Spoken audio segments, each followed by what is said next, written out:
Golden Pages Library proudly presents the full audiobook, The Awakening and Selected Short Stories, by Kate Chopin. Part 1, The Awakening. Chapter 1. A green and yellow parrot, which hung in a cage outside the door, kept repeating over and over, Allez-vous-en! Allez-vous-en! Sapristi! That's all right. He could speak a little Spanish and also a language which nobody understood, unless it was the mockingbird that hung on the other side of the door, whistling his fluty notes out upon the breeze with maddening persistence. Mr. Pontellier, unable to read his newspaper with any degree of comfort, arose with an expression and an exclamation of disgust. He walked down the gallery and across the narrow bridges which connected the Lebrun cottages one with the other. He had been seated before the door of the main house. The parrot and the mockingbird were the property of Madame Lebrun, and they had the right to make all the noise they wished. Mr. Pontellier had the privilege of quitting their society when they ceased to be entertaining. He stopped before the door of his own cottage, which was the fourth one from the main building and next to the last. Seating himself in a wicker rocker which was there, he once more applied himself to the task of reading the newspaper. The day was Sunday. The paper was a day old. The Sunday papers had not yet reached Grand Isle. He was already acquainted with the market reports, and he glanced restlessly over the editorials and bits of news which he had not had time to read before quitting New Orleans the day before. Mr. Pontellier wore eyeglasses. He was a man of 40, of medium height and rather slender build. He stooped a little. His hair was brown and straight, parted on one side. His beard was neatly and closely trimmed. Once in a while, he withdrew his glance from the newspaper and looked about him. There was more noise than ever over at the house. The main building was called the house, to distinguish it from the cottages. The chattering and whistling birds were still at it. Two young girls, the Farival twins, were playing a duet from Zampa upon the piano. Madame Lebrun was bustling in and out, giving orders in a high key to a yard boy whenever she got inside the house, and directions in an equally high voice to a dining-room servant whenever she got outside. She was a fresh, pretty woman, clad always in white with elbow sleeves. Her starched skirts crinkled as she came and went. Farther down, before one of the cottages, a lady in black was walking demurely up and down, telling her beads. A good many persons of the pension had gone over to the Cheniere Caminada in Beaudelet's Lugger to hear Mass. Some young people were out under the water oaks playing croquet. Mr. Pontellier's 2 children were there, sturdy little fellows of 4 and 5. A quadroon nurse followed them about with a faraway meditative air. Mr. Pontellier finally lit a cigar and began to smoke, letting the paper drag idly from his hand. He fixed his gaze upon a white sunshade that was advancing at snail's pace from the beach. He could see it plainly between the gaunt trunks of the water oaks and across the stretch of yellow chamomile. The gulf looked far away, melting hazily into the blue of the horizon. The sunshade continued to approach slowly. Beneath its pink-lined shelter were his wife, Mrs. Pontellier, and young Robert Lebrun. When they reached the cottage, the two seated themselves with some appearance of fatigue upon the upper step of the porch, facing each other, each leaning against a supporting post. "What folly! To bathe at such an hour in such heat!" exclaimed Mr. Pontellier. He himself had taken a plunge at daylight. That was why the morning seemed long to him. "You are burnt beyond recognition," he added, looking at his wife as one looks at a valuable piece of personal property which has suffered some damage. She held up her hands, strong, shapely hands, and surveyed them critically, drawing up her fawn sleeves above the wrists. Looking at them reminded her of her rings, which she had given to her husband before leaving for the beach. She silently reached out to him, and he, understanding, took the rings from his vest pocket and dropped them into her open palm. She slipped them upon her fingers. Then, clasping her knees, she looked across at Robert and began to laugh. The rings sparkled upon her fingers. He sent back an answering smile. "What is it?" asked Pontellier. looking lazily and amused from one to the other. It was some utter nonsense, some adventure out there in the water, and they both tried to relate it at once. It did not seem half so amusing when told. They realized this, and so did Mr. Pontellier. He yawned and stretched himself. Then he got up, saying he had half a mind to go over to Klein's hotel and play a game of billiards. "Come go along, LeBron," he proposed to Robert.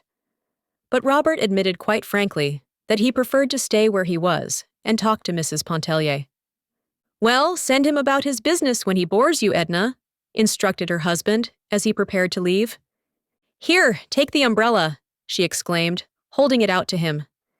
He accepted the sunshade and, lifting it over his head, descended the steps and walked away. "Coming back to dinner?" his wife called after him. He halted a moment and shrugged his shoulders. He felt in his vest pocket. There was a $10 bill there. He did not know. Perhaps he would return for the early dinner, and perhaps he would not. It all depended upon the company which he found over at Klein's and the size of the game. He did not say this, but she understood it and laughed, nodding goodbye to him. Both children wanted to follow their father when they saw him starting out. He kissed them and promised to bring them back bonbons and peanuts. Chapter 2. Mrs. Pontellier's eyes were quick and bright. They were a yellowish brown, about the color of her hair.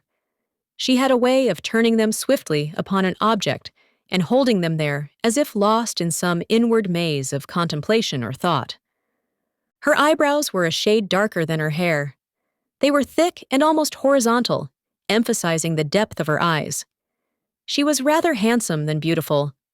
Her face was captivating by reason of a certain frankness of expression and a contradictory, subtle play of features. Her manner was engaging. Robert rolled a cigarette. He smoked cigarettes because he could not afford cigars, he said. He had a cigar in his pocket which Mr. Pontellier had presented him with, and he was saving it for his after-dinner smoke. This seemed quite proper and natural on his part. In coloring, he was not unlike his companion. A clean-shaved face made the resemblance more pronounced than it would otherwise have been. There rested no shadow of care upon his open countenance. His eyes gathered in and reflected the light and languor of the summer day. Mrs. Pontellier reached over for a palm leaf fan that lay on the porch and began to fan herself, while Robert sent between his lips light puffs from his cigarette. They chatted incessantly about the things around them, their amusing adventure out in the water. It had again assumed its entertaining aspect. About the wind, the trees, the people who had gone to the cheniere, about the children playing croquet under the oaks, and the Farival twins, who were now performing the overture to The Poet and the Peasant. Robert talked a good deal about himself. He was very young and did not know any better. Mrs. Pontellier talked a little about herself for the same reason. Each was interested in what the other said. Robert spoke of his intention to go to Mexico in the autumn, where fortune awaited him. He was always intending to go to Mexico, but some way never got there. Meanwhile, he held on to his modest position in a mercantile house in New Orleans, where an equal familiarity with English, French, and Spanish gave him no small value as a clerk and correspondent. He was spending his summer vacation, as he always did, with his mother at Grand Isle. In former times, before Robert could remember, the house had been a summer luxury of the Lebrons. Now, flanked by its dozen or more cottages, which were always filled with exclusive visitors from the Quartier Français, it enabled Madame Lebrun to maintain the easy and comfortable existence which appeared to be her birthright. Mrs. Pontellier talked about her father's Mississippi plantation and her girlhood home in the old Kentucky bluegrass country. She was an American woman with a small infusion of French, which seemed to have been lost in dilution. She read a letter from her sister, who was away in the East and who had engaged herself to be married. Robert was interested and wanted to know what manner of girls the sisters were, what the father was like, and how long the mother had been dead. When Mrs. Pontellier folded the letter, it was time for her to dress for the early dinner. "I see Leonce isn't coming back," she said, with a glance in the direction whence her husband had disappeared. Robert supposed he was not. as there were a good many New Orleans clubmen over at Klein's. When Mrs. Pontellier left him to enter her room, the young man descended the steps and strolled over toward the croquet players, where, during the half hour before dinner, he amused himself with the little Pontellier children, who were very fond of him. Chapter 3. It was 11 o'clock that night when Mr. Pontellier returned from Klein's hotel. He was in an excellent humor, in high spirits, and very talkative. His entrance awoke his wife, who was in bed and fast asleep when he came in. He talked to her while he undressed, telling her anecdotes and bits of news and gossip that he had gathered during the day. From his trousers pockets, he took a fistful of crumpled banknotes and a good deal of silver coin, which he piled on the bureau indiscriminately with keys, knife, handkerchief, and whatever else happened to be in his pockets. She was overcome with sleep and answered him with little half-utterances. He thought it very discouraging that his wife, who was the sole object of his existence, evinced so little interest in things which concerned him, and valued so little his conversation. Mr. Pontellier had forgotten the bonbons and peanuts for the boys. Notwithstanding, he loved them very much, and went into the adjoining room where they slept to take a look at them and make sure that they were resting comfortably. The result of his investigation was far from satisfactory. He turned and shifted the youngsters about in bed. One of them began to kick and talk about a basket full of crabs. Mr. Pontellier returned to his wife with the information that Raoul had a high fever and needed looking after. Then he lit a cigar and went and sat near the open door to smoke it. Mrs. Pontellier was quite sure Raoul had no fever. He had gone to bed perfectly well, she said, and nothing had ailed him all day. Mr. Pontellier was too well acquainted with fever symptoms to be mistaken. He assured her the child was consuming at that moment in the next room. He reproached his wife with her inattention, her habitual neglect of the children. If it was not a mother's place to look after children, whose on earth was it? He himself had his hands full with his brokerage business. He could not be in two places at once, making a living for his family on the street, and staying at home to see that no harm befell them. He talked in a monotonous, insistent way. Mrs. Pontellier sprang out of bed and went into the next room. She soon came back and sat on the edge of the bed, leaning her head down on the pillow. She said nothing and refused to answer her husband when he questioned her. When his cigar was smoked out, he went to bed, and in half a minute he was fast asleep. Mrs. Pontellier was by that time thoroughly awake. She began to cry a little and wiped her eyes on the sleeve of her peignoir. Blowing out the candle, which her husband had left burning, she slipped her bare feet into a pair of satin mules at the foot of the bed and went out on the porch, where she sat down in the wicker chair and began to rock gently to and fro. It was then past midnight. The cottages were all dark. A single faint light gleamed out from the hallway of the house. There was no sound abroad except the hooting of an old owl in the top of a water oak and the everlasting voice of the sea that was not uplifted at that soft hour. It broke like a mournful lullaby upon the night. The tears came so fast to Mrs. Pontellier's eyes that the damp sleeve of her peignoir no longer served to dry them. She was holding the back of her chair with one hand. Her loose sleeve had slipped almost to the shoulder of her uplifted arm. Turning, she thrust her face, steaming and wet, into the bend of her arm, and she went on crying there, not caring any longer to dry her face, her eyes, her arms. She could not have told why she was crying. Such experiences as the foregoing were not uncommon in her married life. They seemed never before to have weighed much against the abundance of her husband's kindness and a uniform devotion which had come to be tacit and self-understood. An indescribable oppression, which seemed to generate in some unfamiliar part of her consciousness, filled her whole being with a vague anguish. It was like a shadow, like a mist passing across her soul's summer day. It was strange and unfamiliar. It was a mood. She did not sit there inwardly upbraiding her husband, lamenting at fate, which had directed her footsteps to the path which they had taken. She was just having a good cry all to herself. The mosquitoes made merry over her, biting her firm, round arms and nipping at her bare insteps. The little stinging, buzzing imps succeeded in dispelling a mood which might have held her there in the darkness half a night longer. The following morning, Mr. Pontellier was up in good time to take the rockaway, which was to convey him to the steamer at the wharf. He was returning to the city to his business, and they would not see him again at the island till the coming Saturday. He had regained his composure, which seemed to have been somewhat impaired the night before. He was eager to be gone, as he looked forward to a lively week in Carondelet Street. Mr. Pontellier gave his wife half of the money, which he had brought away from Klein's hotel the evening before. She liked money as well as most women, and accepted it with no little satisfaction. "It will buy a handsome wedding present for Sister Janet," she exclaimed, smoothing out the bills as she counted them one by one. "Oh, we'll treat Sister Janet better than that, my dear," he laughed, as he prepared to kiss her goodbye. The boys were tumbling about, clinging to his legs, imploring that numerous things be brought back to them. Mr. Pontellier was a great favorite, and ladies, men, children, even nurses, were always on hand to say goodbye to him. His wife stood smiling and waving, the boys shouting, as he disappeared in the old rockaway down the sandy road. A few days later, a box arrived for Mrs. Pontellier from New Orleans. It was from her husband.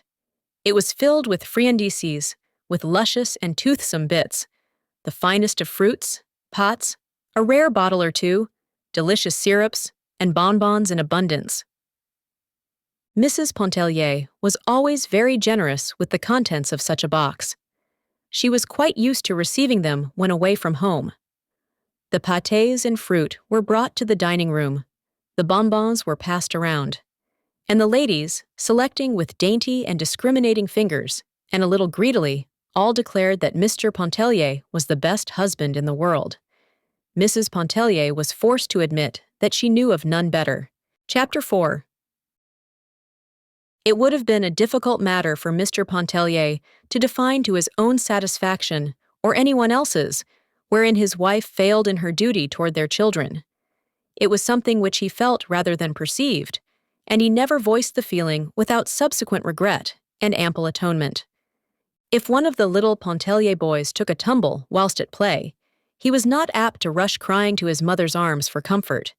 He would more likely pick himself up, wipe the water out of his eyes and the sand out of his mouth, and go on playing. Tots as they were, they pulled together and stood their ground in childish battles with doubled fists and uplifted voices, which usually prevailed against the other mother tots. The quadroon nurse was looked upon as a huge encumbrance, only good to button up waists and panties and to brush and part hair, since it seemed to be a law of society that hair must be parted and brushed. In short, Mrs. Pontellier was not a mother woman. The mother women seemed to prevail that summer at Grand Isle. It was easy to know them, fluttering about with extended protecting wings when any harm, real or imaginary, threatened their precious brood. They were women who idolized their children, worshipped their husbands, and esteemed it a holy privilege to efface themselves as individuals and grow wings as ministering angels. Many of them were delicious in the role. One of them was the embodiment of every womanly grace and charm. If her husband did not adore her, he was a brute, deserving of death by slow torture. Her name was Adèle Ratignolle.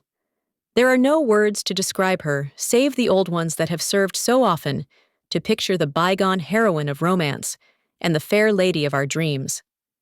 There was nothing subtle or hidden about her charms. Her beauty was all there, flaming and apparent. The spun gold hair that comb nor confining pin could restrain. The blue eyes that were like nothing but sapphires. 2 lips that pouted, that were so red one could only think of cherries or some other delicious crimson fruit in looking at them.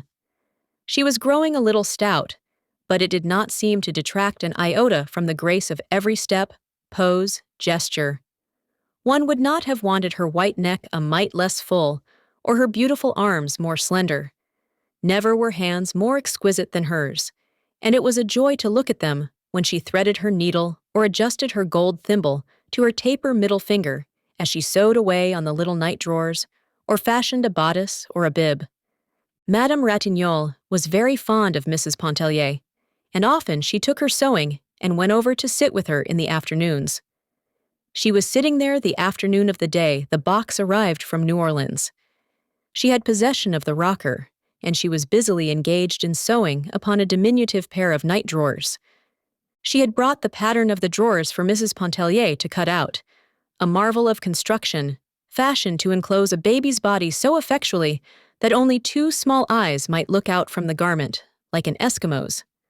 They were designed for winter wear, when treacherous drafts came down chimneys and insidious currents of deadly cold found their way through keyholes. Mrs. Pontellier's mind was quite at rest concerning the present material needs of her children, and she could not see the use of anticipating and making winter night garments the subject of her summer meditations. But she did not want to appear unamiable and uninterested, so she had brought forth newspapers, which she spread upon the floor of the gallery, and under Madame Ratignolle's directions she had cut a pattern of the impervious garment. Robert was there, seated as he had been the Sunday before, and Mrs. Pontellier also occupied her former position on the upper step, leaning listlessly against the post. Beside her was a box of bonbons, which she held out at intervals to Madame Ratignole. That lady seemed at a loss to make a selection, but finally settled upon a stick of nougat, wondering if it were not too rich, whether it could possibly hurt her. Madame Ratignole had been married 7 years. About every 2 years she had a baby. At that time she had 3 babies and was beginning to think of a 4th one. She was always talking about her condition. Her condition was in no way apparent, and no one would have known a thing about it but for her persistence in making it the subject of conversation.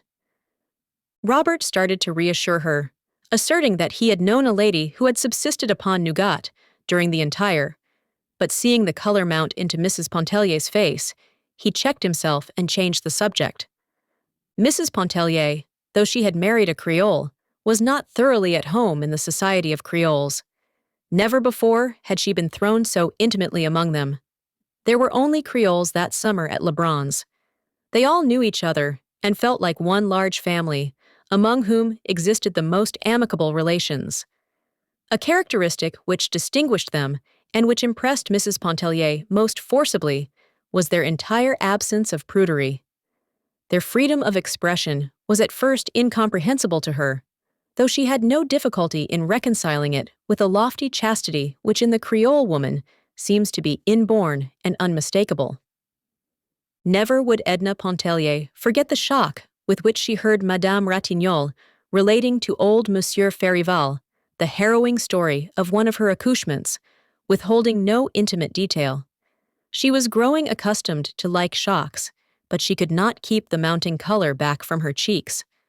Oftener than once, her coming had interrupted the droll story with which Robert was entertaining some amused group of married women. A book had gone the rounds of the pension. When it came her turn to read it, she did so with profound astonishment. She felt moved to read the book in secret and solitude, though none of the others had done so, to hide it from view at the sound of approaching footsteps. It was openly criticized and freely discussed at table. Mrs. Pontellier gave over being astonished and concluded that wonders would never cease. Chapter 5. They formed a congenial group sitting there that summer afternoon. Madame Ratignole sewing away, often stopping to relate a story or incident with much expressive gesture of her perfect hands. Robert and Mrs. Pontellier sitting idle, exchanging occasional words, glances or smiles, which indicated a certain advanced stage of intimacy and camaraderie. He had lived in her shadow during the past month. No one thought anything of it. Many had predicted that Robert would devote himself to Mrs. Pontellier when he arrived. Since the age of 15, which was 11 years before, Robert each summer at Grand Isle had constituted himself the devoted attendant of some fair dame or damsel. Sometimes it was a young girl, again a widow, but as often as not, it was some interesting married woman. For 2 consecutive seasons, he lived in the sunlight of Mademoiselle Duvigne's presence. But she died between summers. Then Robert posed as an inconsolable, prostrating himself at the feet of Madame Ratignole, for whatever crumbs of sympathy and comfort she might be pleased to vouchsafe. Mrs. Pontellier liked to sit and gaze at her fair companion as she might look upon a faultless Madonna. "Could anyone fathom the cruelty beneath that fair exterior?" murmured Robert. "She knew that I adored her once, and she let me adore her. It was, 'Robert, come, go, stand up, sit down, do this, do that, see if the baby sleeps. My thimble, please, that I left God knows where. Come and read Daudet to me while I sew.' Par example, I never had to ask. You were always there under my feet, like a troublesome cat."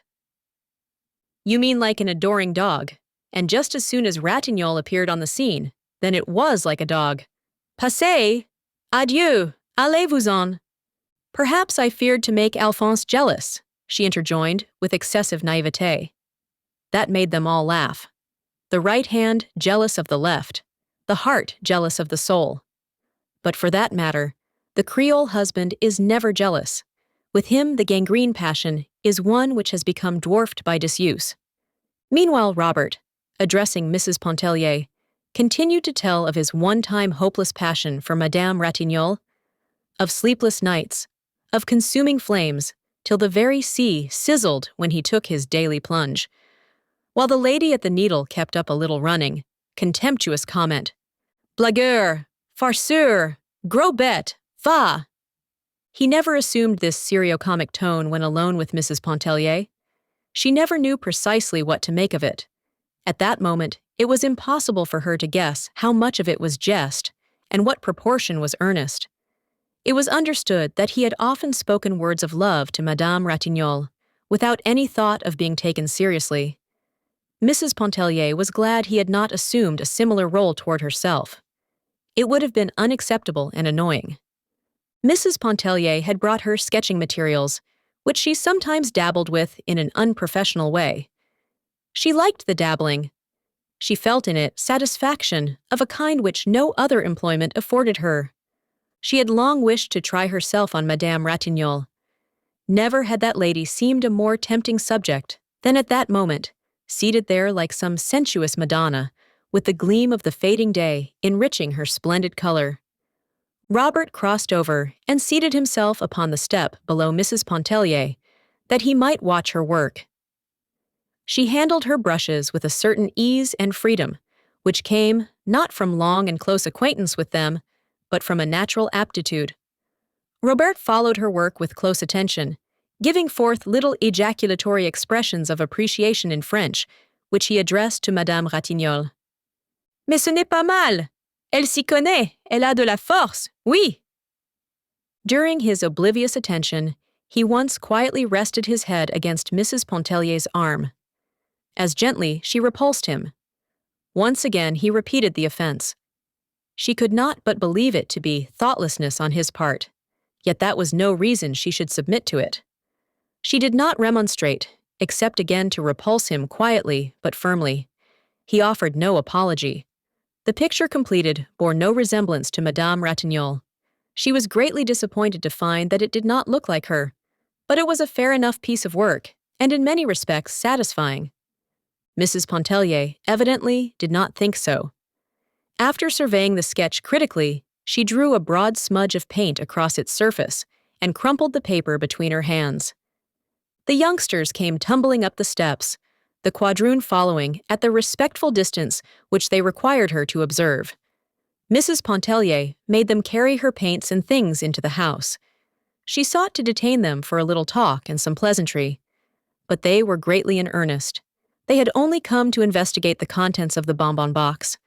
They accepted without murmuring what she chose to give them, each holding out 2 chubby hands, scoop-like, in the vain hope that they might be filled. And then away they went. The sun was low in the west, and the breeze soft and languorous that came up from the south, charged with the seductive odor of the sea.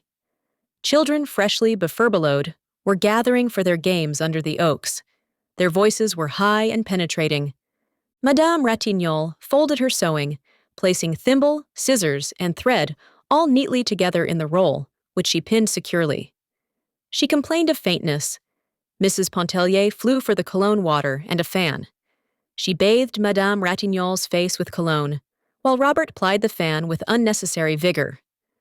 The spell was soon over, and Mrs. Pontellier could not help wondering if there were not a little imagination responsible for its origin, for the rose tint had never faded from her friend's face. She stood watching the fair woman walk down the long line of galleries with the grace and majesty which queens are sometimes supposed to possess. Her little ones ran to meet her. Two of them clung about her white skirts, the third she took from its nurse, and with 1,000 endearments bore it along in her own fond, encircling arms.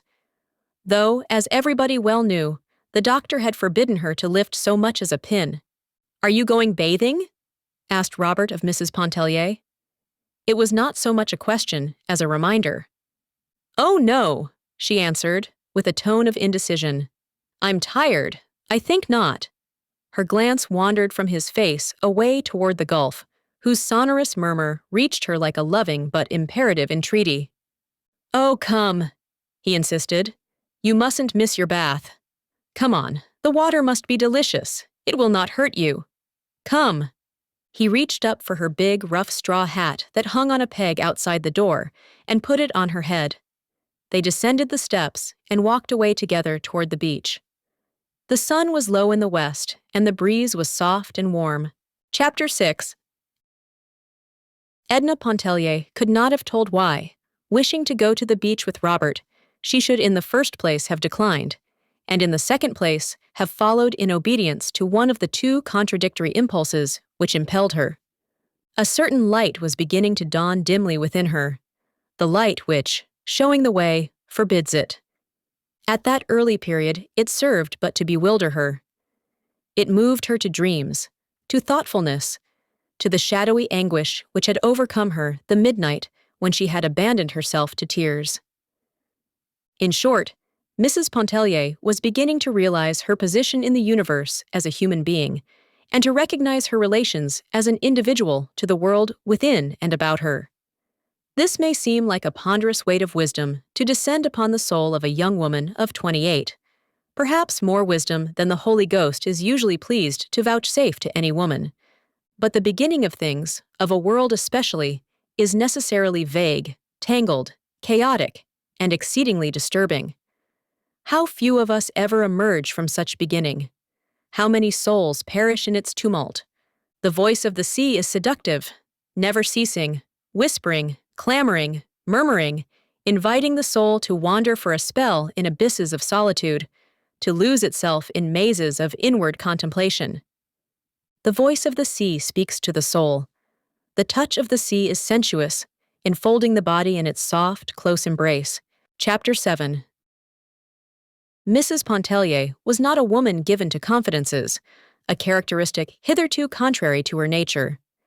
Even as a child, she had lived her own small life all within herself. At a very early period, she had apprehended instinctively the dual life, that outward existence which conforms, the inward life which questions. That summer at Grand Isle, she began to loosen a little the mantle of reserve that had always enveloped her. There must have been, influences, both subtle and apparent, working in their several ways to induce her to do this. But the most obvious was the influence of Adèle Ratignolle. The excessive physical charm of the Creole had first attracted her, for Edna had a sensuous susceptibility to beauty. Then the candor of the woman's whole existence, which everyone might read, and which formed so striking a contrast to her own habitual reserve. This might have furnished a link. Who can tell what metals the gods use in forging the subtle bond which we call sympathy, which we might as well call love? The two women went away one morning to the beach together, arm in arm, under the huge white sunshade. Edna had prevailed upon Madame Ratignolle to leave the children behind, though she could not induce her to relinquish a diminutive roll of needlework, which Adèle begged to be allowed to slip into the depths of her pocket. In some unaccountable way, they had escaped from Robert. The walk to the beach was no inconsiderable one, consisting as it did of a long sandy path, upon which a sporadic and tangled growth that bordered it on either side made frequent and unexpected inroads. There were acres of yellow chamomile reaching out on either hand. Further away still, vegetable gardens abounded, with frequent small plantations of orange or lemon trees intervening. The dark green clusters glistened from afar in the sun. The women were both of goodly height, Madame Ratignolle possessing the more feminine and matronly figure. The charm of Edna Pontellier's physique stole insensibly upon you. The lines of her body were long, clean, and symmetrical. It was a body which occasionally fell into splendid poses. There was no suggestion of the trim, stereotyped fashion plate about it. A casual and indiscriminating observer, in passing, might not cast a second glance upon the figure. But with more feeling and discernment, he would have recognized the noble beauty of its modeling and the graceful severity of poise and movement, which made Edna Pontellier different from the crowd. She wore a cool muslin that morning, white, with a waving vertical line of brown running through it. Also a white linen collar and the big straw hat which she had taken from the peg outside the door. The hat rested any way on her yellow-brown hair, that waved a little, was heavy, and clung close to her head. Madame Ratignolle, more careful of her complexion, had twined a gauze veil about her head. She wore dogskin gloves with gauntlets that protected her wrists. She was dressed in pure white, with a fluffiness of ruffles that became her. The draperies and fluttering things which she wore suited her rich, luxuriant beauty as a greater severity of line could not have done. There were a number of bathhouses along the beach, of rough but solid construction, built with small protecting galleries facing the water. Each house consisted of 2 compartments, and each family at Lebrun's possessed a compartment for itself, fitted out with all the essential paraphernalia of the bath, and whatever other conveniences the owners might desire. The 2 women had no intention of bathing. They had just strolled down to the beach for a walk, and to be alone and near the water. The Pontellier and Ratignolle compartments adjoined one another under the same roof. Mrs. Pontellier had brought down her key through force of habit. Unlocking the door of her bathroom, she went inside, and soon emerged, bringing a rug, which she spread upon the floor of the gallery, and 2 huge hair pillows covered with crash, which she placed against the front of the building. The 2 seated themselves there in the shade of the porch, side by side, with their backs against the pillows and their feet extended. Madame Ratignolle removed her veil, wiped her face with a rather delicate handkerchief, and fanned herself with the fan which she always carried suspended somewhere about her person by a long, narrow ribbon. Edna removed her collar and opened her dress at the throat.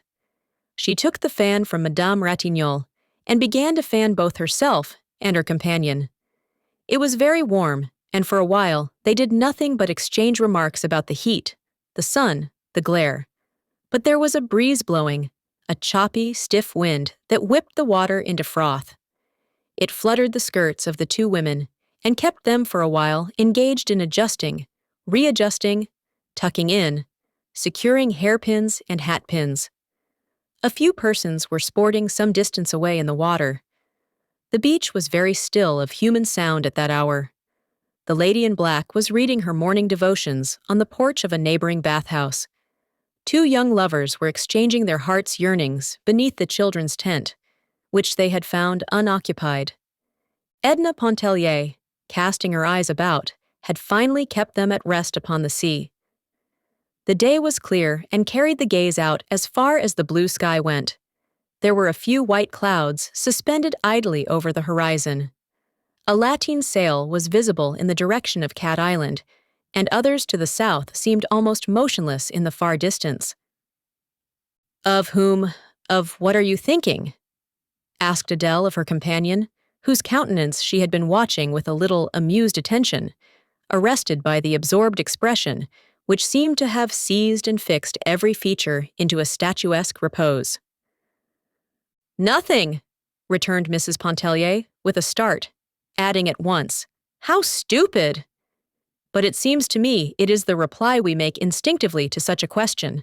Let me see," she went on, throwing back her head and narrowing her fine eyes till they shone like 2 vivid points of light. "Let me see. I was really not conscious of thinking of anything, but perhaps I can retrace my thoughts." "Oh, never mind," laughed Madame Ratignolle. "I am not quite so exacting. I will let you off this time. It is really too hot to think, especially to think about thinking. But for the fun of it, persisted Edna. First of all, the sight of the water stretching so far away, those motionless sails against the blue sky, made a delicious picture that I just wanted to sit and look at. The hot wind beating in my face made me think, without any connection that I can trace of a summer day in Kentucky, of a meadow that seemed as big as the ocean, to the very little girl walking through the grass, which was higher than her waist. She threw out her arms as if swimming when she walked, beating the tall grass as one strikes out in the water. Oh, I see the connection now. Where were you going that day in Kentucky, walking through the grass? I don't remember now. I was just walking diagonally across a big field. My sunbonnet obstructed the view. I could see only the stretch of green before me, and I felt as if I must walk on forever, without coming to the end of it. I don't remember whether I was frightened or pleased. I must have been entertained. Likely as not it was Sunday, she laughed, and I was running away from prayers, from the Presbyterian service, read in a spirit of gloom by my father that chills me yet to think of. And have you been running away from prayers ever since, ma chère? Asked Madame Ratignolle, amused. No, oh no, Edna hastened to say. I was a little unthinking child in those days, just following a misleading impulse without question. On the contrary, during one period of my life, religion took a firm hold upon me.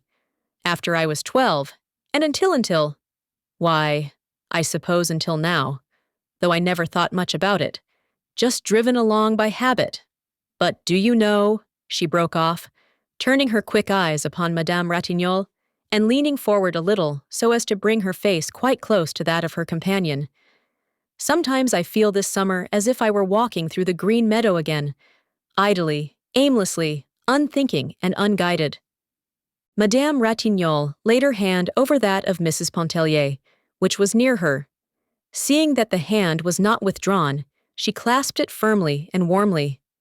She even stroked it a little, fondly, with the other hand, murmuring in an undertone, "Pauvre chérie." The action was at first a little confusing to Edna, but she soon lent herself readily to the Creole's gentle caress. She was not accustomed to an outward and spoken expression of affection, either in herself or in others. She and her younger sister, Janet, had quarreled a good deal through force of unfortunate habit. Her older sister, Margaret, was matronly and dignified, probably from having assumed matronly and housewifely responsibilities too early in life. Their mother having died when they were quite young, Margaret was not effusive. She was practical. Edna had had an occasional girlfriend, but whether accidentally or not, they seemed to have been all of one type, the self-contained. She never realized that the reserve of her own character had much, perhaps everything, to do with this. Her most intimate friend at school had been one of rather exceptional intellectual gifts, who wrote fine-sounding essays, which Edna admired and strove to imitate. And with her she talked and glowed over the English classics, and sometimes held religious and political controversies. Edna often wondered at one propensity which sometimes had inwardly disturbed her without causing any outward show or manifestation on her part. At a very early age, perhaps it was when she traversed the ocean of waving grass, she remembered that she had been passionately enamored of a dignified and sad-eyed cavalry officer who visited her father in Kentucky. She could not leave his presence when he was there, nor remove her eyes from his face, which was something like Napoleon's, with a lock of black hair failing across the forehead. But the cavalry officer melted imperceptibly out of her existence. At another time, her affections were deeply engaged by a young gentleman who visited a lady on a neighboring plantation. It was after they went to Mississippi to live.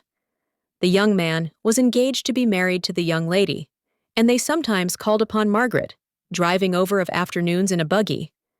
Edna was a little miss, just merging into her teens, and the realization that she herself was nothing to the engaged young man was a bitter affliction to her. But he, too, went the way of dreams. She was a grown young woman when she was overtaken by what she supposed to be the climax of her fate. It was when the face and figure of a great tragedian began to haunt her imagination and stir her senses. The persistence of the infatuation lent it an aspect of genuineness. The hopelessness of it colored it with the lofty tones of a great passion. The picture of the tragedian stood enframed upon her desk. Anyone may possess the portrait of a tragedian without exciting suspicion or comment. This was a sinister reflection which she cherished. In the presence of others, she expressed admiration for his exalted gifts as she handed the photograph around and dwelt upon the fidelity of the likeness. When alone, she sometimes picked it up and kissed the cold glass passionately. Her marriage to Edna Pontellier was purely an accident, in this respect resembling many other marriages which masquerade as the decrees of fate. It was in the midst of her secret great passion that she met him. He fell in love, as men are in the habit of doing, and pressed his suit with an earnestness and an ardor which left nothing to be desired. He pleased her. His absolute devotion flattered her. She fancied there was a sympathy of thought and taste between them, in which fancy she was mistaken. Add to this the violent opposition of her father and her sister Margaret to her marriage with a Catholic, and we need seek no further for the motives which led her to accept Monsieur Pontellier for her husband. The acme of bliss, which would have been a marriage with the tragedian, was not for her in this world. As the devoted wife of a man who worshipped her, she felt she would take her place with a certain dignity in the world of reality, closing the portals forever behind her upon the realm of romance and dreams. But it was not long before the tragedian had gone to join the cavalry officer and the engaged young man and a few others, and Edna found herself face to face with the realities. She grew fond of her husband, realizing with some unaccountable satisfaction that no trace of passion or excessive and fictitious warmth colored her affection, thereby threatening its dissolution. She was fond of her children in an uneven, impulsive way. She would sometimes gather them passionately to her heart. She would sometimes forget them. The year before, they had spent part of the summer with their grandmother Pontellier in Iberville. Feeling secure regarding their happiness and welfare, she did not miss them except with an occasional, intense longing. Their absence was a sort of relief, though she did not admit this, even to herself. It seemed to free her of a responsibility which she had blindly assumed and for which fate had not fitted her. Edna did not reveal so much as all this to Madame Ratignolle that summer day when they sat with faces turned to the sea. But a good part of it escaped her. She had put her head down on Madame Ratignolle's shoulder. She was flushed and felt intoxicated with the sound of her own voice and the unaccustomed taste of candor. It muddled her like wine, or like a first breath of freedom. There was the sound of approaching voices. It was Robert, surrounded by a troop of children, searching for them. The two little Pontelliers were with him, and he carried Madame Ratignolle's little girl in his arms. There were other children beside, and two nursemaids followed, looking disagreeable and resigned. The women at once rose and began to shake out their draperies and relax their muscles. Mrs. Pontellier threw the cushions and rug into the bathhouse. The children all scampered off to the awning, and they stood there in a line, gazing upon the intruding lovers, still exchanging their vows and sighs. The lovers got up, with only a silent protest, and walked slowly away somewhere else. The children possessed themselves of the tent, and Mrs. Pontellier went over to join them. Madame Ratignolle begged Robert to accompany her to the house. She complained of cramp in her limbs and stiffness of the joints. She leaned draggingly upon his arm as they walked. Chapter 8. "Do me a favor, Robert," spoke the pretty woman at his side, almost as soon as she and Robert had started their slow, homeward way. She looked up in his face, leaning on his arm beneath the encircling shadow of the umbrella, which he had lifted. "Granted, as many as you like," he returned, glancing down into her eyes that were full of thoughtfulness and some speculation. "I only ask for one. Let Mrs. Pontellier alone." "Tiens!" he exclaimed, with a sudden boyish laugh. "Voilà que Madame Ratignolle est jalouse." "Nonsense! I'm in earnest. I mean what I say. Let Mrs. Pontellier alone." "Why?" he asked. himself growing serious at his companion's solicitation. She is not one of us. She is not like us. She might make the unfortunate blunder of taking you seriously. His face flushed with annoyance, and taking off his soft hat, he began to beat it impatiently against his leg as he walked. "Why shouldn't she take me seriously?" he demanded sharply. "Am I a comedian, a clown, a jack-in-the-box? Why shouldn't she? You Creoles! I have no patience with you. Am I always to be regarded as a feature of an amusing program? I hope Mrs. Pontellier does take me seriously. I hope she has discernment enough to find in me something besides the blagueur. If I thought there was any doubt—" "Oh, enough, Robert!" She broke into his heated outburst.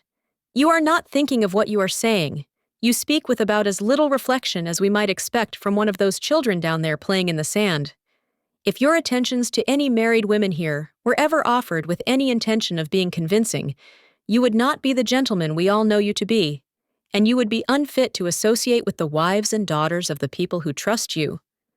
Madame Ratignolle had spoken what she believed to be the law and the gospel. The young man shrugged his shoulders impatiently. "Oh, well! That isn't it," slamming his hat down vehemently upon his head. "You ought to feel that such things are not flattering to say to a fellow. Should our whole intercourse consist of an exchange of compliments? Ma foi! It isn't pleasant to have a woman tell you," he went on unheedingly, but breaking off suddenly. "Now, if I were like Arobin, you remember Alcée Arobin and that story of the consul's wife at Biloxi?" And he related the story of Alcée Arobin and the consul's wife, and another about the tenor of the French opera, who received letters which should never have been written, and still other stories, grave and gay, till Mrs. Pontellier and her possible propensity for taking young men seriously was apparently forgotten. Madame Ratignolle, when they had regained her cottage, went in to take the hour's rest, which she considered helpful. Before leaving her, Robert begged her pardon for the impatience. He called it rudeness, with which he had received her well-meant caution. "You made one mistake, Adele," he said with a light smile. "There is no earthly possibility of Mrs. Pontellier ever taking me seriously. You should have warned me against taking myself seriously. Your advice might then have carried some weight and given me subject for some reflection. Au revoir. But you look tired," he added solicitously. "Would you like a cup of bouillon? Shall I stir you a toddy? Let me mix you a toddy with a drop of Angostura." She acceded to the suggestion of bouillon, which was grateful and acceptable. He went himself to the kitchen, which was a building apart from the cottages and lying to the rear of the house. And he himself brought her the golden brown bouillon, in a dainty Sèvres cup, with a flaky cracker or two on the saucer. She thrust a bare white arm from the curtain, which shielded her open door, and received the cup from his hands. She told him he was a bon garçon, and she meant it. Robert thanked her and turned away toward the house. The lovers were just entering the grounds of the pension. They were leaning toward each other as the water oaks bent from the sea. There was not a particle of earth beneath their feet. Their heads might have been turned upside down, so absolutely did they tread upon blue ether. The lady in black, creeping behind them, looked a trifle paler and more jaded than usual. There was no sign of Mrs. Pontellier and the children. Robert scanned the distance for any such apparition. They would doubtless remain away till the dinner hour. The young man ascended to his mother's room. It was situated at the top of the house, made up of odd angles and a queer sloping ceiling. 2 broad dormer windows looked out toward the gulf, and as far across it as a man's eye might reach. The furnishings of the room were light, cool, and practical. Madame Lebrun was busily engaged at the sewing machine. A little black girl sat on the floor, and with her hands worked the treadle of the machine. The Creole woman does not take any chances which may be avoided of imperiling her health. Robert went over and seated himself on the broad sill of one of the dormer windows. He took a book from his pocket and began energetically to read it, judging by the precision and frequency with which he turned the leaves. The sewing machine made a resounding clatter in the room. It was of a ponderous, bygone make. In the lulls, Robert and his mother exchanged bits of desultory conversation. "Where is Mrs. Pontellier?" Down at the beach with the children. I promised to lend her the Goncourt. Don't forget to take it down when you go. It's there on the bookshelf over the small table. Clatter, clatter, clatter, bang. For the next 5 or 8 minutes. Where is Victor going with the rockaway? The rockaway? Victor? Yes, down there in front. He seems to be getting ready to drive away somewhere. Call him! Clatter, clatter. Robert uttered a shrill, piercing whistle, which might have been heard back at the wharf. He won't look up. Madame Lebrun flew to the window. She called, Victor! She waved a handkerchief and called again. The young fellow below got into the vehicle and started the horse off at a gallop. Madame Lebrun went back to the machine, crimson with annoyance. Victor was the younger son and brother, a tête-montée, with a temper which invited violence and a will which no axe could break. Whenever you say the word, I'm ready to thrash any amount of reason into him that he's able to hold. If your father had only lived! Clatter, clatter, clatter, clatter, bang! It was a fixed belief with Madame Lebrun that the conduct of the universe and all things pertaining thereto would have been manifestly of a more intelligent and higher order had not Monsieur Lebrun been removed to other spheres during the early years of their married life. What do you hear from Montel? Montel was a middle-aged gentleman whose vain ambition and desire for the past 20 years had been to fill the void which Monsieur Lebrun's taking off had left in the Lebrun household. Clatter, clatter, bang, clatter. I have a letter somewhere.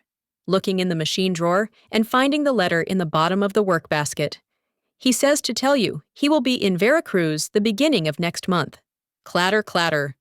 And if you still have the intention of joining him, bang, clatter, clatter, bang. Why didn't you tell me so before, Mother? You know I wanted clatter, clatter, clatter. Do you see Mrs. Pontellier starting back with the children? She will be in late to luncheon again. She never starts to get ready for luncheon till the last minute. Clatter, clatter. Where are you going? Where did you say the Goncourt was? Chapter 9. Every light in the hall was ablaze. Every lamp turned as high as it could be without smoking the chimney or threatening explosion. The lamps were fixed at intervals against the wall, encircling the whole room. Someone had gathered orange and lemon branches, and with these fashioned graceful festoons between. The dark green of the branches stood out and glistened against the white muslin curtains which draped the windows, and which puffed, floated, and flapped at the capricious will of a stiff breeze that swept up from the Gulf.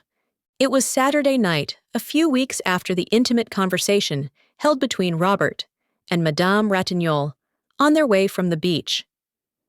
An unusual number of husbands, fathers, and friends had come down to stay over Sunday, and they were being suitably entertained by their families with the material help of Madame Lebrun.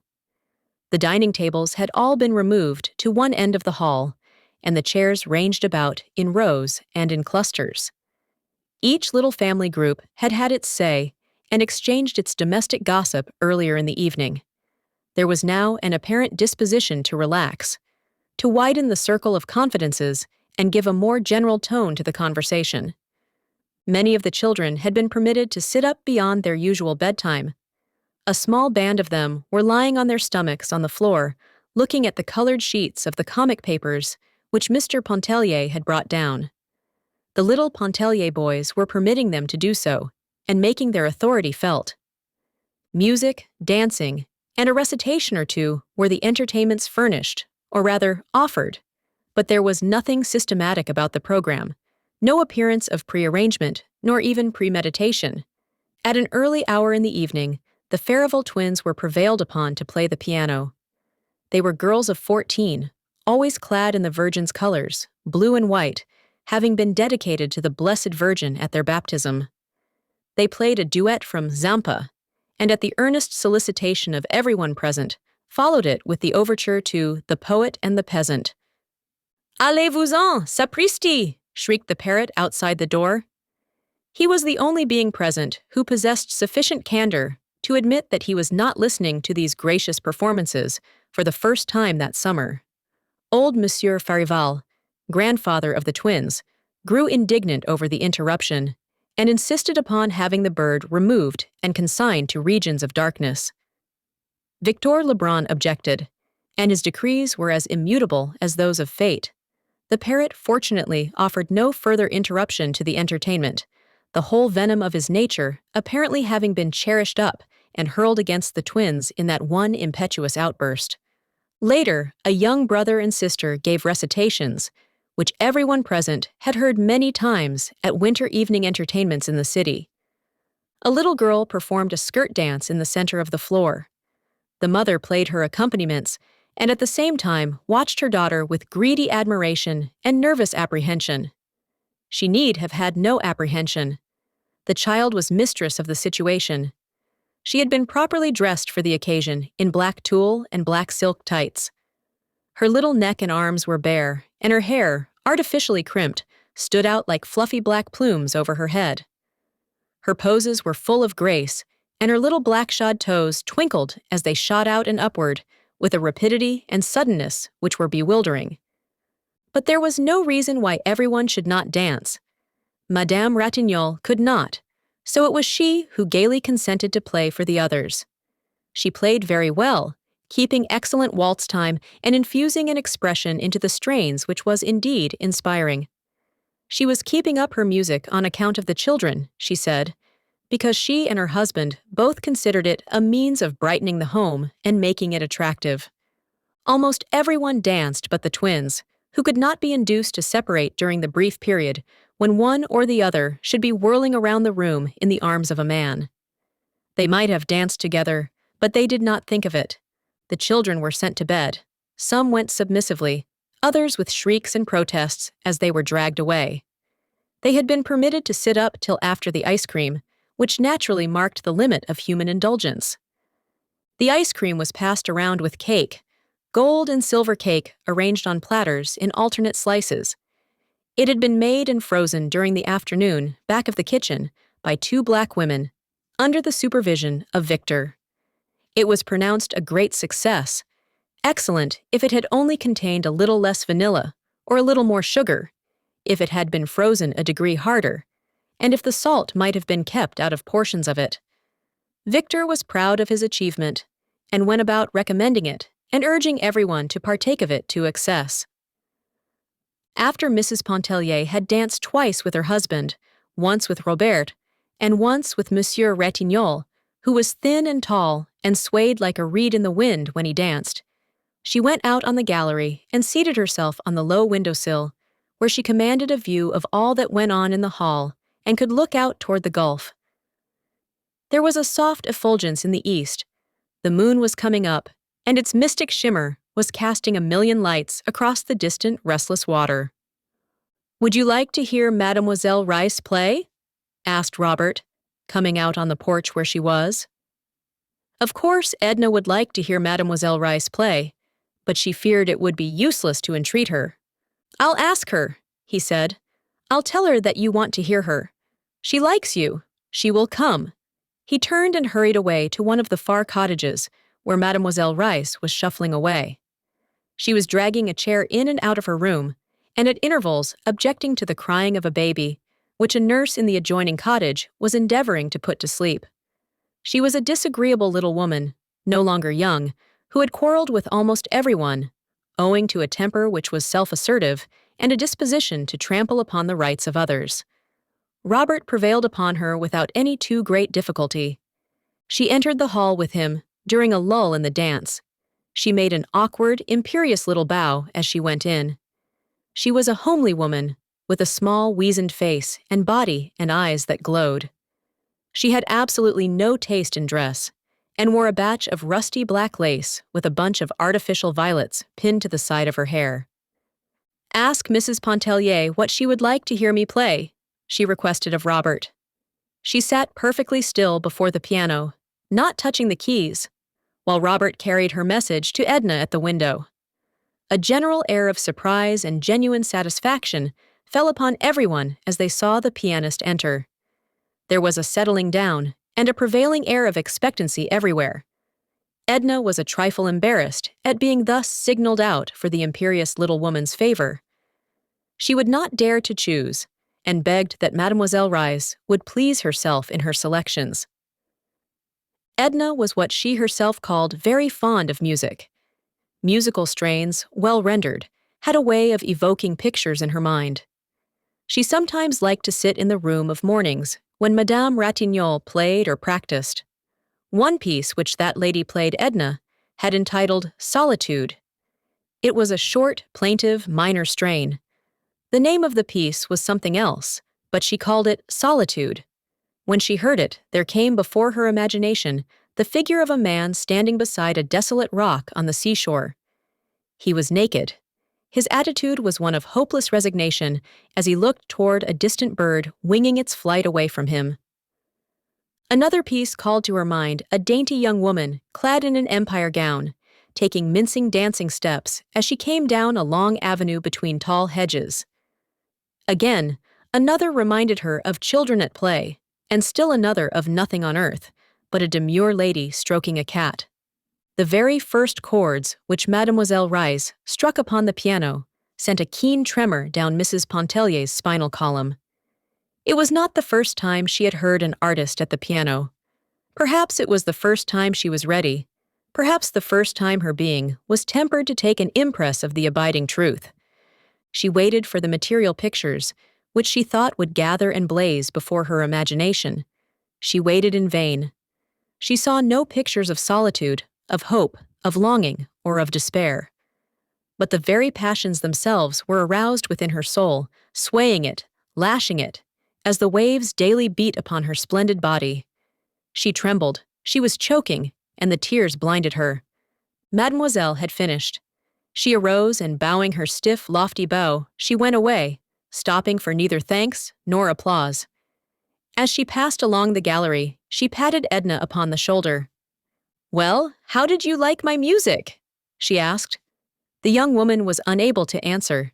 She pressed the hand of the pianist convulsively. Mademoiselle Reisz perceived her agitation and even her tears. She patted her again upon the shoulder as she said, "You are the only one worth playing for. Those others? Bah!" And she went shuffling and sidling on down the gallery toward her room. But she was mistaken about those others. Her playing had aroused a fever of enthusiasm. What passion! What an artist!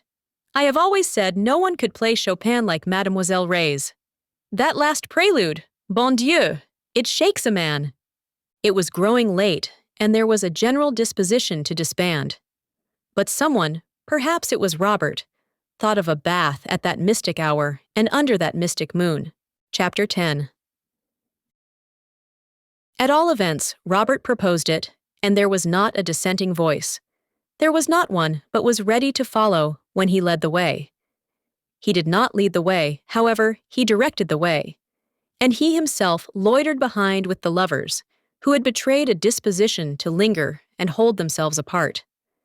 He walked between them, whether with malicious or mischievous intent, was not wholly clear, even to himself.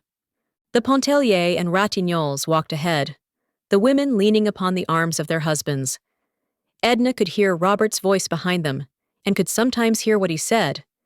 She wondered why he did not join them. It was unlike him not to. Of late he had sometimes held away from her for an entire day, redoubling his devotion upon the next and the next, as though to make up for hours that had been lost. She missed him the days when some pretext served to take him away from her, just as one misses the sun on a cloudy day, without having thought much about the sun when it was shining. The people walked in little groups toward the beach. They talked and laughed. Some of them sang. There was a band playing down at Klein's hotel, and the strains reached them faintly, tempered by the distance. There were strange, rare odors abroad, a tangle of the sea smell and of weeds and damp, new-plowed earth, mingled with the heavy perfume of a field of white blossoms somewhere near. But the night sat lightly upon the sea and the land. There was no weight of darkness. There were no shadows. The white light of the moon had fallen upon the world like the mystery and the softness of sleep. Most of them walked into the water as though into a native element. The sea was quiet now, and swelled lazily in broad billows that melted into one another and did not break except upon the beach in little foamy crests that coiled back like slow white serpents. Edna had attempted all summer to learn to swim. She had received instructions from both the men and women, in some instances from the children. Robert had pursued a system of lessons almost daily, and he was nearly at the point of discouragement in realizing the futility of his efforts. A certain ungovernable dread hung about her when in the water, unless there was a hand nearby that might reach out and reassure her. But that night, she was like the little tottering, stumbling, clutching child who of a sudden realizes its powers and walks for the first time alone, boldly and with overconfidence. She could have shouted for joy. She did shout for joy, as with a sweeping stroke or two, she lifted her body to the surface of the water. A feeling of exultation overtook her, as if some power of significant import had been given her to control the working of her body and her soul. She grew daring and reckless, overestimating her strength. She wanted to swim far out, where no woman had swum before. Her unlooked-for achievement was the subject of wonder, applause, and admiration. Each one congratulated himself that his special teachings had accomplished this desired end. "How easy it is," she thought. "It is nothing," she said aloud. "Why did I not discover before that it was nothing? Think of the time I have lost splashing about like a baby." She would not join the groups in their sports and bouts, but intoxicated with her newly conquered power, she swam out alone. She turned her face seaward to gather in an impression of space and solitude, which the vast expanse of water, meeting and melting with the moonlit sky, conveyed to her excited fancy. As she swam, she seemed to be reaching out for the unlimited in which to lose herself. Once she turned and looked toward the shore, toward the people she had left there. She had not gone any great distance, that is, what would have been a great distance for an experienced swimmer. But to her unaccustomed vision, the stretch of water behind her assumed the aspect of a barrier which her unaided strength would never be able to overcome.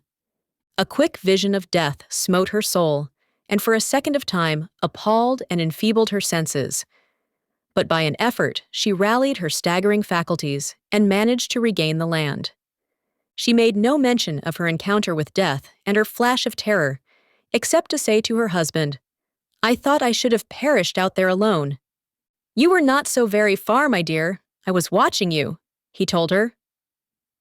Edna went at once to the bathhouse, and she had put on her dry clothes and was ready to return home before the others had left the water. She started to walk away alone. They all called to her and shouted to her. She waved a dissenting hand and went on, paying no further heed to their renewed cries, which sought to detain her.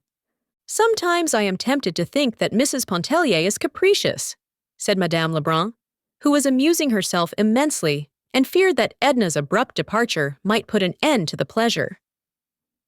"I know she is," assented Mr. Pontellier. "Sometimes, not often." Edna had not traversed a quarter of the distance on her way home before she was overtaken by Robert. "Did you think I was afraid?" she asked him, without a shade of annoyance. "No, I knew you weren't afraid." "Then why did you come? Why didn't you stay out there with the others?" "I never thought of it." "Thought of what?" "Of anything. What difference does it make?" "I'm very tired," she uttered complainingly. "I know you are." "You don't know anything about it. Why should you know? I never was so exhausted in my life. But it isn't unpleasant. 1,000 emotions have swept through me tonight. I don't comprehend half of them. Don't mind what I'm saying. I'm just thinking aloud. I wonder if I shall ever be stirred again, as Mademoiselle Rice's playing moved me tonight. I wonder if any night on earth will ever again be like this one. It is like a night in a dream. The people about me are like some uncanny, half-human beings. There must be spirits abroad tonight?" "There are," whispered Robert.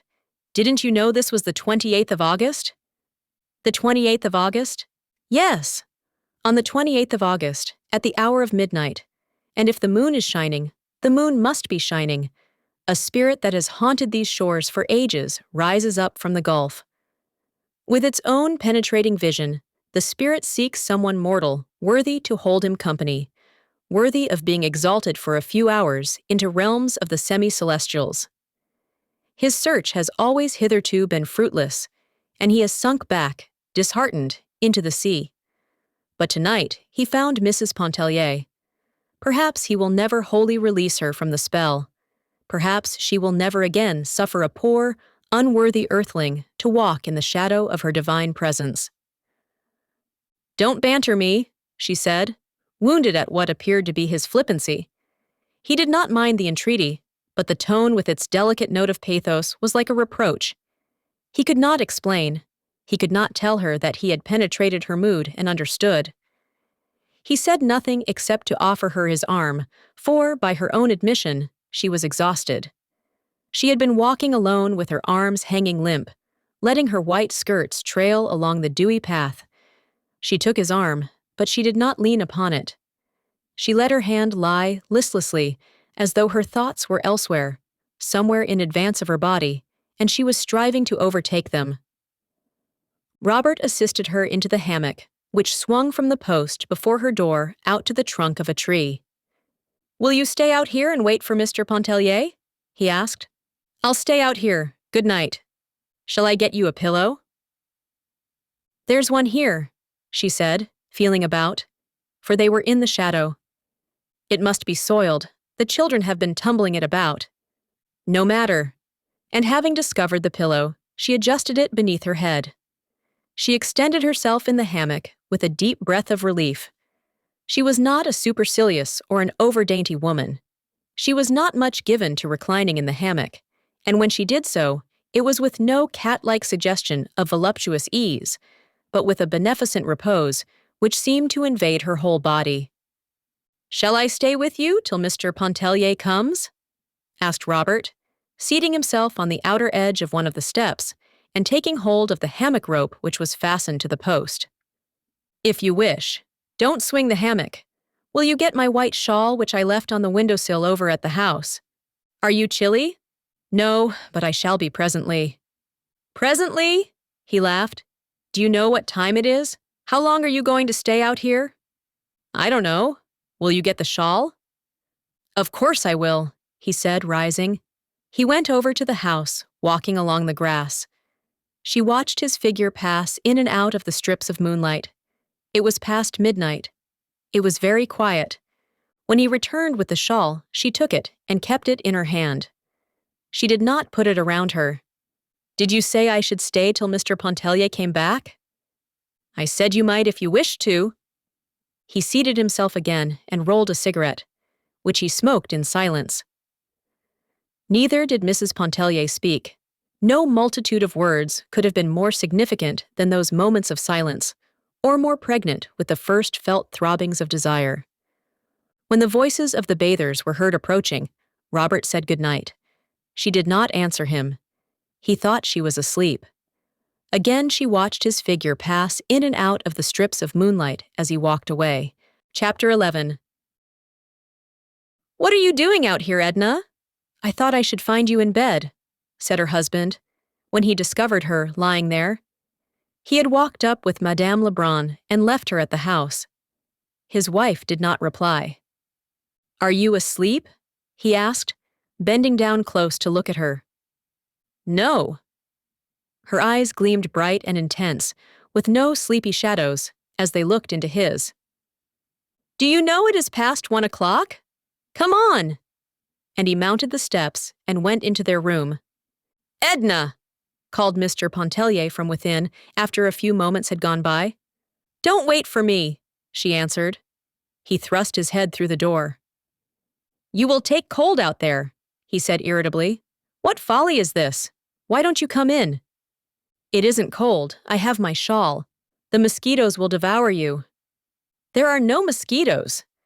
She heard him moving about the room, every sound indicating impatience and irritation.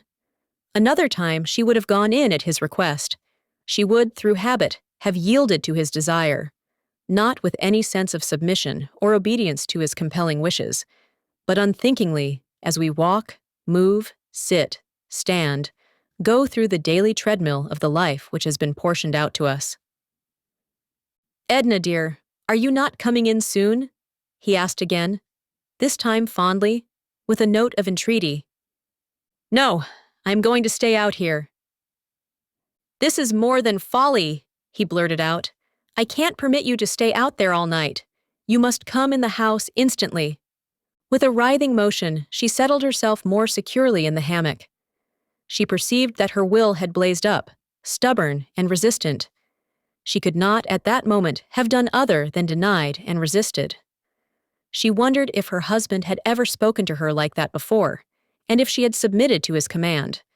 Of course she had. She remembered that she had.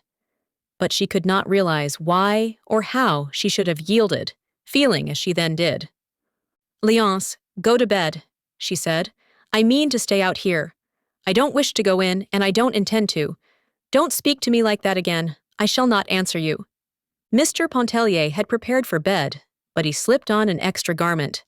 He opened a bottle of wine, of which he kept a small and select supply in a buffet of his own. He drank a glass of the wine and went out on the gallery and offered a glass to his wife. She did not wish any. He drew up the rocker, hoisted his slippered feet on the rail, and proceeded to smoke a cigar. He smoked 2 cigars. Then he went inside and drank another glass of wine. Mrs. Pontellier again declined to accept a glass when it was offered to her.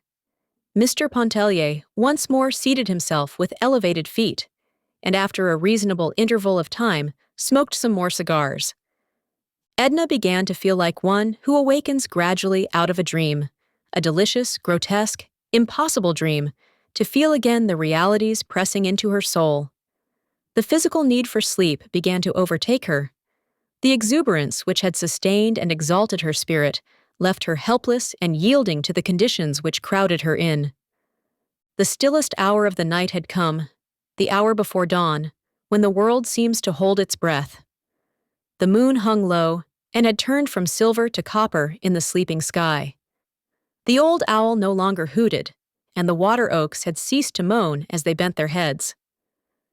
Edna arose, cramped from lying so long and still in the hammock. She tottered up the steps, clutching feebly at the post before passing into the house. "Are you coming in, Léonce?" she asked, turning her face toward her husband. "Yes, dear," he answered, with a glance following a misty puff of smoke. "Just as soon as I have finished my cigar." Chapter 12. She slept but a few hours. They were troubled and feverish hours, disturbed with dreams that were intangible, that eluded her, leaving only an impression upon her half-awakened senses of something unattainable. She was up and dressed in the cool of the early morning. The air was invigorating and steadied somewhat her faculties. However, she was not seeking refreshment or help from any source, either external or from within. She was blindly following whatever impulse moved her, as if she had placed herself in alien hands for direction and freed her soul of responsibility. Most of the people at that early hour were still in bed and asleep. A few, who intended to go over to the Cheniere for Mass, were moving about. The lovers, who had laid their plans the night before, were already strolling toward the wharf. The lady in black, with her Sunday prayer book, velvet and gold clasped, and her Sunday silver beads, was following them at no great distance. Old Monsieur Farival was up, and was more than half inclined to do anything that suggested itself. He put on his big straw hat, and taking his umbrella from the stand in the hall, followed the lady in black, never overtaking her. The little Negro girl who worked Madame Lebrun's sewing machine was sweeping the galleries with long, absent-minded strokes of the broom. Edna sent her up into the house to awaken Robert. "Tell him I am going to the Cheniere. The boat is ready. Tell him to hurry." He had soon joined her. She had never sent for him before. She had never asked for him. She had never seemed to want him before. She did not appear conscious that she had done anything unusual in commanding his presence. He was apparently equally unconscious of anything extraordinary in the situation. But his face was suffused with a quiet glow when he met her. They went together back to the kitchen to drink coffee. There was no time to wait for any nicety of service. They stood outside the window, and the cook passed them their coffee and a roll, which they drank and ate from the windowsill. Edna said it tasted good. She had not thought of coffee, nor of anything. He told her he had often noticed that she lacked forethought. Wasn't it enough to think of going to the cheniere and waking you up? She laughed. Do I have to think of everything, as Leonce says when he's in a bad humor? I don't blame him. He'd never be in a bad humor if it weren't for me. They took a shortcut across the sands. At a distance, they could see the curious procession moving toward the wharf. The lovers, shoulder to shoulder, creeping. The lady in black, gaining steadily upon them. Old Monsieur Farival, losing ground inch by inch, and a young barefooted Spanish girl, with a red kerchief on her head and a basket on her arm, bringing up the rear. Robert knew the girl, and he talked to her a little in the boat. No one present understood what they said. Her name was Mariquita.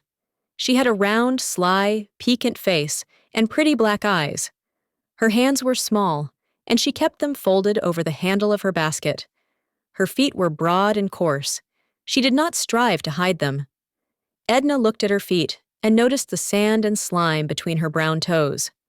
Baudelaire grumbled because Mariquita was there, taking up so much room. In reality, he was annoyed at having old Monsieur Farival, who considered himself the better sailor of the two.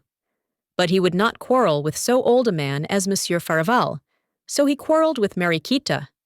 The girl was deprecatory at one moment, appealing to Robert. She was saucy the next, moving her head up and down, making eyes at Robert, and making mouths at Baudelaire. The lovers were all alone. They saw nothing, they heard nothing. The lady in black was counting her beads for the third time. Old Monsieur Farival talked incessantly of what he knew about handling a boat, and of what Baudelaire did not know on the same subject. Edna liked it all. She looked Mariquita up and down, from her ugly brown toes to her pretty black eyes, and back again. "Why does she look at me like that?" inquired the girl of Robert. "Maybe she thinks you are pretty. Shall I ask her? Number is she your sweetheart? She's a married lady and has 2 children. Oh, well!" Francisco ran away with Silvano's wife, who had 4 children. They took all his money and one of the children and stole his boat. "Shut up! Does she understand?" "Oh, hush! Are those 2 married over there, leaning on each other?" "Of course not," laughed Robert. "Of course not," echoed Mariquita, with a serious, confirmatory bob of the head. The sun was high up and beginning to bite. The swift breeze seemed to Edna to bury the sting of it into the pores of her face and hands. Robert held his umbrella over her. As they went cutting sidewise through the water, the sails bellied taut, with the wind filling and overflowing them. Old Monsieur Farival laughed sardonically at something as he looked at the sails, and Baudelaire swore at the old man under his breath. Sailing across the bay to the Cheniere Caminada, Edna felt as if she were being borne away from some anchorage which had held her fast, whose chains had been loosening, had snapped the night before when the mystic spirit was abroad, leaving her free to drift whithersoever she chose to set her sails. Robert spoke to her incessantly. He no longer noticed Mariquita. The girl had shrimps in her bamboo basket. They were covered with Spanish moss. She beat the moss down impatiently and muttered to herself sullenly. "Let us go to Grande Terre tomorrow?" said Robert in a low voice. "What shall we do there?" "Climb up the hill to the old fort and look at the little wriggling gold snakes and watch the lizards sun themselves." She gazed away toward Grande Terre and thought she would like to be alone there with Robert, in the sun, listening to the ocean's roar and watching the slimy lizards writhe in and out among the ruins of the old fort. "And the next day or the next, we can sail to the Bayou Brulot," he went on. "What shall we do there?" "Anything, cast bait for fish." "No, we'll go back to Grande Terre, let the fish alone." "We'll go wherever you like," he said. "I'll have Tony come over and help me patch and trim my boat. We shall not need Baudelaire nor anyone. Are you afraid of the pirogue?" "Oh, no." "Then I'll take you some night in the pirogue when the moon shines. Maybe your Gulf spirit will whisper to you in which of these islands the treasures are hidden, direct you to the very spot, perhaps." "And in a day we should be rich," she laughed. "I'd give it all to you, the pirate gold, and every bit of treasure we could dig up. I think you would know how to spend it. Pirate gold isn't a thing to be hoarded or utilized. It is something to squander and throw to the four winds, for the fun of seeing the golden specks fly. We'd share it and scatter it together, he said. His face flushed. They all went together up to the quaint little Gothic church of Our Lady of Lourdes, gleaming all brown and yellow with paint in the sun's glare. Only Baudelaire remained behind, tinkering at his boat, and Mariquita walked away with her basket of shrimps, casting a look of childish ill humor and reproach at Robert from the corner of her eye. Chapter 13. A feeling of oppression and drowsiness overcame Edna during the service. Her head began to ache, and the lights on the altar swayed before her eyes. Another time, she might have made an effort to regain her composure, but her one thought was to quit the stifling atmosphere of the church and reach the open air. She arose, climbing over Robert's feet with a muttered apology. Old Monsieur Farival, flurried, curious, stood up, but upon seeing that Robert had followed Mrs. Pontellier, he sank back into his seat. He whispered an anxious inquiry of the lady in black, who did not notice him or reply, but kept her eyes fastened upon the pages of her velvet prayer book. I felt giddy and almost overcome, Edna said, lifting her hands instinctively to her head and pushing her straw hat up from her forehead. I couldn't have stayed through the service. They were outside in the shadow of the church. Robert was full of solicitude. It was folly to have thought of going in the first place, let alone staying. Come over to Madame Antoine's. You can rest there. He took her arm and led her away, looking anxiously and continuously down into her face. How still it was, with only the voice of the sea whispering through the reeds that grew in the salt-water pools. The long line of little gray, weather-beaten houses nestled peacefully among the orange trees. It must always have been God's day on that low, drowsy island, Edna thought. They stopped, leaning over a jagged fence made of sea drift, to ask for water. A youth, a mild-faced Acadian, was drawing water from the cistern, which was nothing more than a rusty buoy, with an opening on one side, sunk in the ground. The water which the youth handed to them in a tin pail was not cold to taste, but it was cool to her heated face, and it greatly revived and refreshed her. Madame Antoine's cot was at the far end of the village. She welcomed them with all the native hospitality, as she would have opened her door to let the sunlight in. She was fat and walked heavily and clumsily across the floor. She could speak no English, but when Robert made her understand that the lady who accompanied him was ill and desired to rest, she was all eagerness to make Edna feel at home and to dispose of her comfortably. The whole place was immaculately clean, and the big four-posted bed, snow-white, invited one to repose. It stood in a small side room which looked out across a narrow grass plot toward the shed, where there was a disabled boat lying keel upward. Madame Antoine had not gone to Mass.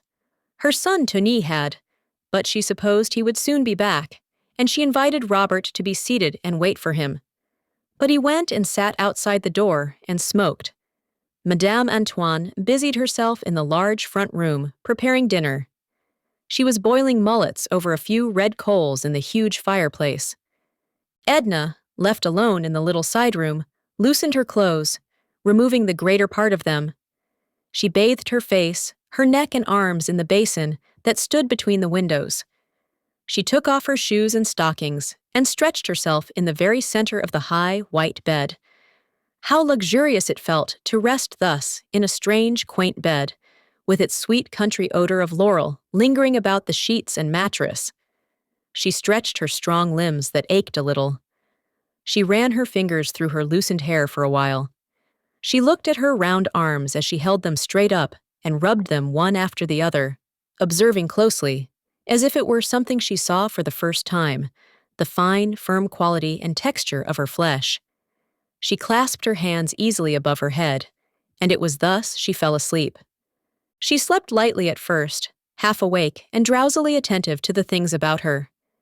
She could hear Madame Antoine's heavy, scraping tread as she walked back and forth on the sanded floor. Some chickens were clucking outside the windows, scratching for bits of gravel in the grass. Later, she half heard the voices of Robert and Tony talking under the shed. She did not stir. Even her eyelids rested numb and heavily over her sleepy eyes. The voices went on. Tony's slow, Acadian drawl, Robert's quick, soft, smooth French. She understood French imperfectly, unless directly addressed, and the voices were only part of the other drowsy, muffled sounds lulling her senses. When Edna awoke, it was with the conviction that she had slept long and soundly. The voices were hushed under the shed. Madame Antoine's step was no longer to be heard in the adjoining room. Even the chickens had gone elsewhere to scratch and cluck. The mosquito bar was drawn over her. The old woman had come in while she slept and let down the bar. Edna arose quietly from the bed, and looking between the curtains of the window, she saw by the slanting rays of the sun that the afternoon was far advanced. Robert was out there under the shed, reclining in the shade against the sloping keel of the overturned boat. He was reading from a book. Tony was no longer with him. She wondered what had become of the rest of the party. She peeped out at him 2 or 3 times as she stood washing herself in the little basin between the windows. Madame Antoine had laid some coarse, clean towels upon a chair and had placed a box of poudre de riz within easy reach. Edna dabbed the powder upon her nose and cheeks as she looked at herself closely in the little distorted mirror which hung on the wall above the basin. Her eyes were bright and wide awake, and her face glowed. When she had completed her toilet, she walked into the adjoining room. She was very hungry. No one was there. But there was a cloth spread upon the table that stood against the wall, and a cover was laid for one, with a crusty brown loaf and a bottle of wine beside the plate. Edna bit a piece from the brown loaf, tearing it with her strong white teeth. She poured some of the wine into the glass and drank it down. Then she went softly out of doors, and plucking an orange from the low-hanging bough of a tree, threw it at Robert, who did not know she was awake and up. An illumination broke over his whole face when he saw her and joined her under the orange tree. "How many years have I slept?" she inquired. "The whole island seems changed. A new race of beings must have sprung up, leaving only you and me as past relics. How many ages ago did Madame Antoine and Tony die? And when did our people from Grand Isle disappear from the earth?" He familiarly adjusted a ruffle upon her shoulder. "You have slept precisely 100 years. I was left here to guard your slumbers. And for 100 years, I have been out under the shed reading a book. The only evil I couldn't prevent was to keep a broiled fowl from drying up. If it has turned to stone, still will I eat it," said Edna, moving with him into the house. "But really, what has become of Monsieur Farival and the others?" "Gone hours ago. When they found that you were sleeping, they thought it best not to awake you. Anyway, I wouldn't have let them. What was I here for?"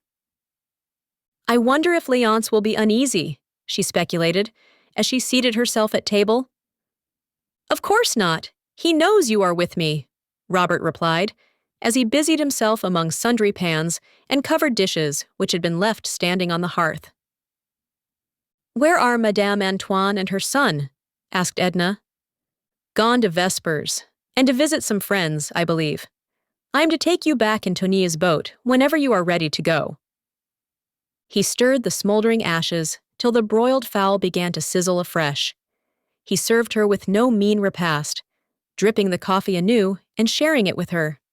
Madame Antoine had cooked little else than the mullets, but while Edna slept, Robert had foraged the island. He was childishly gratified to discover her appetite and to see the relish with which she ate the food which he had procured for her. "Shall we go right away?" she asked, after draining her glass and brushing together the crumbs of the crusty loaf. "The sun isn't as low as it will be in 2 hours," he answered. "The sun will be gone in 2 hours." "Well, let it go. Who cares?" They waited a good while under the orange trees till Madame Antoine came back, panting, waddling, with 1,000 apologies to explain her absence. Tony did not dare to return. He was shy, and would not willingly face any woman except his mother. It was very pleasant to stay there under the orange trees, while the sun dipped lower and lower, turning the western sky to flaming copper and gold. The shadows lengthened and crept out like stealthy, grotesque monsters across the grass. Edna and Robert both sat upon the ground. That is, he lay upon the ground beside her, occasionally picking at the hem of her muslin gown. Madame Antoine seated her fat body, broad and squat, upon a bench beside the door. She had been talking all the afternoon and had wound herself up to the storytelling pitch. And what stories she told them! But twice in her life she had left the Cheniere Caminada, and then for the briefest span. All her years she had squatted and waddled there upon the island, gathering legends of the Baratarians and the sea. The night came on, with the moon to lighten it. Edna could hear the whispering voices of dead men and the click of muffled gold. When she and Robert stepped into Tony's boat, with the red lateen sail, misty spirit forms were prowling in the shadows and among the reeds, and upon the water were phantom ships, speeding to cover. Chapter 14. The youngest boy, Etienne, had been very naughty, Madame Ratignolle said, as she delivered him into the hands of his mother. He had been unwilling to go to bed and had made a scene, whereupon she had taken charge of him and pacified him as well as she could. Raoul had been in bed and asleep for 2 hours. The youngster was in his long white nightgown that kept tripping him up as Madame Ratignolle led him along by the hand. With the other chubby fist, he rubbed his eyes, which were heavy with sleep and ill humor. Edna took him in her arms, and seating herself in the rocker, began to coddle and caress him, calling him all manner of tender names, soothing him to sleep. It was not more than 9 o'clock. No one had yet gone to bed but the children. Léonce had been very uneasy at first, Madame Ratignolle said, and had wanted to start at once for the Cheniere. But Monsieur Farival had assured him that his wife was only overcome with sleep and fatigue, that Tony would bring her safely back later in the day, and he had thus been dissuaded from crossing the bay.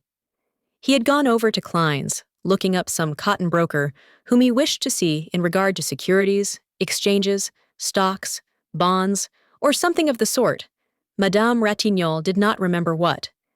He said he would not remain away late. She herself was suffering from heat and oppression, she said.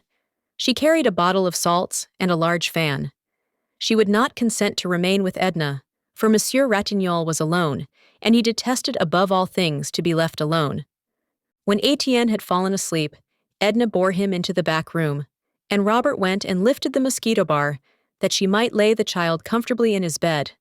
The quadroon had vanished.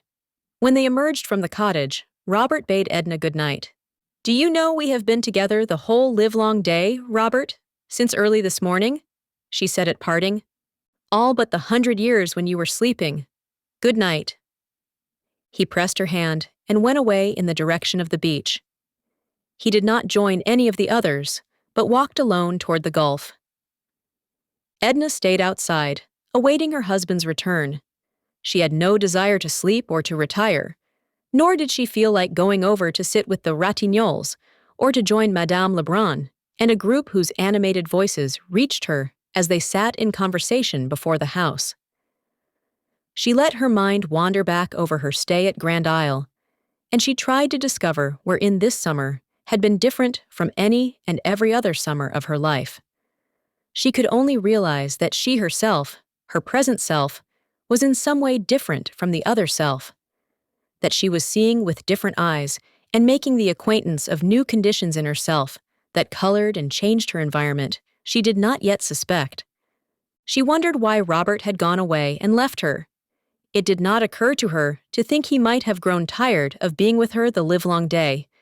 She was not tired, and she felt that he was not. She regretted that he had gone. It was so much more natural to have him stay when he was not absolutely required to leave her.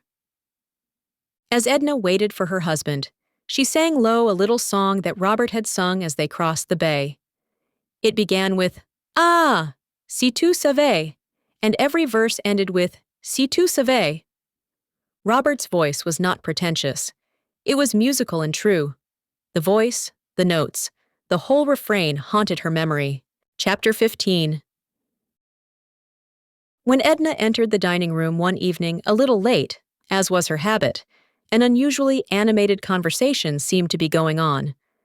Several persons were talking at once, and Victor's voice was predominating, even over that of his mother. Edna had returned late from her bath, had dressed in some haste, and her face was flushed. Her head, set off by her dainty white gown, suggested a rich, rare blossom. She took her seat at table between old Monsieur Farival and Madame Ratignolle. As she seated herself and was about to begin to eat her soup, which had been served when she entered the room, several persons informed her simultaneously that Robert was going to Mexico. She laid her spoon down and looked about her bewildered. He had been with her, reading to her all the morning, and had never even mentioned such a place as Mexico. She had not seen him during the afternoon.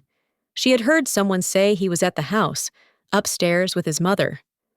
This she had thought nothing of, though she was surprised when he did not join her later in the afternoon, when she went down to the beach.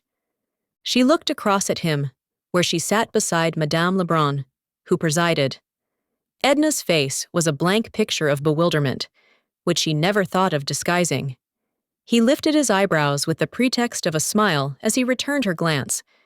He looked embarrassed and uneasy. "When is he going?"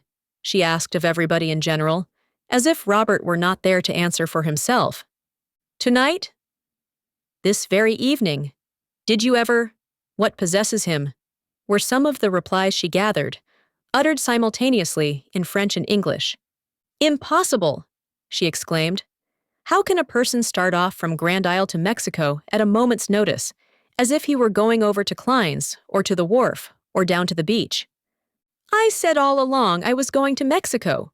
I've been saying so for years," cried Robert, in an excited and irritable tone, with the air of a man defending himself against a swarm of stinging insects. Madame Lebrun knocked on the table with her knife handle.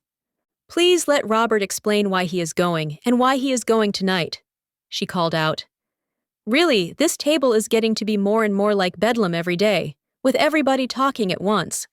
Sometimes, I hope God will forgive me, but positively, sometimes I wish Victor would lose the power of speech." Victor laughed sardonically as he thanked his mother for her holy wish, of which he failed to see the benefit to anybody, except that it might afford her a more ample opportunity and license to talk herself. Monsieur Farival thought that Victor should have been taken out in mid-ocean in his earliest youth and drowned. Victor thought there would be more logic in thus disposing of old people with an established claim for making themselves universally obnoxious. Madame Lebrun grew a trifle hysterical. Robert called his brother some sharp, hard names. "There's nothing much to explain, Mother," he said, though he explained nevertheless, looking chiefly at Edna, that he could only meet the gentleman whom he intended to join at Vera Cruz by taking such and such a steamer, which left New Orleans on such a day, that Baudelaire was going out with his lugger-load of vegetables that night, which gave him an opportunity of reaching the city and making his vessel in time. "But when did you make up your mind to all this?" demanded Monsieur Farival. "This afternoon," returned Robert, with a shade of annoyance. "At what time this afternoon?" persisted the old gentleman, with nagging determination, as if he were cross-questioning a criminal in a court of justice. "At 4 o'clock this afternoon, Monsieur Farival," Robert replied, in a high voice and with a lofty air, which reminded Edna of some gentleman on the stage. She had forced herself to eat most of her soup, and now she was picking the flaky bits of a court bouillon with her fork. The lovers were profiting by the general conversation on Mexico to speak in whispers of matters which they rightly considered were interesting to no one but themselves. The lady in black had once received a pair of prayer beads of curious workmanship from Mexico, with very special indulgence attached to them, but she had never been able to ascertain whether the indulgence extended outside the Mexican border. Father Fauchel of the cathedral had attempted to explain it, but he had not done so to her satisfaction, and she begged that Robert would interest himself and discover, if possible, whether she was entitled to the indulgence accompanying the remarkably curious Mexican prayer beads. Madame Ratignolle hoped that Robert would exercise extreme caution in dealing with the Mexicans, who, she considered, were a treacherous people, unscrupulous and revengeful. She trusted she did them no injustice in thus condemning them as a race. She had known personally but one Mexican who made and sold excellent tamales and whom she would have trusted implicitly, so soft-spoken was he. One day, he was arrested for stabbing his wife. She never knew whether he had been hanged or not. Victor had grown hilarious and was attempting to tell an anecdote about a Mexican girl who served chocolate one winter in a restaurant in Dauphine Street. No one would listen to him but old Monsieur Farival, who went into convulsions over the droll story. Edna wondered if they had all gone mad, to be talking and clamoring at that rate. She herself could think of nothing to say about Mexico or the Mexicans. "At what time do you leave?" she asked Robert. "At 10, he told her. "Baudelaire wants to wait for the moon. Are you all ready to go?" "Quite ready. I shall only take a handbag and shall pack my trunk in the city." He turned to answer some question put to him by his mother, and Edna, having finished her black coffee, left the table. She went directly to her room. The little cottage was close and stuffy after leaving the outer air, but she did not mind. There appeared to be 100 different things demanding her attention indoors. She began to set the toilet stand to rights, grumbling at the negligence of the quadroon, who was in the adjoining room putting the children to bed. She gathered together stray garments that were hanging on the backs of chairs and put each where it belonged in closet or bureau drawer. She changed her gown for a more comfortable and commodious wrapper. She rearranged her hair, combing and brushing it with unusual energy. Then she went in and assisted the quadroon in getting the boys to bed. They were very playful and inclined to talk, to do anything but lie quiet and go to sleep. Edna sent the quadroon away to her supper and told her she need not return. Then she sat and told the children a story. Instead of soothing it, excited them and added to their wakefulness. She left them in heated argument, speculating about the conclusion of the tale which their mother promised to finish the following night. The little black girl came in to say that Madame Lebrun would like to have Mrs. Pontellier go and sit with them over at the house till Mr. Robert went away. Edna returned answer that she had already undressed, that she did not feel quite well, but perhaps she would go over to the house later. She started to dress again, and got as far advanced as to remove her peignoir. But changing her mind once more, she resumed the peignoir, and went outside and sat down before her door. She was overheated and irritable, and fanned herself energetically for a while. Madame Ratignolle came down to discover what was the matter. "All that noise and confusion at the table must have upset me," replied Edna, "and moreover, I hate shocks and surprises. The idea of Robert starting off in such a ridiculously sudden and dramatic way, as if it were a matter of life and death, never saying a word about it all morning when he was with me." "Yes," agreed Madame Ratignolle. "I think it was showing us all, you especially, very little consideration. It wouldn't have surprised me in any of the others. Those Lebruns are all given to heroics. But I must say, I should never have expected such a thing from Robert. Are you not coming down? Come on, dear, it doesn't look friendly." "No," said Edna, a little sullenly. "I can't go to the trouble of dressing again. I don't feel like it." "You needn't dress. You look all right. Fasten a belt around your waist. Just look at me." "No," persisted Edna, "but you go on. Madame Lebrun might be offended if we both stayed away." Madame Ratignolle kissed Edna good night and went away, being in truth rather desirous of joining in the general and animated conversation which was still in progress concerning Mexico and the Mexicans. Somewhat later, Robert came up, carrying his handbag. "Aren't you feeling well?" he asked. "Oh, well enough. Are you going right away?" He lit a match and looked at his watch. "In 20 minutes, he said. The sudden and brief flare of the match emphasized the darkness for a while. He sat down upon a stool which the children had left out on the porch. "Get a chair," said Edna. "This will do," he replied. He put on his soft hat and nervously took it off again, and wiping his face with his handkerchief, complained of the heat. "Take the fan," said Edna, offering it to him. "Oh no, thank you. It does no good. You have to stop fanning sometime and feel all the more uncomfortable afterward." That's one of the ridiculous things which men always say. I have never known one to speak otherwise of fanning. How long will you be gone? Forever, perhaps. I don't know. It depends upon a good many things. Well, in case it shouldn't be forever, how long will it be? I don't know. This seems to me perfectly preposterous and uncalled for. I don't like it. I don't understand your motive for silence and mystery, never saying a word to me about it this morning. He remained silent, not offering to defend himself. He only said, after a moment, "Don't part from me in any ill humor. I never knew you to be out of patience with me before." "I don't want to part in any ill humor," she said, "but can't you understand? I've grown used to seeing you, to having you with me all the time, and your action seems unfriendly, even unkind.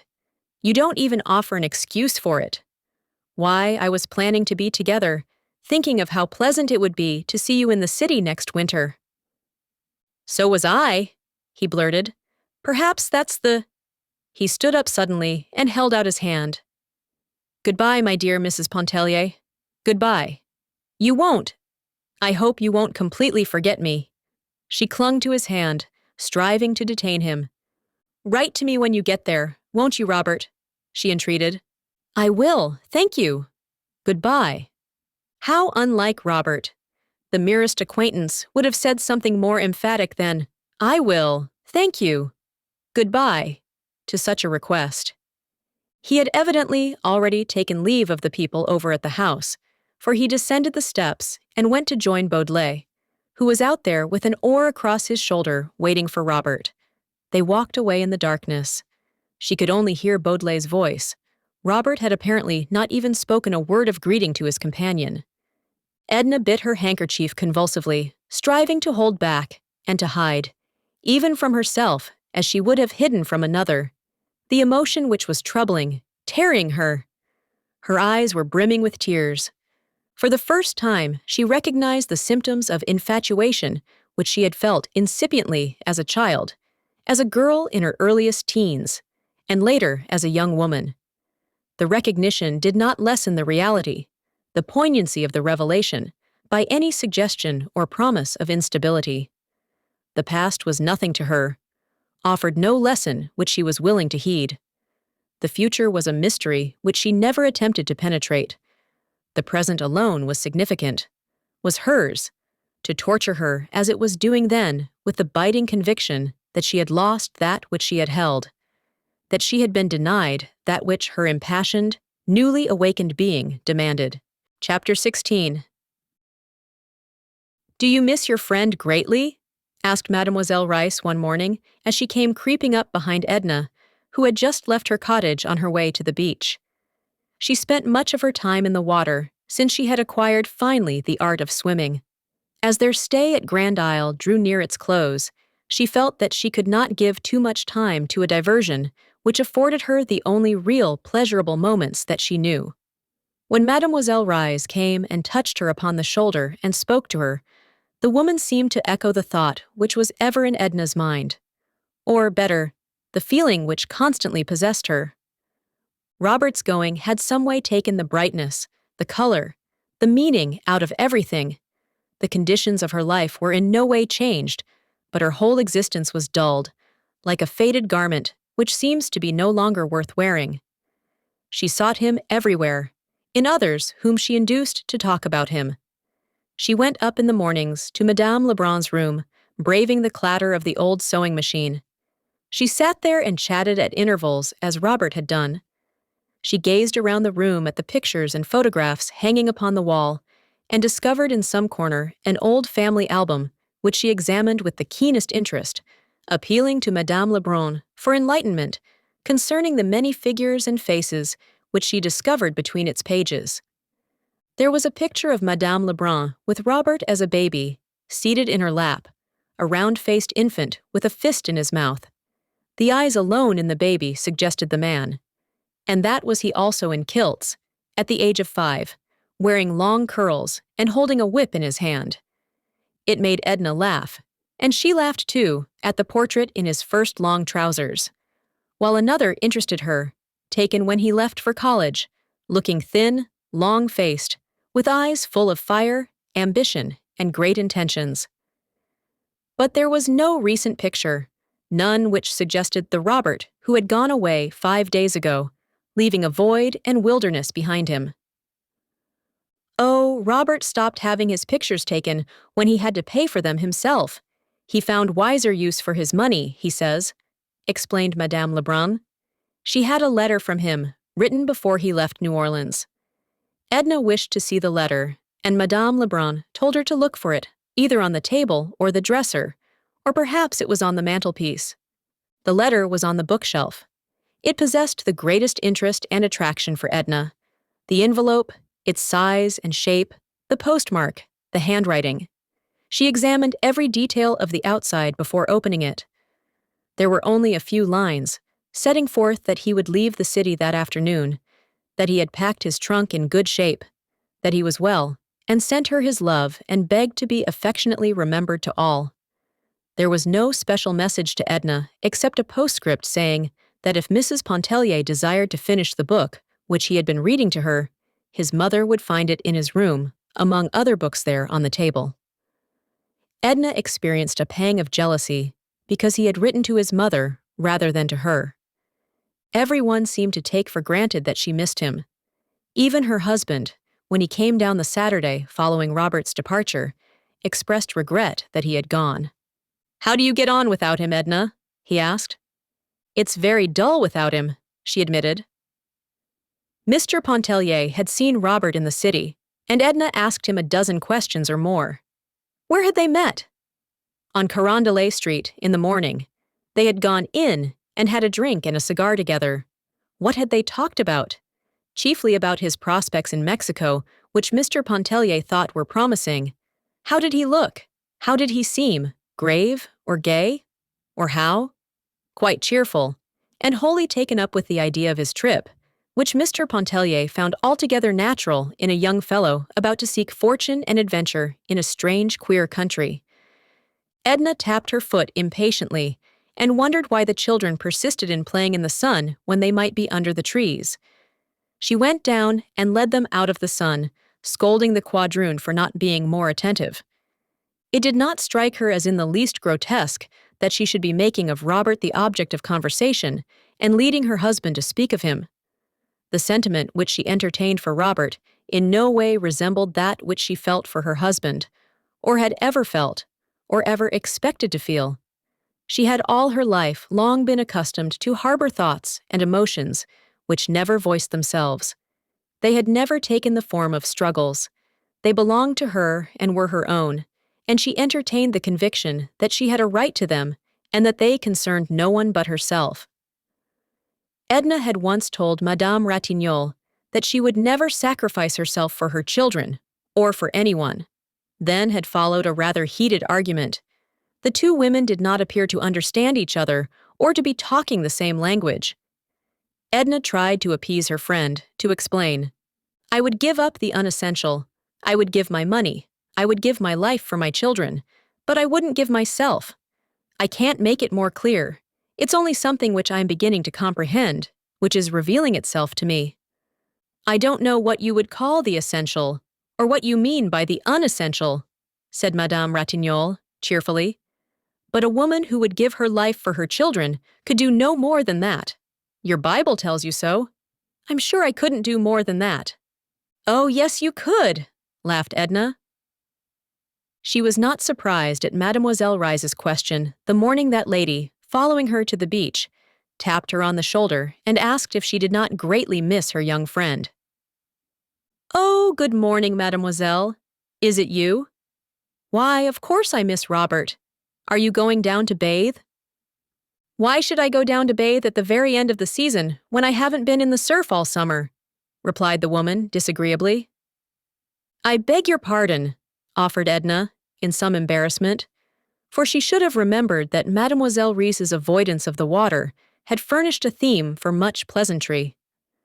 Some among them thought it was on account of her false hair, or the dread of getting the violets wet, while others attributed it to the natural aversion for water sometimes believed to accompany the artistic temperament. Mademoiselle offered Edna some chocolates in a paper bag, which she took from her pocket, by way of showing that she bore no ill feeling. She habitually ate chocolates for their sustaining quality. They contained much nutriment in small compass, she said. They saved her from starvation, as Madame Lebrun's table was utterly impossible, and no one save so impertinent a woman as Madame Lebrun could think of offering such food to people and requiring them to pay for it.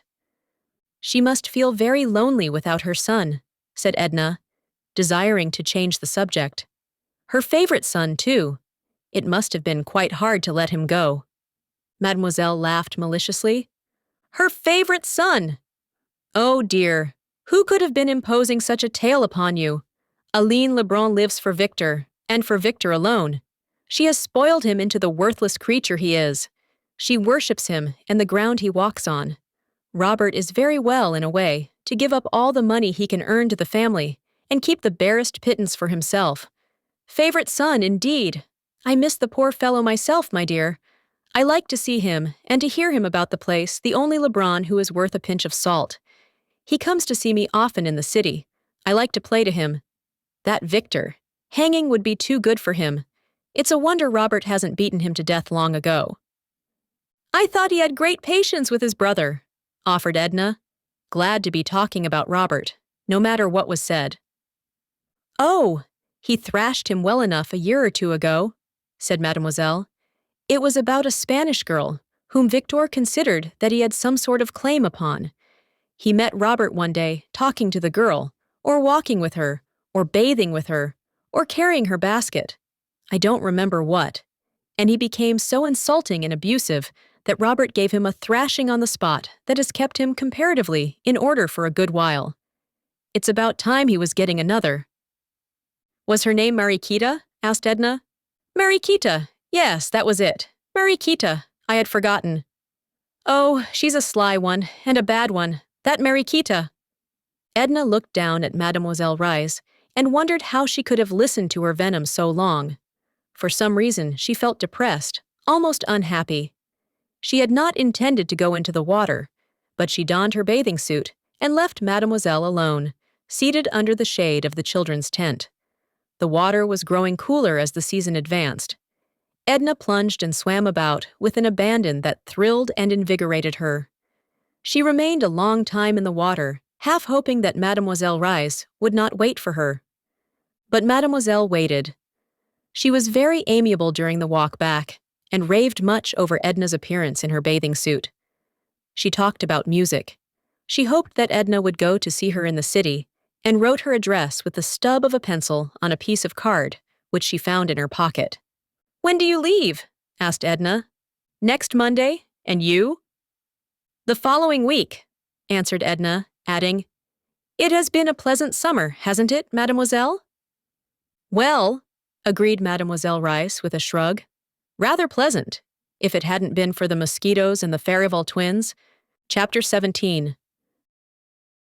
The Pontellier possessed a very charming home on Esplanade Street in New Orleans. It was a large double cottage with a broad front veranda, whose round, fluted columns supported the sloping roof. The house was painted a dazzling white. The outside shutters, or jalousies, were green. In the yard, which was kept scrupulously neat, were flowers and plants of every description which flourishes in South Louisiana. Within doors, the appointments were perfect after the conventional type. The softest carpets and rugs covered the floors. Rich and tasteful draperies hung at doors and windows. There were paintings, selected with judgment and discrimination, upon the walls. The cut glass, the silver, the heavy damask which daily appeared upon the table were the envy of many women whose husbands were less generous than Mr. Pontellier. Mr. Pontellier was very fond of walking about his house, examining its various appointments and details to see that nothing was amiss. He greatly valued his possessions, chiefly because they were his, and derived genuine pleasure from contemplating a painting, a statuette, a rare lace curtain, no matter what, after he had bought it and placed it among his household gods. On Tuesday afternoons, Tuesday being Mrs. Pontellier's reception day, there was a constant stream of callers, women who came in carriages or in the streetcars, or walked when the air was soft and distance permitted. A light-colored mulatto boy, in dress coat and bearing a diminutive silver tray for the reception of cards, admitted them. A maid, in white fluted cap, offered the callers liqueur, coffee, or chocolate, as they might desire. Mrs. Pontellier, attired in a handsome reception gown, remained in the drawing room the entire afternoon, receiving her visitors. Men sometimes called in the evening with their wives. This had been the program which Mrs. Pontellier had religiously followed since her marriage, 6 years before. Certain evenings during the week she and her husband attended the opera, or sometimes the play. Mr. Pontellier left his home in the mornings between 9 and 10 o'clock, and rarely returned before 6:30 or 7 in the evening, dinner being served at 7:30. He and his wife seated themselves at table one Tuesday evening, a few weeks after their return from Grand Isle. They were alone together. The boys were being put to bed. The patter of their bare, escaping feet could be heard occasionally, as well as the pursuing voice of the quadroon, lifted in mild protest and entreaty.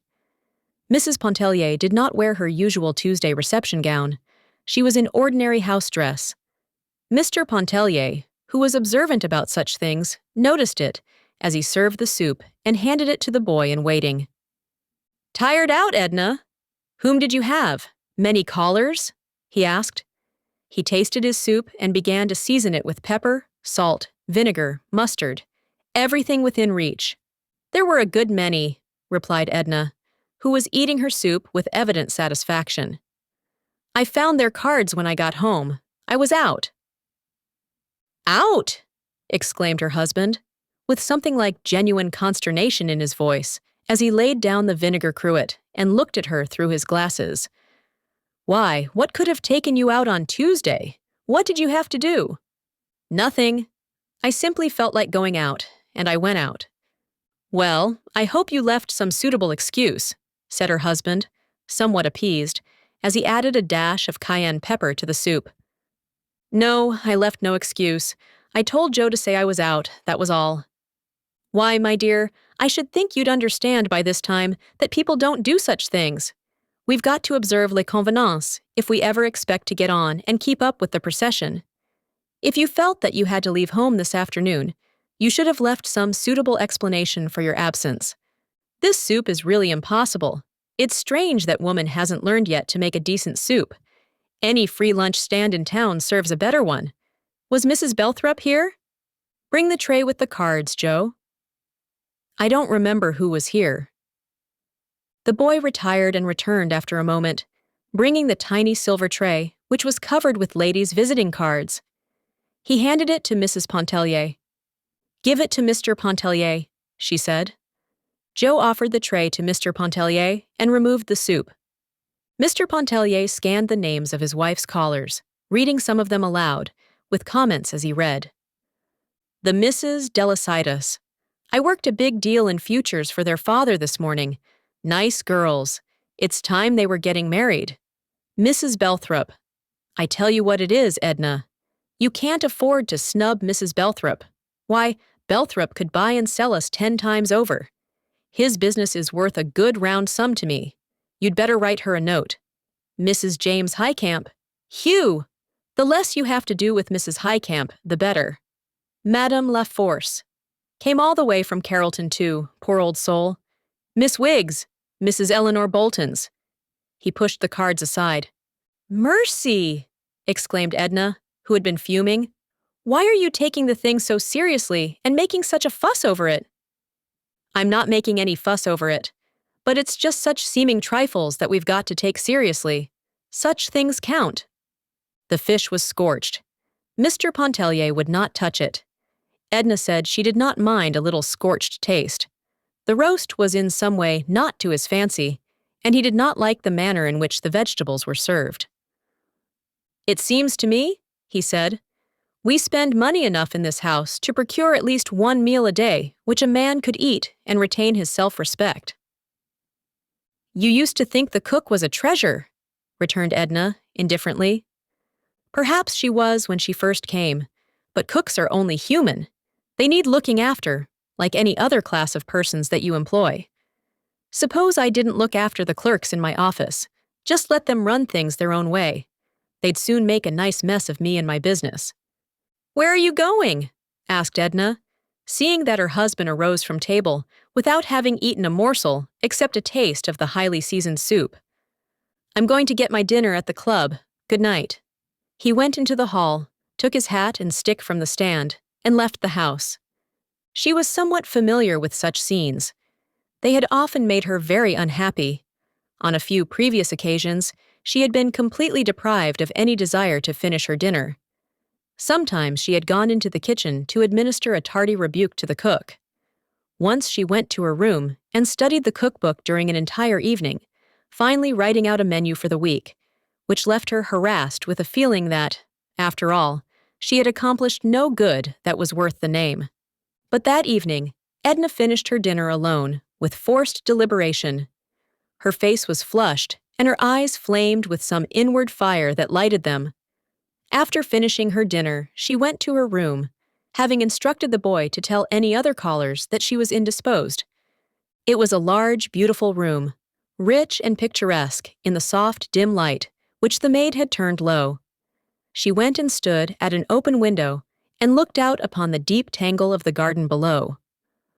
All the mystery and witchery of the night seemed to have gathered there amid the perfumes and the dusky and tortuous outlines of flowers and foliage. She was seeking herself and finding herself in just such sweet, half-darkness which met her moods. But the voices were not soothing that came to her from the darkness and the sky above and the stars. They jeered and sounded mournful notes without promise, devoid even of hope. She turned back into the room and began to walk to and fro down its whole length, without stopping, without resting. She carried in her hands a thin handkerchief, which she tore into ribbons, rolled into a ball, and flung from her. Once she stopped, and taking off her wedding ring, flung it upon the carpet. When she saw it lying there, she stamped her heel upon it, striving to crush it. But her small boot heel did not make an indenture, not a mark upon the little glittering circlet. In a sweeping passion, she seized a glass vase from the table and flung it upon the tiles of the hearth. She wanted to destroy something. The crash and clatter were what she wanted to hear. A maid, alarmed at the din of breaking glass, entered the room to discover what was the matter. "A vase fell upon the hearth," said Edna. "Never mind. Leave it till morning." "Oh, you might get some of the glass in your feet, ma'am," insisted the young woman, picking up bits of the broken vase that were scattered upon the carpet. "And here's your ring, ma'am, under the chair." Edna held out her hand, and taking the ring, slipped it upon her finger. Chapter 18. The following morning, Mr. Pontellier, upon leaving for his office, asked Edna if she would not meet him in town in order to look at some new fixtures for the library. "I hardly think we need new fixtures, Leonce. Don't let us get anything new. You are too extravagant. I don't believe you ever think of saving or putting by. The way to become rich is to make money, my dear Edna, not to save it," he said. He regretted that she did not feel inclined to go with him and select new fixtures. He kissed her goodbye and told her she was not looking well and must take care of herself. She was unusually pale and very quiet. She stood on the front veranda as he quitted the house and absently picked a few sprays of jessamine that grew upon a trellis nearby. She inhaled the odor of the blossoms and thrust them into the bosom of her white morning gown. The boys were dragging along the banquette a small express wagon, which they had filled with blocks and sticks. The quadroon was following them with little quick steps, having assumed a fictitious animation and alacrity for the occasion. A fruit vendor was crying his wares in the street. Edna looked straight before her with a self-absorbed expression upon her face. She felt no interest in anything about her. The street, the children, the fruit vendor, the flowers growing there under her eyes, were all part and parcel of an alien world, which had suddenly become antagonistic. She went back into the house.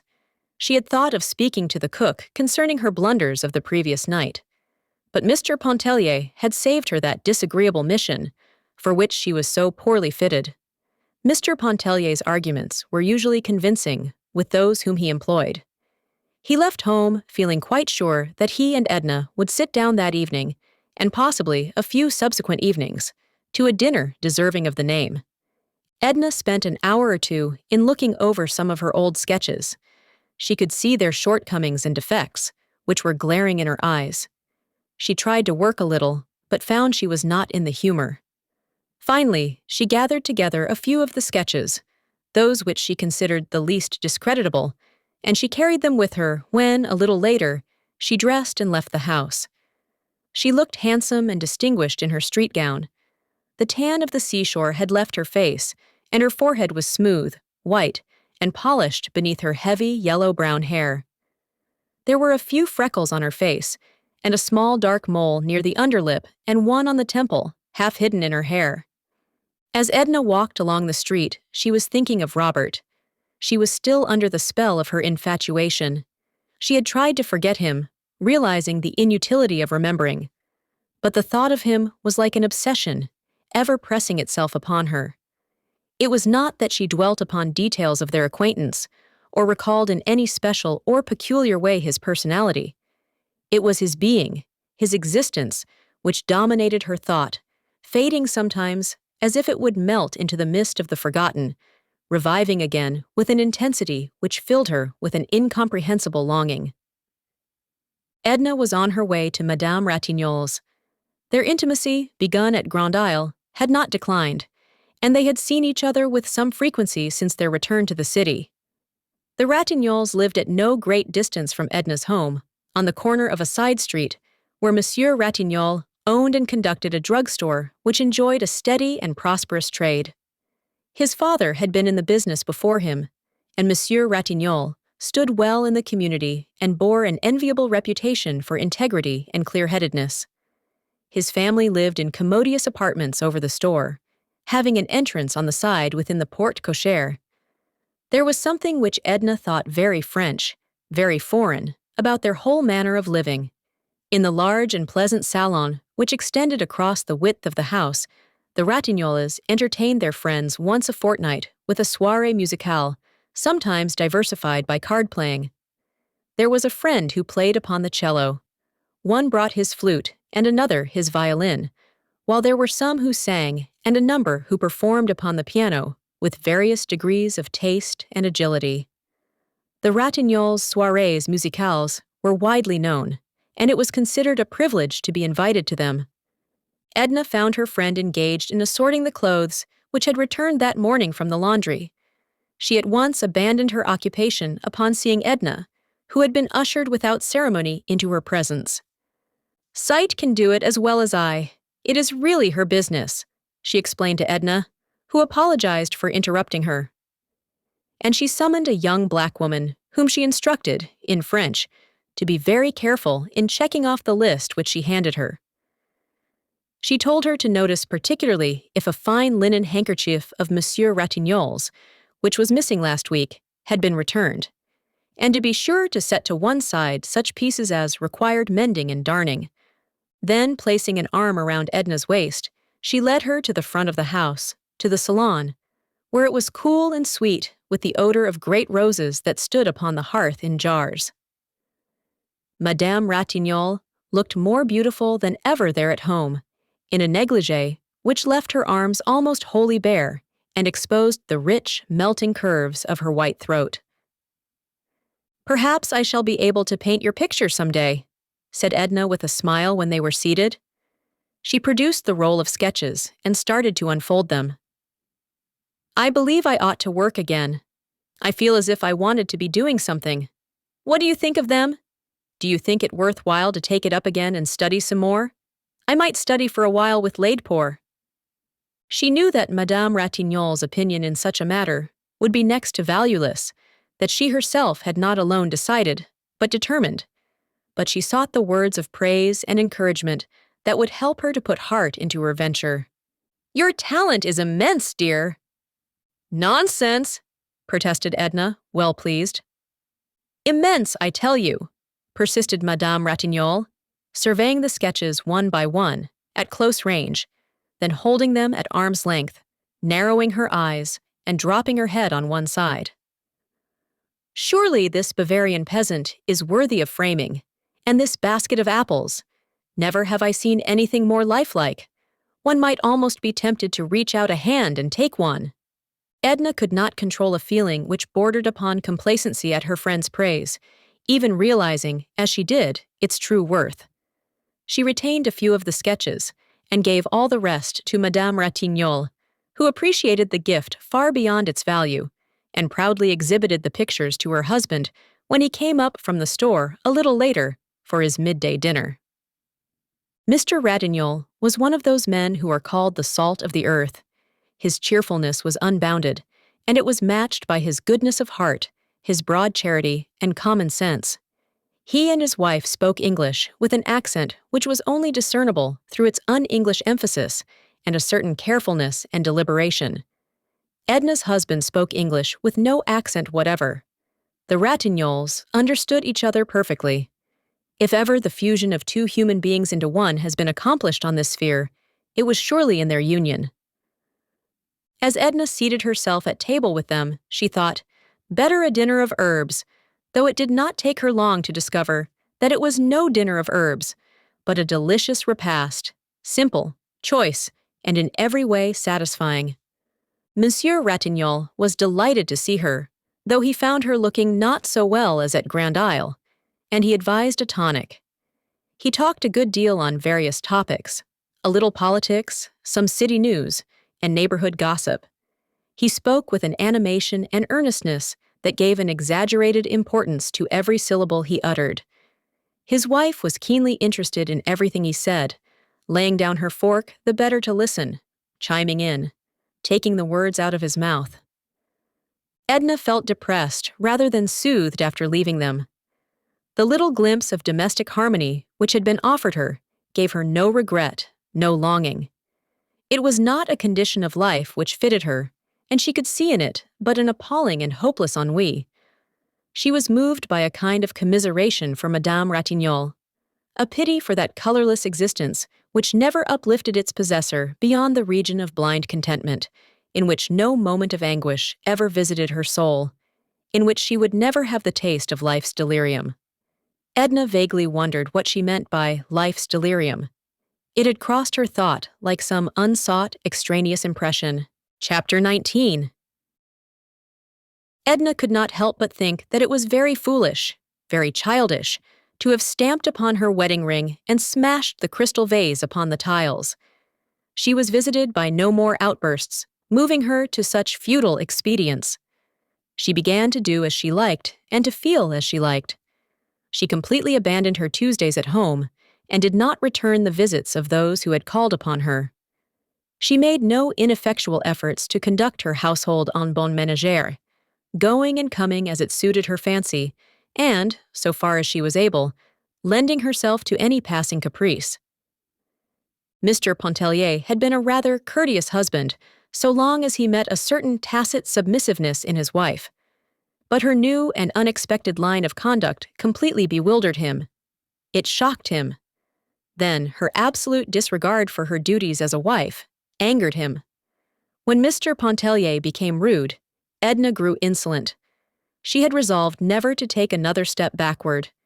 It seems to me the utmost folly for a woman at the head of a household and the mother of children to spend in an atelier days which would be better employed contriving for the comfort of her family. "I feel like painting," answered Edna. "Perhaps I shan't always feel like it." "Then in God's name paint. But don't let the family go to the devil. There's Madame Ratignolle. Because she keeps up her music, she doesn't let everything else go to chaos. And she's more of a musician than you are a painter." "She isn't a musician, and I'm not a painter. It isn't on account of painting that I let things go." "On account of what, then?" "Oh, I don't know. Let me alone. You bother me." It sometimes entered Mr. Pontellier's mind to wonder if his wife were not growing a little unbalanced mentally. He could see plainly that she was not herself. That is, he could not see that she was becoming herself and daily casting aside that fictitious self, which we assume like a garment with which to appear before the world. Her husband let her alone as she requested, and went away to his office. Edna went up to her atelier, a bright room in the top of the house. She was working with great energy and interest, without accomplishing anything, however, which satisfied her even in the smallest degree. For a time, she had the whole household enrolled in the service of art. The boys posed for her. They thought it amusing at first, but the occupation soon lost its attractiveness when they discovered that it was not a game arranged especially for their entertainment. The quadroon sat for hours before Edna's palette, patient as a savage, while the housemaid took charge of the children, and the drawing room went undusted. But the housemaid, too, served her term as model when Edna perceived that the young woman's back and shoulders were molded on classic lines, and that her hair, loosened from its confining cap, became an inspiration. While Edna worked, she sometimes sang low the little air, "Ah, si tu savais?" It moved her with recollections. She could hear again the ripple of the water, the flapping sail. She could see the glint of the moon upon the bay, and could feel the soft, gusty beating of the hot south wind. A subtle current of desire passed through her body, weakening her hold upon the brushes and making her eyes burn. There were days when she was very happy without knowing why. She was happy to be alive and breathing, when her whole being seemed to be one with the sunlight, the color, the odors, the luxuriant warmth of some perfect southern day. She liked then to wander alone into strange and unfamiliar places. She discovered many a sunny, sleepy corner, fashioned to dream in. And she found it good to dream and to be alone and unmolested. There were days when she was unhappy, she did not know why, when it did not seem worthwhile to be glad or sorry, to be alive or dead, when life appeared to her like a grotesque pandemonium, and humanity like worms struggling blindly toward inevitable annihilation. She could not work on such a day, nor weave fancies to stir her pulses and warm her blood. Chapter 20. It was during such a mood that Edna hunted up Mademoiselle Reisz. She had not forgotten the rather disagreeable impression left upon her by their last interview, but she nevertheless felt a desire to see her, above all, to listen while she played upon the piano. Quite early in the afternoon, she started upon her quest for the pianist. Unfortunately, she had mislaid or lost Mademoiselle Reisz's card, and looking up her address in the city directory, she found that the woman lived on Bienville Street, some distance away. The directory which fell into her hands was a year or more old, however, and upon reaching the number indicated, Edna discovered that the house was occupied by a respectable family of mulattoes who had chambres garnies to let. They had been living there for 6 months and knew absolutely nothing of a Mademoiselle Reisz. In fact, they knew nothing of any of their neighbors. Their lodgers were all people of the highest distinction, they assured Edna. She did not linger to discuss class distinctions with Madame Poupon, but hastened to a neighboring grocery store, feeling sure that Mademoiselle would have left her address with the proprietor. He knew Mademoiselle Reisz a good deal better than he wanted to know her, he informed his questioner. In truth, he did not want to know her at all, or anything concerning her.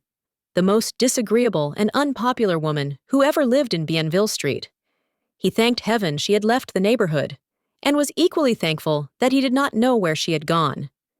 Edna's desire to see Mademoiselle Reisz had increased tenfold since these unlooked-for obstacles had arisen to thwart it.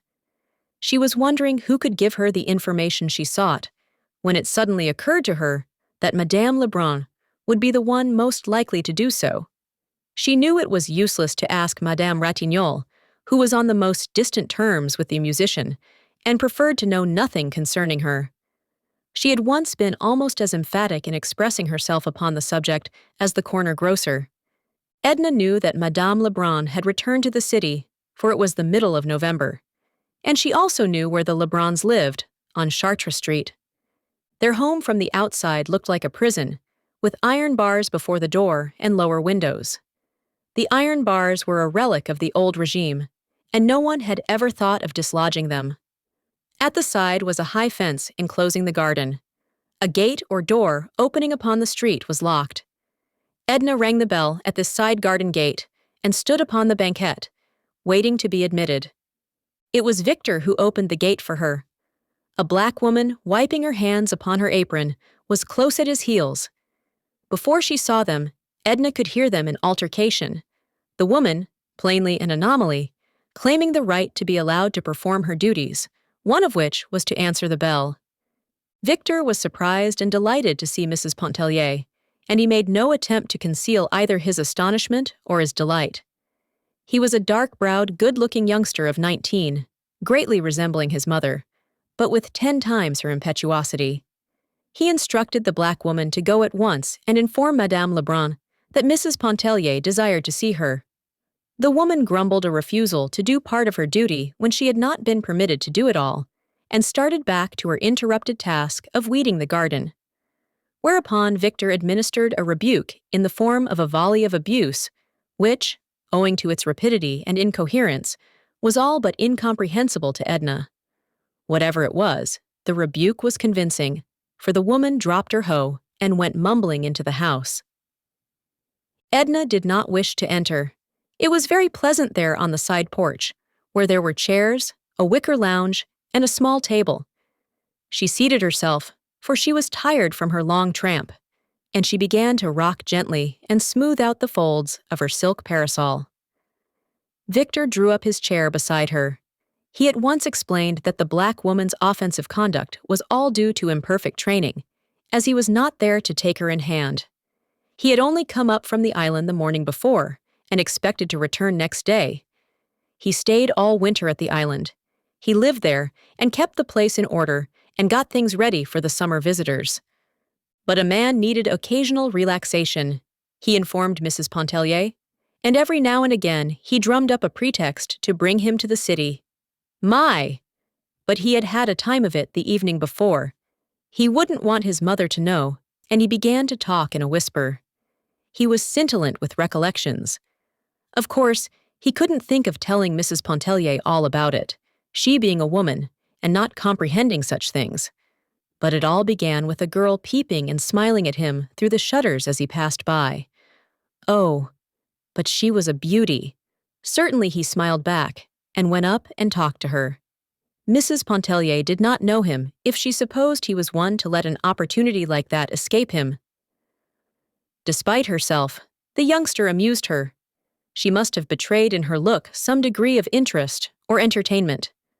The boy grew more daring, and Mrs. Pontellier might have found herself, in a little while, listening to a highly colored story, but for the timely appearance of Madame Lebrun. That lady was still clad in white, according to her custom of the summer. Her eyes beamed an effusive welcome. Would not Mrs. Pontellier go inside? Would she partake of some refreshment? Why had she not been there before? How was that dear Mr. Pontellier, and how were those sweet children? Had Mrs. Pontellier ever known such a warm November? Victor went and reclined on the wicker lounge behind his mother's chair, where he commanded a view of Edna's face. He had taken her parasol from her hands while he spoke to her, and he now lifted it and twirled it above him as he lay on his back. When Madame Lebrun complained that it was so dull coming back to the city, that she saw so few people now, that even Victor, when he came up from the island for a day or two, had so much to occupy him and engage his time. Then it was that the youth went into contortions on the lounge and winked mischievously at Edna. She somehow felt like a confederate in crime and tried to look severe and disapproving. There had been but 2 letters from Robert, with little in them, they told her. Victor said it was really not worthwhile to go inside for the letters when his mother entreated him to go in search of them. He remembered the contents, which in truth he rattled off very glibly when put to the test. One letter was written from Vera Cruz and the other from the city of Mexico. He had met Montel, who was doing everything toward his advancement. So far, the financial situation was no improvement over the one he had left in New Orleans, But of course, the prospects were vastly better. He wrote of the city of Mexico, the buildings, the people and their habits, the conditions of life which he found there. He sent his love to the family. He enclosed a check to his mother and hoped she would affectionately remember him to all his friends. That was about the substance of the 2 letters. Edna felt that if there had been a message for her, she would have received it. The despondent frame of mind in which she had left home began again to overtake her, and she remembered that she wished to find Mademoiselle Reisz. Madame Lebrun knew where Mademoiselle Reisz lived. She gave Edna the address, regretting that she would not consent to stay and spend the remainder of the afternoon and pay a visit to Mademoiselle Reisz some other day. The afternoon was already well advanced.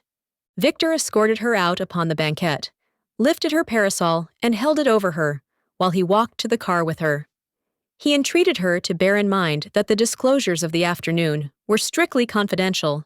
She laughed and bantered him a little, remembering too late that she should have been dignified and reserved. "How handsome Mrs. Pontellier looked," said Madame Lebrun to her son. "Ravishing," he admitted. "The city atmosphere has improved her. Some way she doesn't seem like the same woman." Chapter 21. Some people contended that the reason Mademoiselle Reisz always chose apartments up under the roof was to discourage the approach of beggars, peddlers, and callers. There were plenty of windows in her little front room. They were for the most part dingy, but as they were nearly always open, it did not make so much difference. They often admitted into the room a good deal of smoke and soot, but at the same time, all the light and air that there was came through them. From her windows could be seen the crescent of the river, the masts of ships, and the big chimneys of the Mississippi steamers. A magnificent piano crowded the apartment. In the next room, she slept, and in the third and last, she harbored a gasoline stove on which she cooked her meals when disinclined to descend to the neighboring restaurant. It was there also that she ate, keeping her belongings in a rare old buffet, dingy and battered from 100 years of use. When Edna knocked at Mademoiselle Reisz's front room door and entered, she discovered that person standing beside the window, engaged in mending or patching an old prunella gaiter. The little musician laughed all over when she saw Edna. Her laugh consisted of a contortion of the face and all the muscles of the body. She seemed strikingly homely, standing there in the afternoon light. She still wore the shabby lace and the artificial bunch of violets on the side of her head. "So you remembered me at last," said Mademoiselle. "I had said to myself, 'Ah, bah, she will never come.' Did you want me to come?" asked Edna with a smile. "I had not thought much about it," answered Mademoiselle. The 2 had seated themselves on a little bumpy sofa which stood against the wall. "I am glad, however, that you came. I have the water boiling back there, and was just about to make some coffee. You will drink a cup with me. And how is la belle dame?" "Always handsome, always healthy, always contented." She took Edna's hand between her strong, wiry fingers, holding it loosely without warmth, and executing a sort of double theme upon the back and palm. "Yes," she went on. "I sometimes thought, she will never come." She promised as those women in society always do, without meaning it. "She will not come. For I really don't believe you like me, Mrs. Pontellier." "I don't know whether I like you or not," replied Edna, gazing down at the little woman with a quizzical look. The candor of Mrs. Pontellier's admission greatly pleased Mademoiselle Reisz. She expressed her gratification by repairing forthwith to the region of the gasoline stove and rewarding her guest with the promised cup of coffee. The coffee and the biscuit accompanying it proved very acceptable to Edna, who had declined refreshment at Madame Lebrun's and was now beginning to feel hungry. Mademoiselle set the tray, which she brought in upon a small table near at hand, and seated herself once again on the lumpy sofa. "I have had a letter from your friend," she remarked, as she poured a little cream into Edna's cup and handed it to her. "My friend?" "Yes, your friend Robert. He wrote to me from the city of Mexico." "Wrote to you?" repeated Edna in amazement, stirring her coffee absently. "Yes, to me. Why not? Don't stir all the warmth out of your coffee. Drink it. Though the letter might as well have been sent to you. It was nothing but Mrs. Pontellier from beginning to end. Let me see it, requested the young woman entreatingly. No, a letter concerns no one but the person who writes it and the one to whom it is written. Haven't you just said it concerned me from beginning to end? It was written about you, not to you. Have you seen Mrs. Pontellier? How is she looking? He asks. As Mrs. Pontellier says, or as Mrs. Pontellier once said, if Mrs. Pontellier should call upon you, play for her that impromptu of Chopin's, my favorite. I heard it here a day or two ago, but not as you play it. I should like to know how it affects her, and so on, as if he supposed we were constantly in each other's society. Let me see the letter. Oh, no. Have you answered it? No. Let me see the letter. No, and again, no. Then play the impromptu for me. It is growing late. What time do you have to be home? Time doesn't concern me. Your question seems a little rude. Play the impromptu. But you have told me nothing of yourself. What are you doing? Painting, laughed Edna. I am becoming an artist. Think of it. Ah, an artist.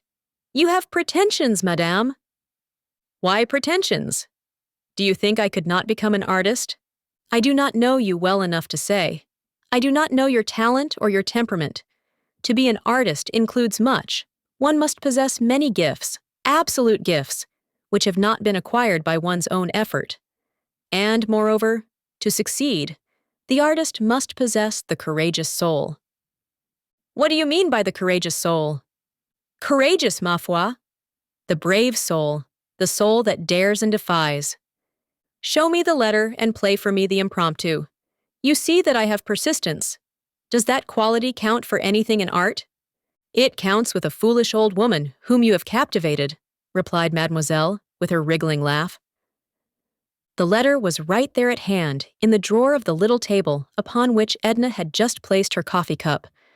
Mademoiselle opened the drawer and drew forth the letter, the topmost one. She placed it in Edna's hands, and without further comment arose and went to the piano. Mademoiselle played a soft interlude. It was an improvisation. She sat low at the instrument, and the lines of her body settled into ungraceful curves and angles that gave it an appearance of deformity. Gradually and imperceptibly, the interlude melted into the soft opening minor chords of the Chopin impromptu. Edna did not know when the impromptu began or ended. She sat in the sofa corner reading Robert's letter by the fading light. Mademoiselle had glided from the Chopin into the quivering love notes of Isolde's song, and back again to the impromptu with its soulful and poignant longing. The shadows deepened in the little room. The music grew strange and fantastic, turbulent, insistent, plaintive and soft with entreaty. The shadows grew deeper. The music filled the room. It floated out upon the night, over the housetops, the crescent of the river, losing itself in the silence of the upper air. Edna was sobbing, just as she had wept one midnight at Grand Isle, when strange new voices awoke in her. She arose in some agitation to take her departure. "May I come again, mademoiselle?" she asked at the threshold. "Come whenever you feel like it. Be careful. The stairs and landings are dark. Don't stumble." Mademoiselle re-entered and lit a candle. Robert's letter was on the floor. She stooped and picked it up. It was crumpled and damp with tears.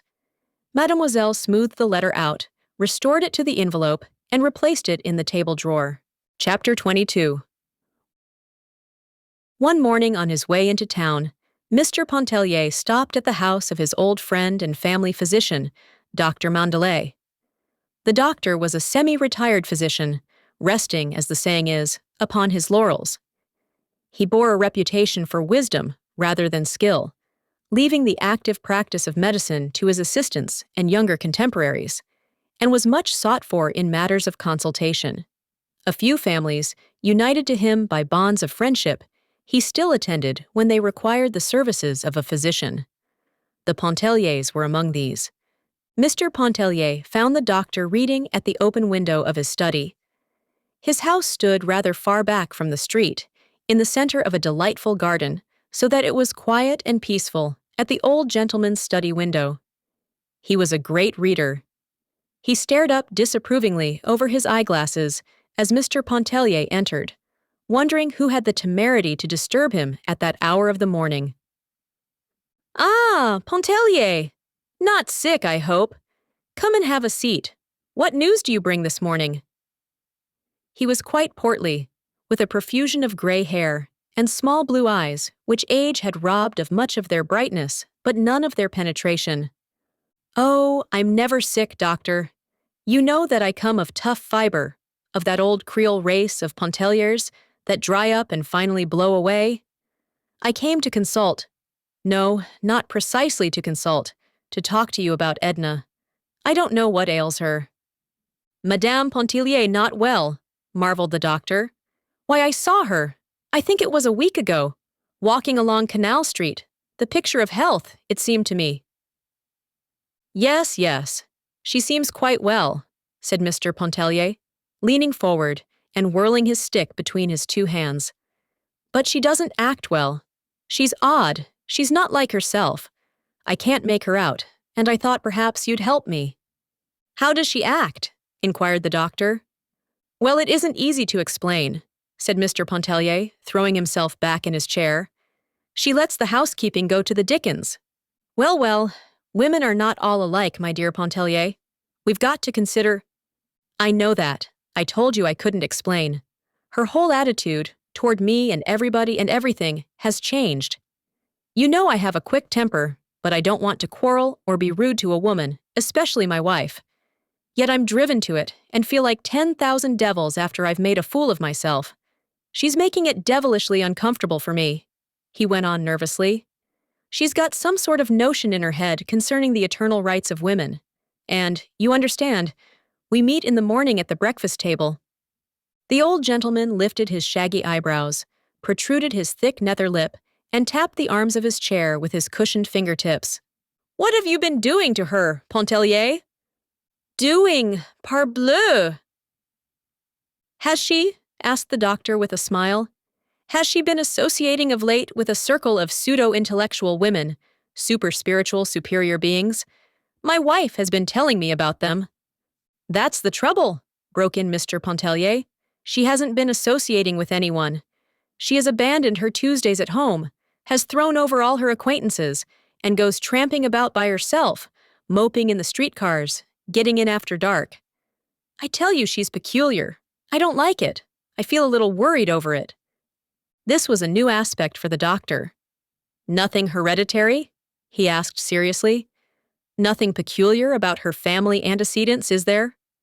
"Oh, no, indeed. She comes of sound old Presbyterian Kentucky stock. The old gentleman, her father, I have heard, used to atone for his weekday sins with his Sunday devotions. I know for a fact that his racehorses literally ran away with the prettiest bit of Kentucky farming land I ever laid eyes upon. Margaret, you know Margaret. She has all the Presbyterianism undiluted. And the youngest is something of a vixen. By the way, she gets married in a couple of weeks from now." "Send your wife up to the wedding," exclaimed the doctor, foreseeing a happy solution. "Let her stay among her own people for a while. It will do her good." "That's what I want her to do. She won't go to the marriage. She says a wedding is one of the most lamentable spectacles on earth.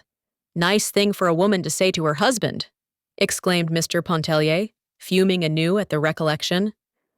"Pontellier," said the doctor, after a moment's reflection, "let your wife alone for a while. Don't bother her, and don't let her bother you. Woman, my dear friend, is a very peculiar and delicate organism. A sensitive and highly organized woman, such as I know Mrs. Pontellier to be, is especially peculiar. It would require an inspired psychologist to deal successfully with them. And when ordinary fellows like you and me attempt to cope with their idiosyncrasies, the result is bungling. Most women are moody and whimsical. This is some passing whim of your wife, due to some cause or causes which you and I needn't try to fathom. But it will pass happily over, especially if you let her alone. Send her around to see me." "Oh, I couldn't do that. There'd be no reason for it," objected Mr. Pontellier. "Then I'll go around and see her," said the doctor. "I'll drop in to dinner some evening en bon ami." "Do, by all means," urged Mr. Pontellier. "What evening will you come? Say Thursday. Will you come Thursday?" he asked, rising to take his leave. "Very well, Thursday. My wife may possibly have some engagement for me Thursday. In case she has, I shall let you know. Otherwise, you may expect me." Mr. Pontellier turned before leaving to say, "I'm going to New York on business very soon. I have a big scheme on hand and want to be on the field proper to pull the ropes and handle the ribbons. We'll let you in on the inside if you say so, doctor." He laughed. "No, I thank you, my dear sir," returned the doctor. "I leave such ventures to you younger men with the fever of life still in your blood." "What I wanted to say," continued Mr. Pontellier, with his hand on the knob, "I may have to be absent a good while. Would you advise me to take Edna along?" "By all means if she wishes to go. If not, leave her here. Don't contradict her. The mood will pass, I assure you.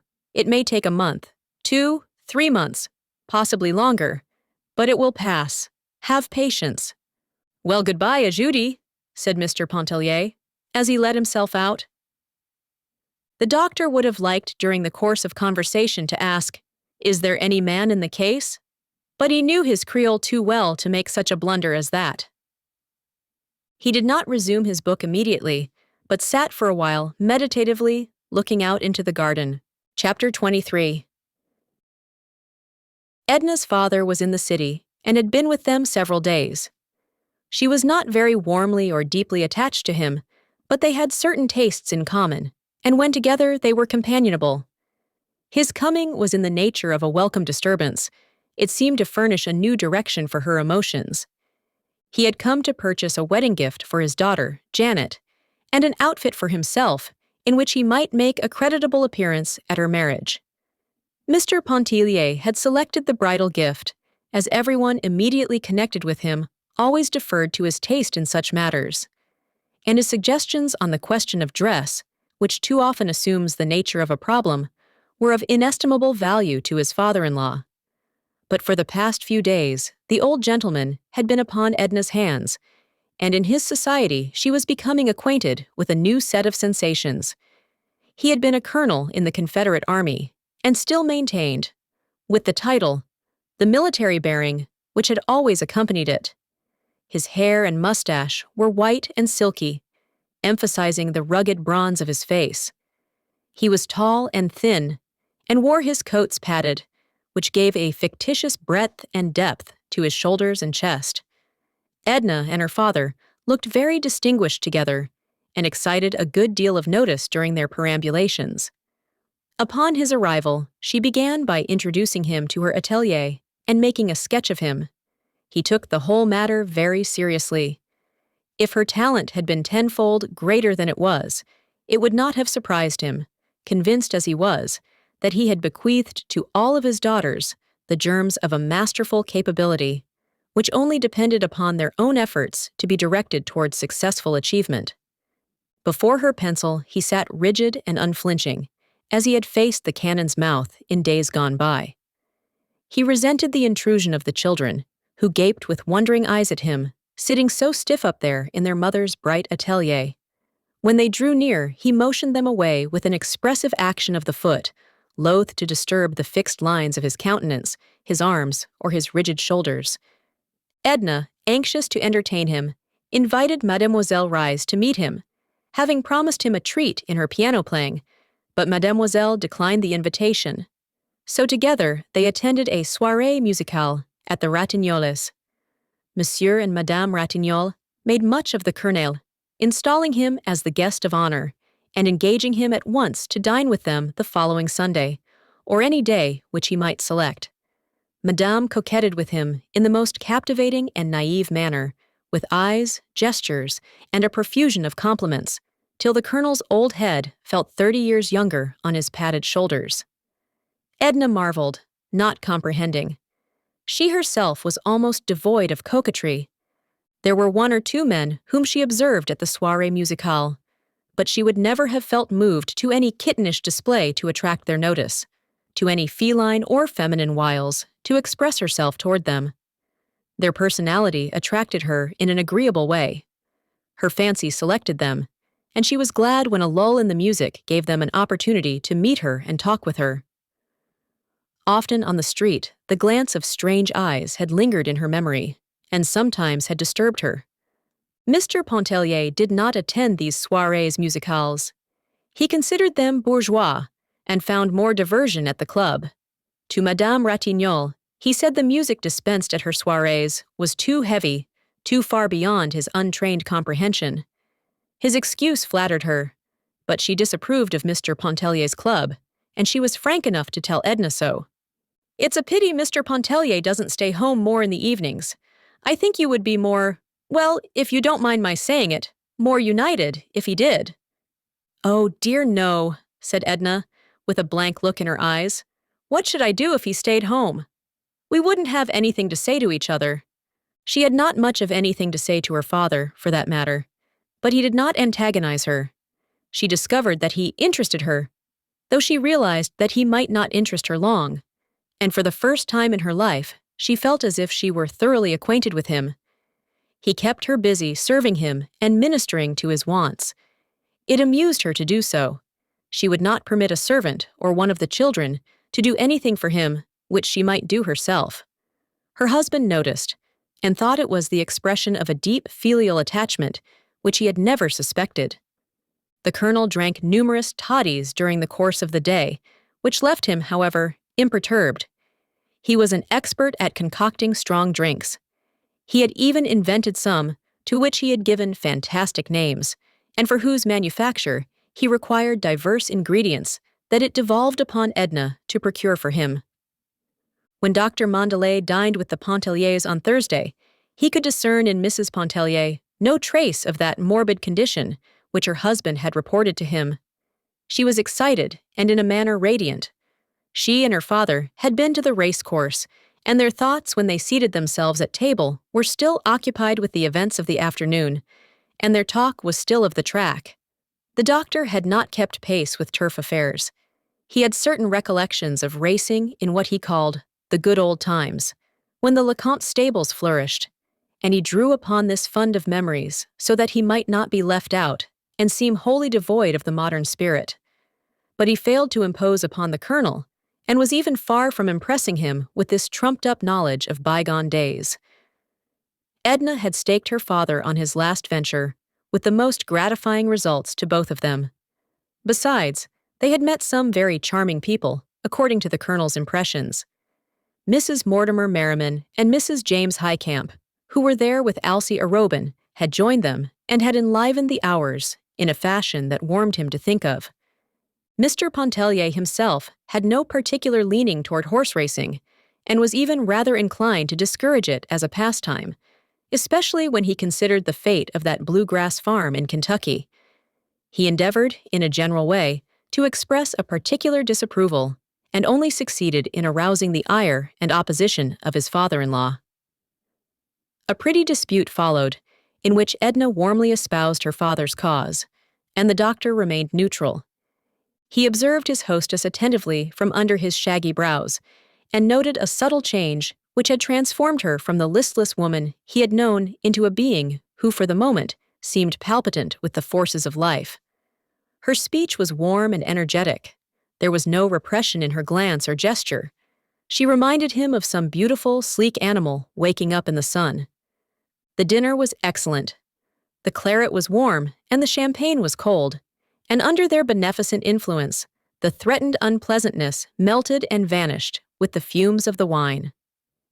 Mr. Pontellier warmed up and grew reminiscent. He told some amusing plantation experiences, recollections of old Iberville and his youth, when he hunted possum in company with some friendly darky, thrashed the pecan trees, shot the grosbeck, and roamed the woods and fields in mischievous idleness. The Colonel, with little sense of humor and of the fitness of things, related a somber episode of those dark and bitter days, in which he had acted a conspicuous part and always formed a central figure. Nor was the doctor happier in his selection when he told the old, ever-new and curious story of the waning of a woman's love, seeking strange new channels, only to return to its legitimate source after days of fierce unrest. It was one of the many little human documents which had been unfolded to him during his long career as a physician. The story did not seem especially to impress Edna. She had one of her own to tell, of a woman who paddled away with her lover one night in a pirogue and never came back. They were lost amid the Baratarian Islands, and no one ever heard of them or found trace of them from that day to this. It was a pure invention. She said that Madame Antoine had related it to her. That also was an invention. Perhaps it was a dream she had had, but every glowing word seemed real to those who listened.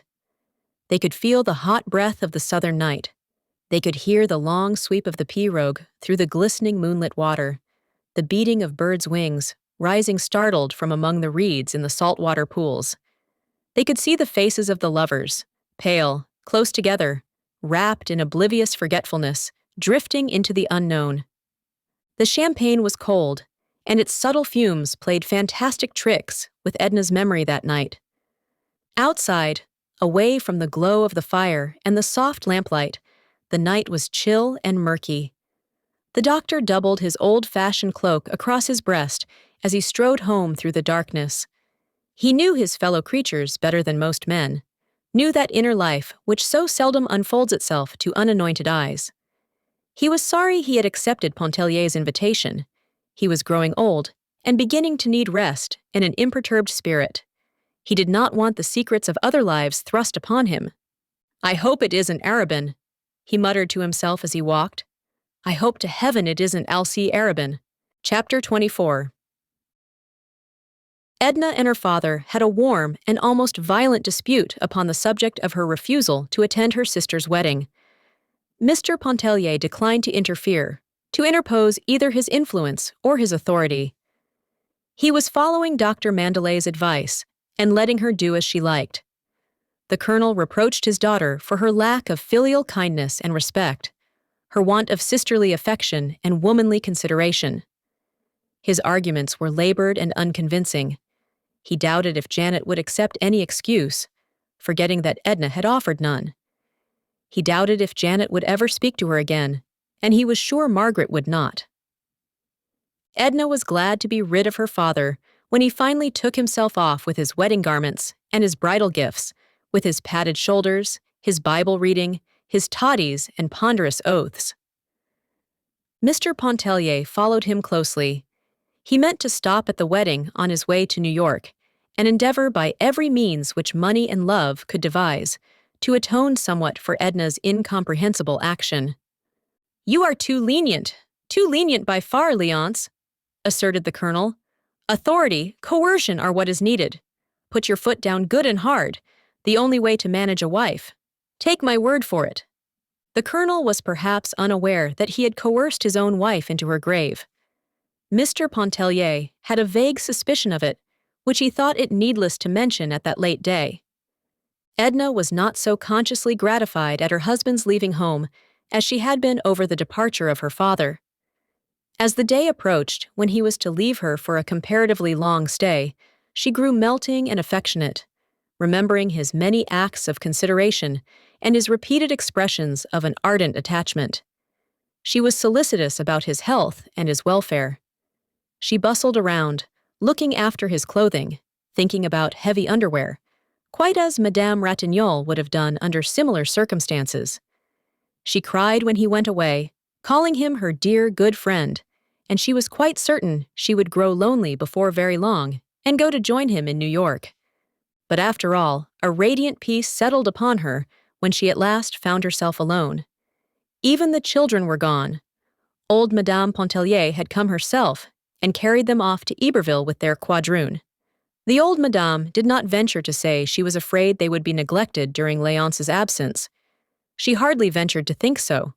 She was hungry for them, even a little fierce in her attachment. She did not want them to be wholly children of the pavement, she always said, when begging to have them for a space. She wished them to know the country, with its streams, its fields, its woods, its freedom. so delicious to the young. She wished them to taste something of the life their father had lived and known and loved when he too was a little child. When Edna was at last alone, she breathed a big, genuine sigh of relief. A feeling that was unfamiliar but very delicious came over her. She walked all through the house, from one room to another, as if inspecting it for the first time. She tried the various chairs and lounges, as if she had never sat and reclined upon them before. And she perambulated around the outside of the house, investigating, looking to see if windows and shutters were secure and in order. The flowers were like new acquaintances. She approached them in a familiar spirit and made herself at home among them. The garden walks were damp, and Edna called to the maid to bring out her rubber sandals. And there she stayed and stooped, digging around the plants, trimming, picking dead, dry leaves. The children's little dog came out, interfering, getting in her way. She scolded him, laughed at him, played with him. The garden smelled so good and looked so pretty in the afternoon sunlight. Edna plucked all the bright flowers she could find and went into the house with them, she and the little dog. Even the kitchen assumed a sudden interesting character which she had never before perceived. She went in to give directions to the cook, to say that the butcher would have to bring much less meat, that they would require only half their usual quantity of bread, of milk, and groceries. She told the cook that she herself would be greatly occupied during Mr. Pontellier's absence, and she begged her to take all thought and responsibility of the larder upon her own shoulders. That night, Edna dined alone. The candelabra, with a few candles in the center of the table, gave all the light she needed. Outside the circle of light in which she sat, the large dining room looked solemn and shadowy. The cook, placed upon her mettle, served a delicious repast, a luscious tenderloin broiled a point. The wine tasted good. The marron glace seemed to be just what she wanted. It was so pleasant, too, to dine in a comfortable peignoir. She thought a little sentimentally about Léonce and the children, and wondered what they were doing. As she gave a dainty scrap or two to the doggie, she talked intimately to him about Etienne and Raoul. He was beside himself with astonishment and delight over these companionable advances, and showed his appreciation by his little quick, snappy barks and a lively agitation. Then Edna sat in the library after dinner and read Emerson until she grew sleepy. She realized that she had neglected her reading and determined to start anew upon a course of improving studies, now that her time was completely her own to do with as she liked. After a refreshing bath, Edna went to bed, and as she snuggled comfortably beneath the eiderdown, a sense of restfulness invaded her, such as she had not known before. Chapter 25. When the weather was dark and cloudy, Edna could not work. She needed the sun to mellow and temper her mood to the sticking point. She had reached a stage when she seemed to be no longer feeling her way, working, when in the humor, with sureness and ease, and being devoid of ambition, and striving not toward accomplishment, she drew satisfaction from the work in itself. On rainy or melancholy days, Edna went out and sought the society of the friends she had made at Grand Isle, or else she stayed indoors and nursed a mood with which she was becoming too familiar for her own comfort and peace of mind. It was not despair, but it seemed to her as if life were passing by, leaving its promise broken and unfulfilled. Yet there were other days when she listened, was led on and deceived by fresh promises which her youth held out to her. She went again to the races and again. Alcée Arobin and Mrs. Highcamp called for her one bright afternoon in Arobin's drag. Mrs. Highcamp was a worldly but unaffected, intelligent, slim, tall blonde woman in the 40s, with an indifferent manner and blue eyes that stared. She had a daughter who served her as a pretext for cultivating the society of young men of fashion. Alcée Arobin was one of them. He was a familiar figure at the race course, the opera, the fashionable clubs. There was a perpetual smile in his eyes, which seldom failed to awaken a corresponding cheerfulness in anyone who looked into them and listened to his good-humored voice. His manner was quiet, and at times a little insolent. He possessed a good figure, a pleasing face, not overburdened with depth of thought or feeling, and his dress was that of the conventional man of fashion. He admired Edna extravagantly, after meeting her at the races with her father. He had met her before on other occasions, but she had seemed to him unapproachable until that day. It was at his instigation that Mrs. Highcamp called to ask her to go with them to the Jockey Club to witness the turf event of the season. There were possibly a few trackmen out there who knew the racehorse as well as Edna, but there was certainly none who knew it better. She sat between her two companions as one having authority to speak. She laughed at Arobin's pretensions and deplored Mrs. Highcamp's ignorance. The racehorse was a friend and intimate associate of her childhood. The atmosphere of the stables and the breath of the blue-grass paddock revived in her memory and lingered in her nostrils. She did not perceive that she was talking like her father as the sleek geldings ambled in review before them. She played for very high stakes, and fortune favored her. The fever of the game flamed in her cheeks and eyes, and it got into her blood and into her brain like an intoxicant. People turned their heads to look at her, and more than one lent an attentive ear to her utterances, hoping thereby to secure the elusive but ever-desired tip. Arobin caught the contagion of excitement, which drew him to Edna like a magnet. Mrs. Highcamp remained, as usual, unmoved, with her indifferent stare and uplifted eyebrows. Edna stayed and dined with Mrs. Highcamp upon being urged to do so. Arobin also remained and sent away his drag. The dinner was quiet and uninteresting, save for the cheerful efforts of Arobin to enliven things. Mrs. Highcamp deplored the absence of her daughter from the races and tried to convey to her what she had missed by going to the Dante reading instead of joining them. The girl held a geranium leaf up to her nose and said nothing, but looked knowing and noncommittal. Mr. Highcamp was a plain, bald-headed man who only talked under compulsion. He was unresponsive.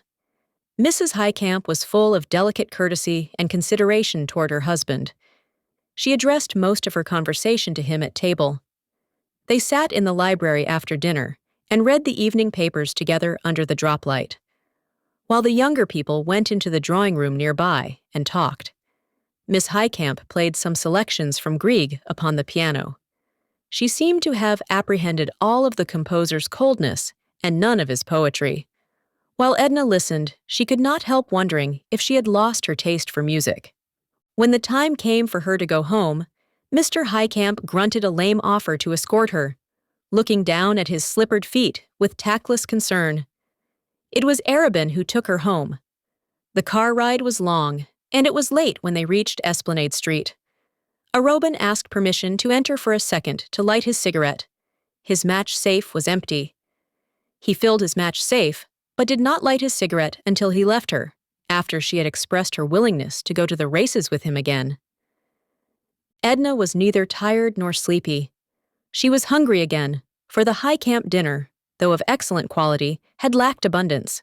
She rummaged in the larder and brought forth a slice of Gruyere and some crackers. She opened a bottle of beer, which she found in the icebox. Edna felt extremely restless and excited. She vacantly hummed a fantastic tune as she poked at the wood embers on the hearth and munched a cracker. She wanted something to happen, something, anything. She did not know what. She regretted that she had not made Arobin stay a half hour to talk over the horses with her. She counted the money she had won, but there was nothing else to do, so she went to bed and tossed there for hours in a sort of monotonous agitation. In the middle of the night, she remembered that she had forgotten to write her regular letter to her husband, and she decided to do so next day and tell him about her afternoon at the Jockey Club. She lay wide awake composing a letter, which was nothing like the one which she wrote next day. When the maid awoke her in the morning, Edna was dreaming of Mr. Highcamp playing the piano at the entrance of a music store on Canal Street, while his wife was saying to Alcée Arobin, as they boarded an Esplanade streetcar, "What a pity that so much talent has been neglected, but I must go."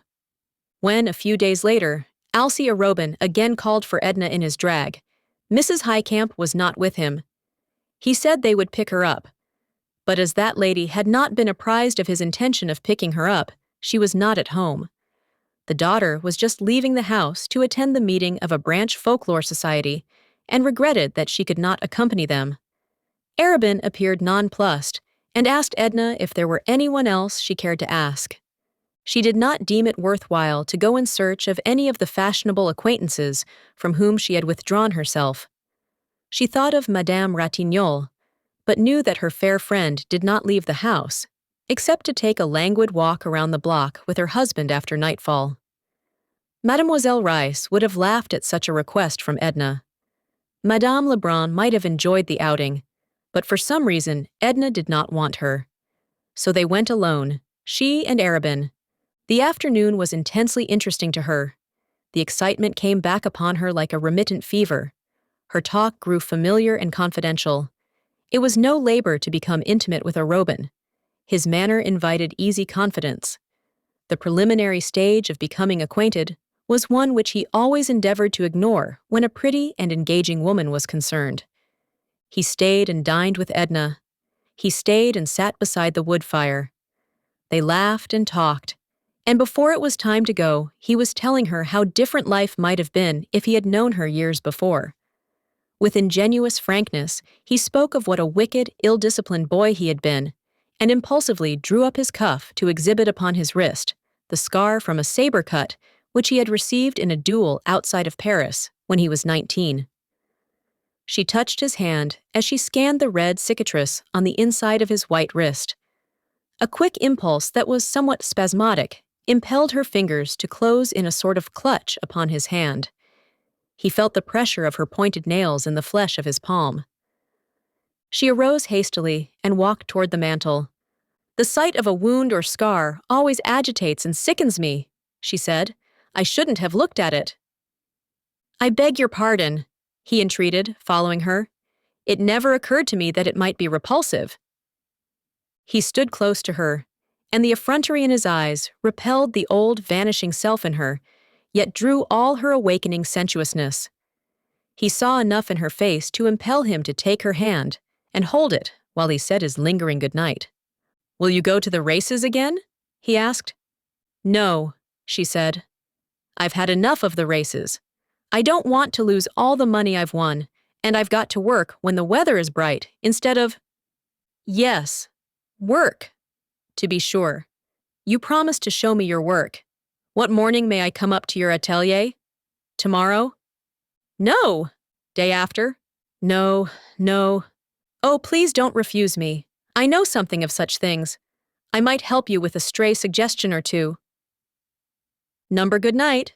Why don't you go after you have said good night?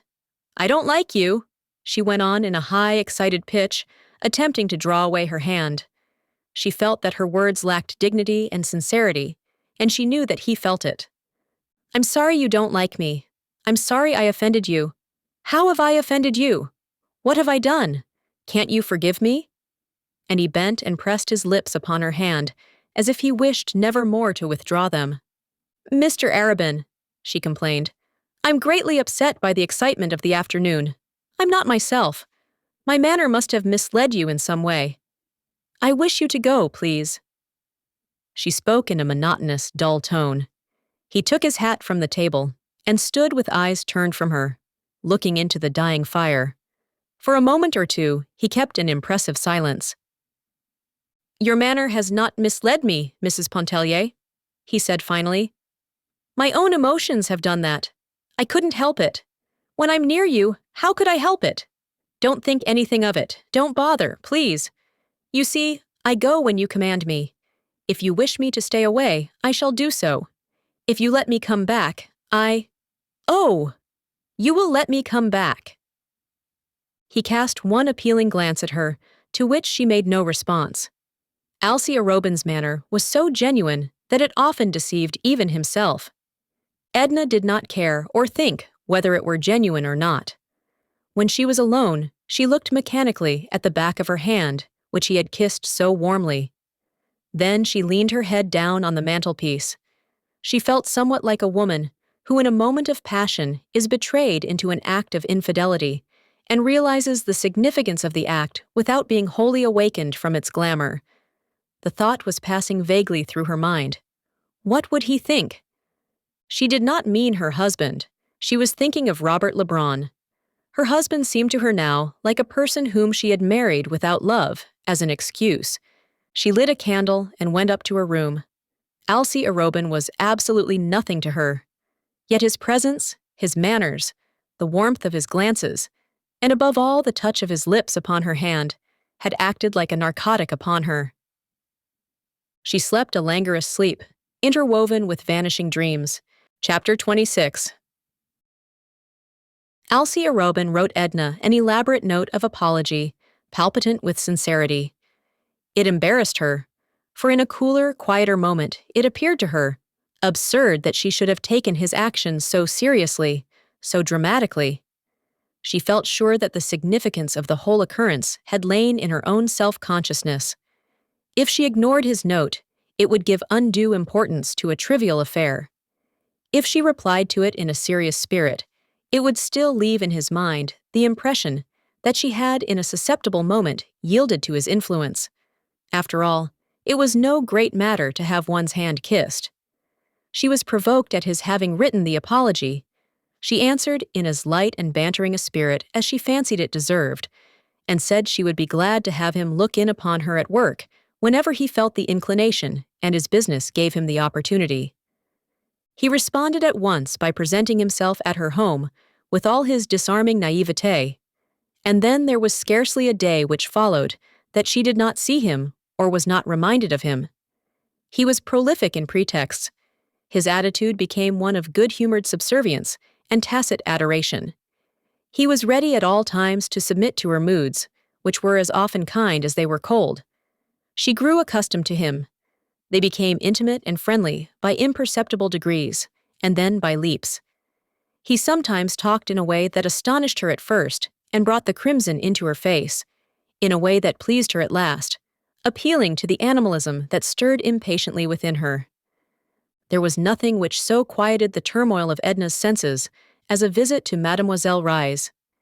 It was then, in the presence of that personality which was offensive to her, that the woman, by her divine art, seemed to reach Edna's spirit and set it free.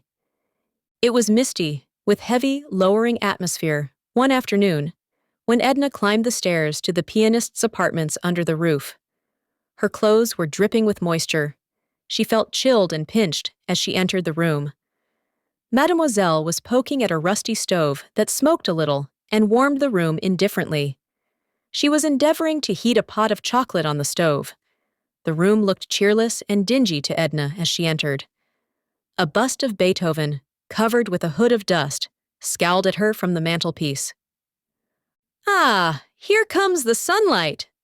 exclaimed Mademoiselle, rising from her knees before the stove. "Now it will be warm and bright enough. I can let the fire alone." She closed the stove door with a bang and, approaching, assisted in removing Edna's dripping mackintosh. "You are cold. You look miserable. The chocolate will soon be hot. But would you rather have a taste of brandy? I have scarcely touched the bottle which you brought me for my cold." A piece of red flannel was wrapped around Mademoiselle's throat. A stiff neck compelled her to hold her head on one side. "I will take some brandy," said Edna, shivering as she removed her gloves and overshoes. She drank the liquor from the glass as a man would have done. Then, flinging herself upon the uncomfortable sofa, she said, "Mademoiselle, I am going to move away from my house on Esplanade Street." "Ah!" ejaculated the musician, neither surprised nor especially interested. Nothing ever seemed to astonish her very much. She was endeavoring to adjust the bunch of violets which had become loose from its fastening in her hair. Edna drew her down upon the sofa, and taking a pin from her own hair, secured the shabby artificial flowers in their accustomed place. "Aren't you astonished?" "Passably. Where are you going? To New York? To Iberville? To your father in Mississippi?" "Where?" "Just 2 steps away," laughed Edna, "in a little 4-room house around the corner. It looks so cozy, so inviting and restful whenever I pass by, and it's for rent. I'm tired looking after that big house. It never seemed like mine anyway, like home. It's too much trouble. I have to keep too many servants. I am tired bothering with them." That is not your true reason, ma belle. There is no use in telling me lies. I don't know your reason, but you have not told me the truth. Edna did not protest or endeavor to justify herself. The house, the money that provides for it, are not mine. Isn't that enough reason? They are your husband's, returned Mademoiselle, with a shrug and a malicious elevation of the eyebrows. Oh, I see there is no deceiving you. Then let me tell you, it is a caprice. I have a little money of my own from my mother's estate, which my father sends me by driblets. I won a large sum this winter on the races, and I am beginning to sell my sketches. Laidpoor is more and more pleased with my work. He says it grows in force and individuality. I cannot judge of that myself, but I feel that I have gained in ease and confidence. However, as I said, I have sold a good many through Laidpoor. I can live in the tiny house for little or nothing, with one servant. Old Celestine, who works occasionally for me, says she will come stay with me and do my work. I know I shall like it, like the feeling of freedom and independence. What does your husband say? I have not told him yet. I only thought of it this morning. He will think I am demented, no doubt. Perhaps you think so. Mademoiselle shook her head slowly. Your reason is not yet clear to me, she said. Neither was it quite clear to Edna herself, but it unfolded itself as she sat for a while in silence. Instinct had prompted her to put away her husband's bounty in casting off her allegiance. She did not know how it would be when he returned. There would have to be an understanding, an explanation. Conditions would some way adjust themselves, she felt. But whatever came, she had resolved never again to belong to another than herself. I shall give a grand dinner before I leave the old house, Edna exclaimed. You will have to come to it, mademoiselle. I will give you everything that you like to eat and to drink. We shall sing and laugh and be merry for once. And she uttered a sigh that came from the very depths of her being.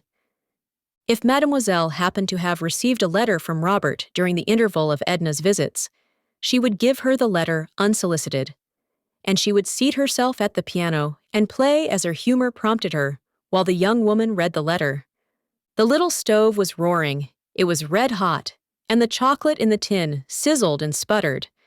Edna went forward and opened the stove door, and Mademoiselle, rising, took a letter from under the bust of Beethoven and handed it to Edna. Another? So soon! She exclaimed, her eyes filled with delight. Tell me, mademoiselle, does he know that I see his letters? Never in the world. He would be angry and would never write to me again if he thought so. Does he write to you? Never a line. Does he send you a message? Never a word. It is because he loves you, poor fool, and is trying to forget you, since you are not free to listen to him or to belong to him. Why do you show me his letters, then? Haven't you begged for them? Can I refuse you anything? Oh, you cannot deceive me. And Mademoiselle approached her beloved instrument and began to play. Edna did not at once read the letter.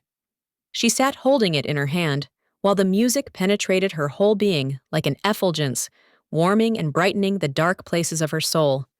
It prepared her for joy and exultation. Oh, she exclaimed, letting the letter fall to the floor.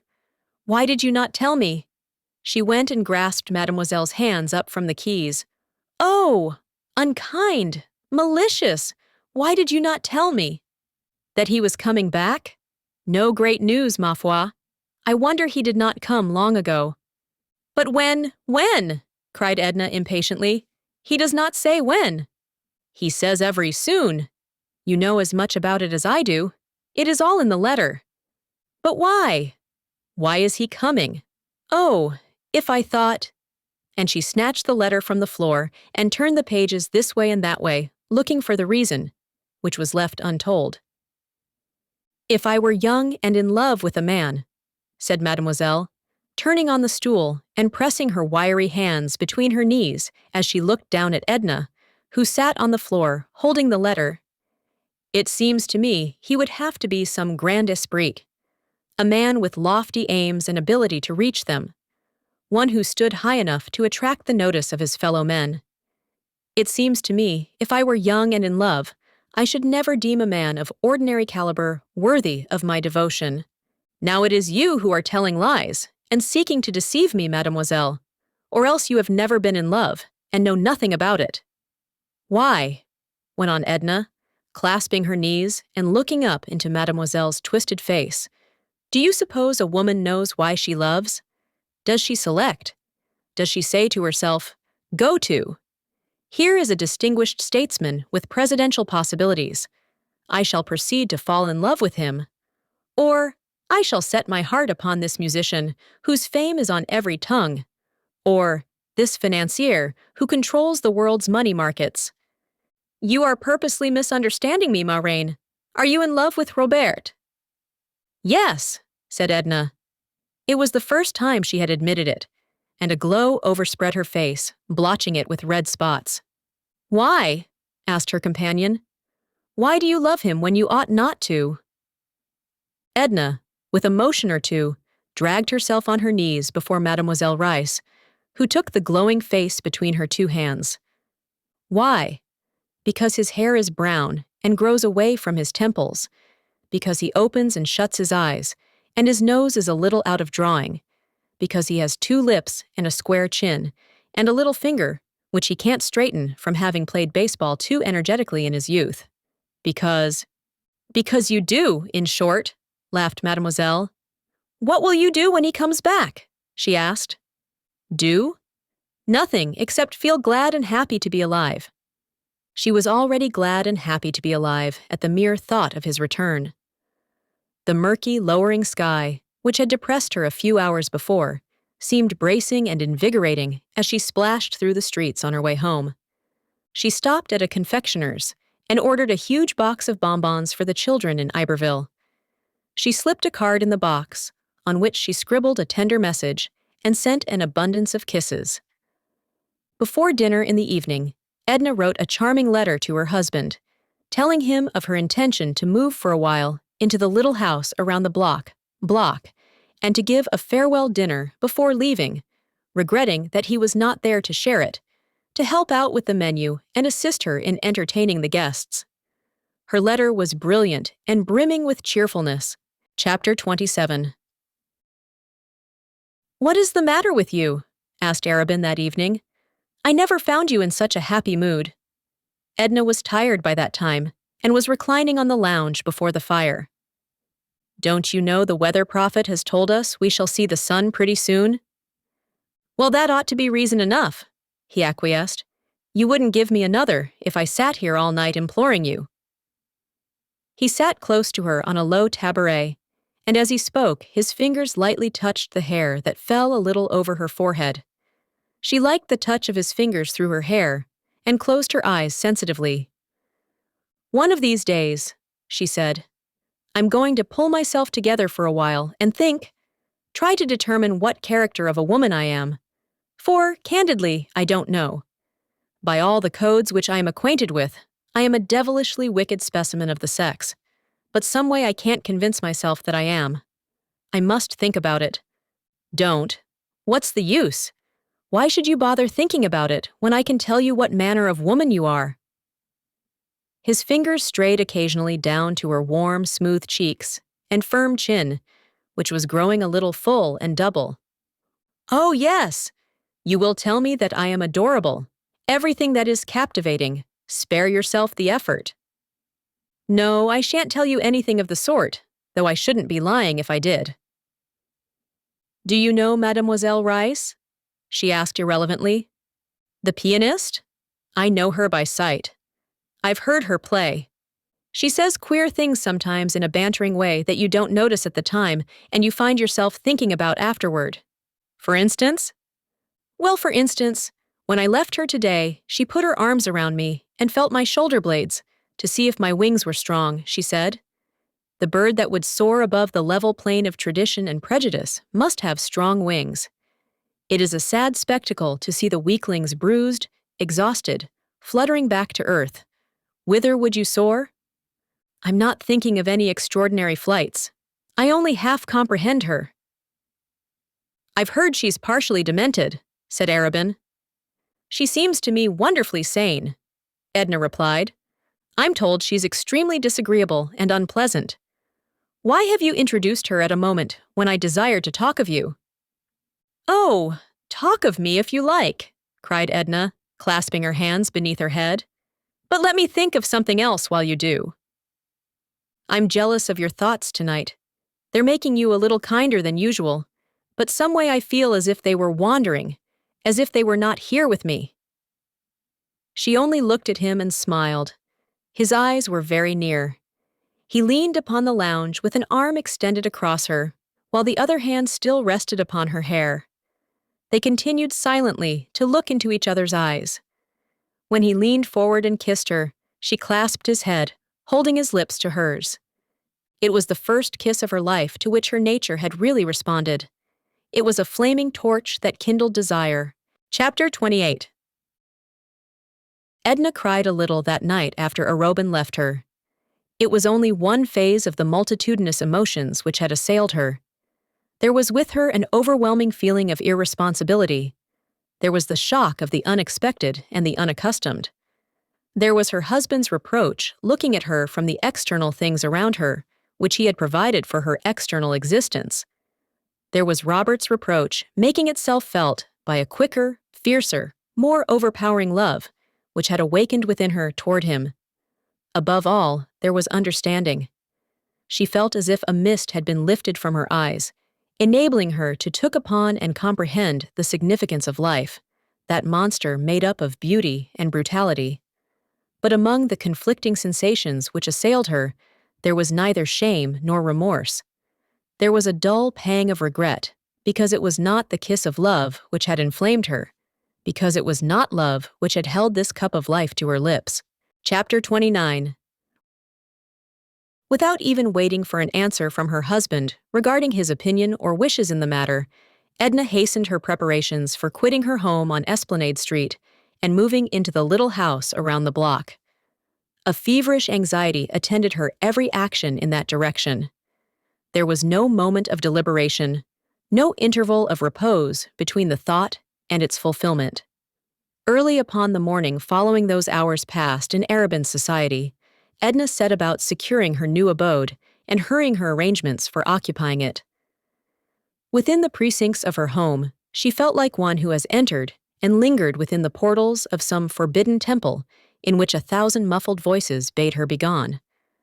Whatever was her own in the house, everything which she had acquired aside from her husband's bounty, she caused to be transported to the other house, supplying simple and meager deficiencies from her own resources.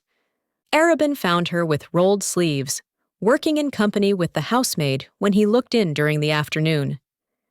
She was splendid and robust, and had never appeared handsomer than in the old blue gown, with a red silk handkerchief knotted at random around her head to protect her hair from the dust. She was mounted upon a high stepladder, unhooking a picture from the wall when he entered.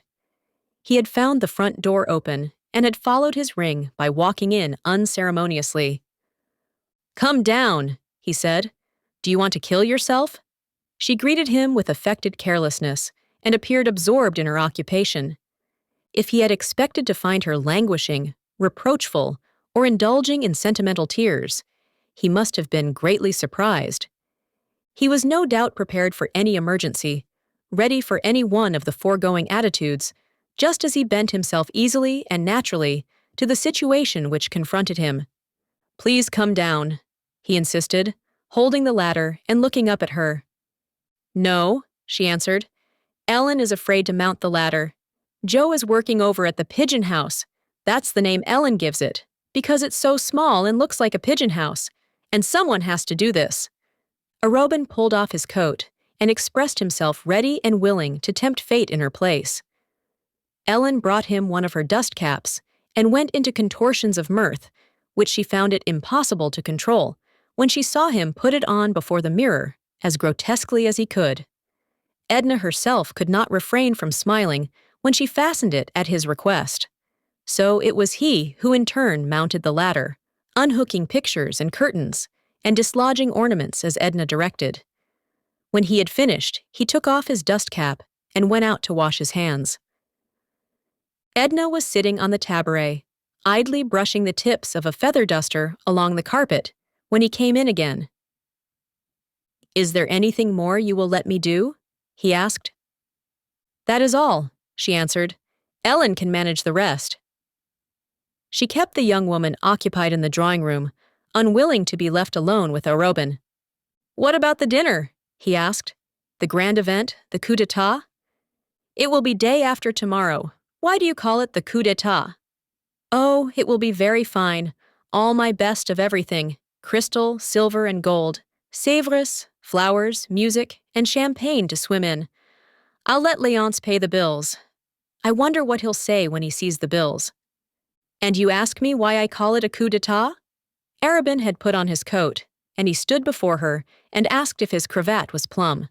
She told him it was, looking no higher than the tip of his collar. "When do you go to the pigeon house?"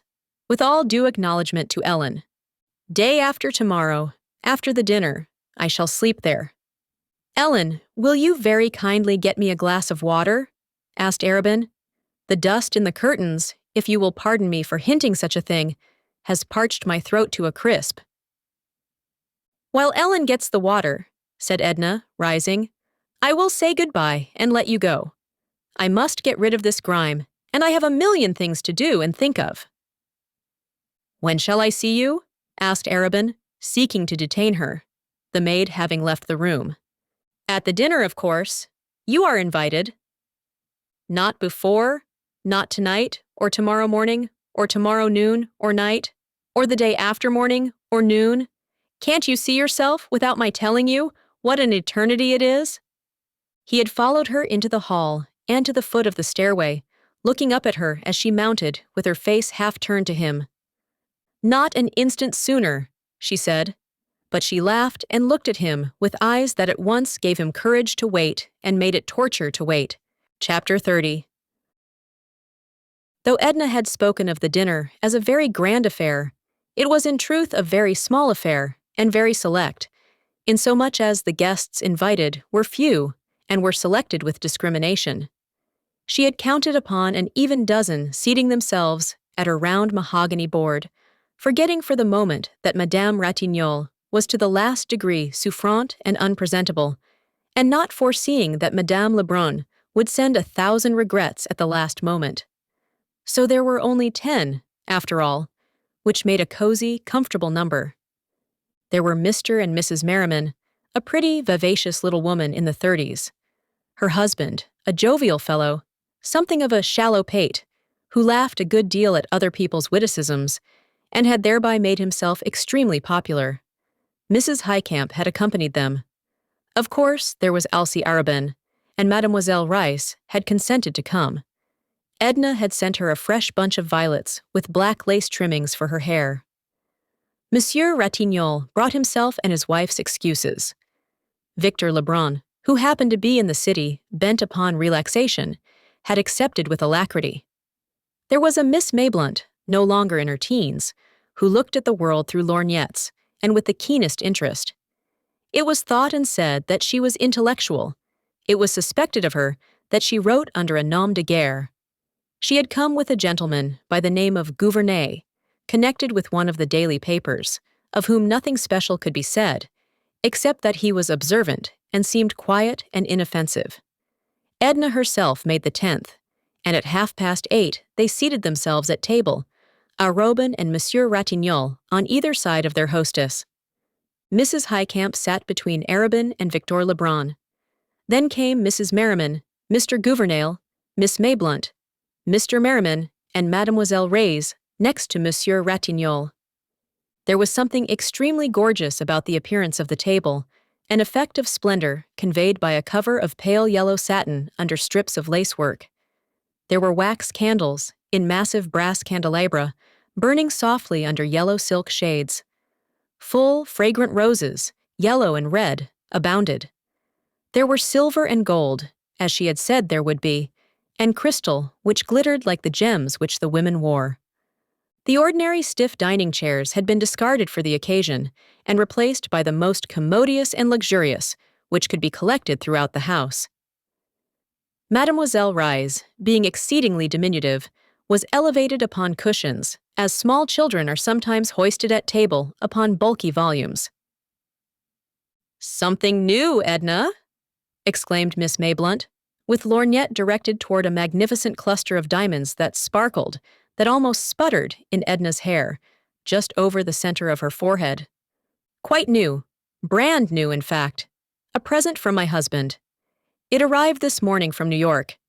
I may as well admit that this is my birthday, and that I am 29. In good time, I expect you to drink my health. Meanwhile, I shall ask you to begin with this cocktail, composed, would you say composed? With an appeal to Miss Mayblunt, composed by my father in honor of Sister Janet's wedding." Before each guest stood a tiny glass that looked and sparkled like a garnet gem.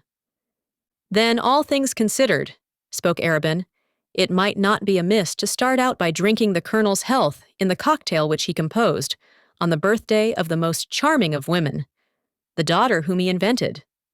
Mr. Merriman's laugh at this sally was such a genuine outburst and so contagious that it started the dinner with an agreeable swing that never slackened. Miss Mayblunt begged to be allowed to keep her cocktail untouched before her, just to look at. The color was marvelous. She could compare it to nothing she had ever seen, and the garnet lights, which it emitted, were unspeakably rare. She pronounced the Colonel an artist, and stuck to it. Monsieur Ratignolles was prepared to take things seriously. The mets, the entremets, the service, the decorations, even the people. He looked up from his pompano and inquired of Arabin if he were related to the gentleman of that name, who formed one of the firm of Leitner and Arabin, lawyers. The young man admitted that Leitner was a warm personal friend, who permitted Arabin's name to decorate the firm's letterheads and to appear upon a shingle that graced Perdido Street. "There are so many inquisitive people and institutions abounding," said Arabin, "that one is really forced as a matter of convenience these days to assume the virtue of an occupation if he has it not." Monsieur Ratignolles stared a little, and turned to ask Mademoiselle Reisz if she considered the symphony concerts up to the standard which had been set the previous winter. Mademoiselle Reisz answered Monsieur Ratignolles in French, which Edna thought a little rude, under the circumstances, but characteristic. Mademoiselle had only disagreeable things to say of the symphony concerts, and insulting remarks to make of all the musicians of New Orleans, singly and collectively. All her interest seemed to be centered upon the delicacies placed before her. Mr. Merriman said that Mr. Arabin's remark about inquisitive people reminded him of a man from Waco the other day at the St. Charles Hotel, but as Mr. Merriman's stories were always lame and lacking point, his wife seldom permitted him to complete them. She interrupted him to ask if he remembered the name of the author, whose book she had bought the week before to send to a friend in Geneva. She was talking books with Mr. Gouvernail, and trying to draw from him his opinion upon current literary topics. Her husband told the story of the Waco man privately to Miss Mayblunt, who pretended to be greatly amused and to think it extremely clever. Mrs. Highcamp hung with languid but unaffected interest upon the warm and impetuous volubility of her left-hand neighbor, Victor Lebrun. Her attention was never for a moment withdrawn from him after seating herself at table, and when he turned to Mrs. Merriman, who was prettier and more vivacious than Mrs. Highcamp, she waited with easy indifference for an opportunity to reclaim his attention. There was the occasional sound of music, of mandolins, sufficiently removed to be an agreeable accompaniment rather than an interruption to the conversation. Outside, the soft, monotonous splash of a fountain could be heard. The sound penetrated into the room with the heavy odor of jessamine that came through the open windows. The golden shimmer of Edna's satin gown spread in rich folds on either side of her. There was a soft fall of lace encircling her shoulders. It was the color of her skin, without the glow, the myriad living tints that one may sometimes discover in vibrant flesh. There was something in her attitude, in her whole appearance, when she leaned her head against the high-backed chair and spread her arms, which suggested the regal woman, the one who rules, who looks on, who stands alone. But as she sat there amid her guests, she felt the old ennui overtaking her, the hopelessness which so often assailed her, which came upon her like an obsession, like something extraneous, independent of volition. It was something which announced itself, a chill breath that seemed to issue from some vast cavern wherein discords waited. There came over her the acute longing which always summoned into her spiritual vision the presence of the beloved one, overpowering her at once with a sense of the unattainable. The moments glided on, while a feeling of good fellowship passed around the circle like a mystic cord, holding and binding these people together with jest and laughter. Monsieur Ratignolle was the first to break the pleasant charm. At 10 o'clock, he excused himself. Madame Ratignolle was waiting for him at home. She was bien souffrante, and she was filled with vague dread, which only her husband's presence could allay. Mademoiselle Reisz arose with Monsieur Ratignolle, who offered to escort her to the car. She had eaten well, she had tasted the good, rich wines, and they must have turned her head, for she bowed pleasantly to all as she withdrew from table. She kissed Edna upon the shoulder and whispered, "Bonne nuit, ma reine, soyez sage." She had been a little bewildered upon rising, or rather descending from her cushions, and Monsieur Ratignolle gallantly took her arm and led her away. Mrs. Highcamp was weaving a garland of roses, yellow and red. When she had finished the garland, she laid it lightly upon Victor's black curls. He was reclining far back in the luxurious chair, holding a glass of champagne to the light. As if a magician's wand had touched him, the garland of roses transformed him into a vision of oriental beauty. His cheeks were the color of crushed grapes, and his dusky eyes glowed with a languishing fire. "Sapristi!" exclaimed Arobin, but Mrs. Highcamp had one more touch to add to the picture. She took from the back of her chair a white silken scarf, with which she had covered her shoulders in the early part of the evening. She draped it across the boy in graceful folds, and in a way to conceal his black, conventional evening dress. He did not seem to mind what she did to him, only smiled, showing a faint gleam of white teeth, while he continued to gaze with narrowing eyes at the light through his glass of champagne. "Oh, to be able to paint in color rather than in words!" exclaimed Miss Mayblunt, losing herself in a rhapsodic dream as she looked at him. "There was a graven image of desire painted with red blood on a ground of gold," murmured Gouvernail under his breath. The effect of the wine upon Victor was to change his accustomed volubility into silence. He seemed to have abandoned himself to a reverie and to be seeing pleasing visions in the amber bead. "Sing!" entreated Mrs. Highcamp. "Won't you sing to us?" "Let him alone," said Arobin. "He's posing," offered Mr. Merriman. "Let him have it out." "I believe he's paralyzed," laughed Mrs. Merriman. And leaning over the youth's chair, she took the glass from his hand and held it to his lips. He sipped the wine slowly, and when he had drained the glass, she laid it upon the table and wiped his lips with her little filmy handkerchief. "Yes, I'll sing for you," he said, turning in his chair toward Mrs. Highcamp. He clasped his hands behind his head, and looking up at the ceiling began to hum a little, trying his voice like a musician tuning an instrument. Then, looking at Edna, he began to sing, "Ah, si tu savais!" "Stop!" she cried. "Don't sing that! I don't want you to sing it!" And she laid her glass so impetuously and blindly upon the table as to shatter it against a carafe. The wine spilled over Arobin's legs, and some of it trickled down upon Mrs. Highcamp's black gauze gown.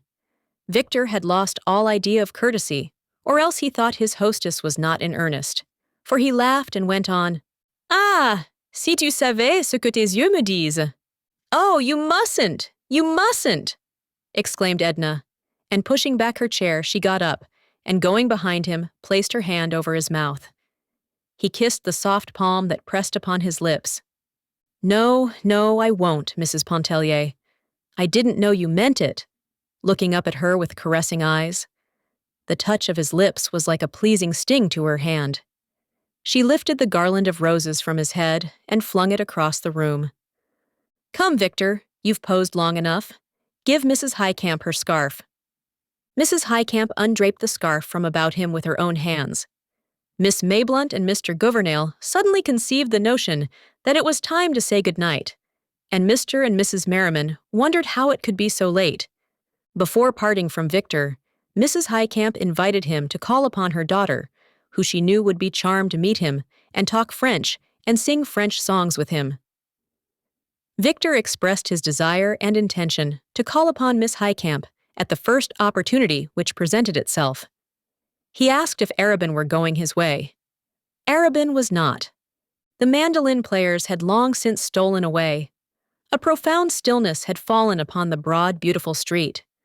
The voices of Edna's disbanding guests jarred like a discordant note upon the quiet harmony of the night. Chapter 31. "Well?" questioned Arabin, who had remained with Edna after the others had departed. "Well?" she reiterated, and stood up, stretching her arms, and feeling the need to relax her muscles after having been so long seated.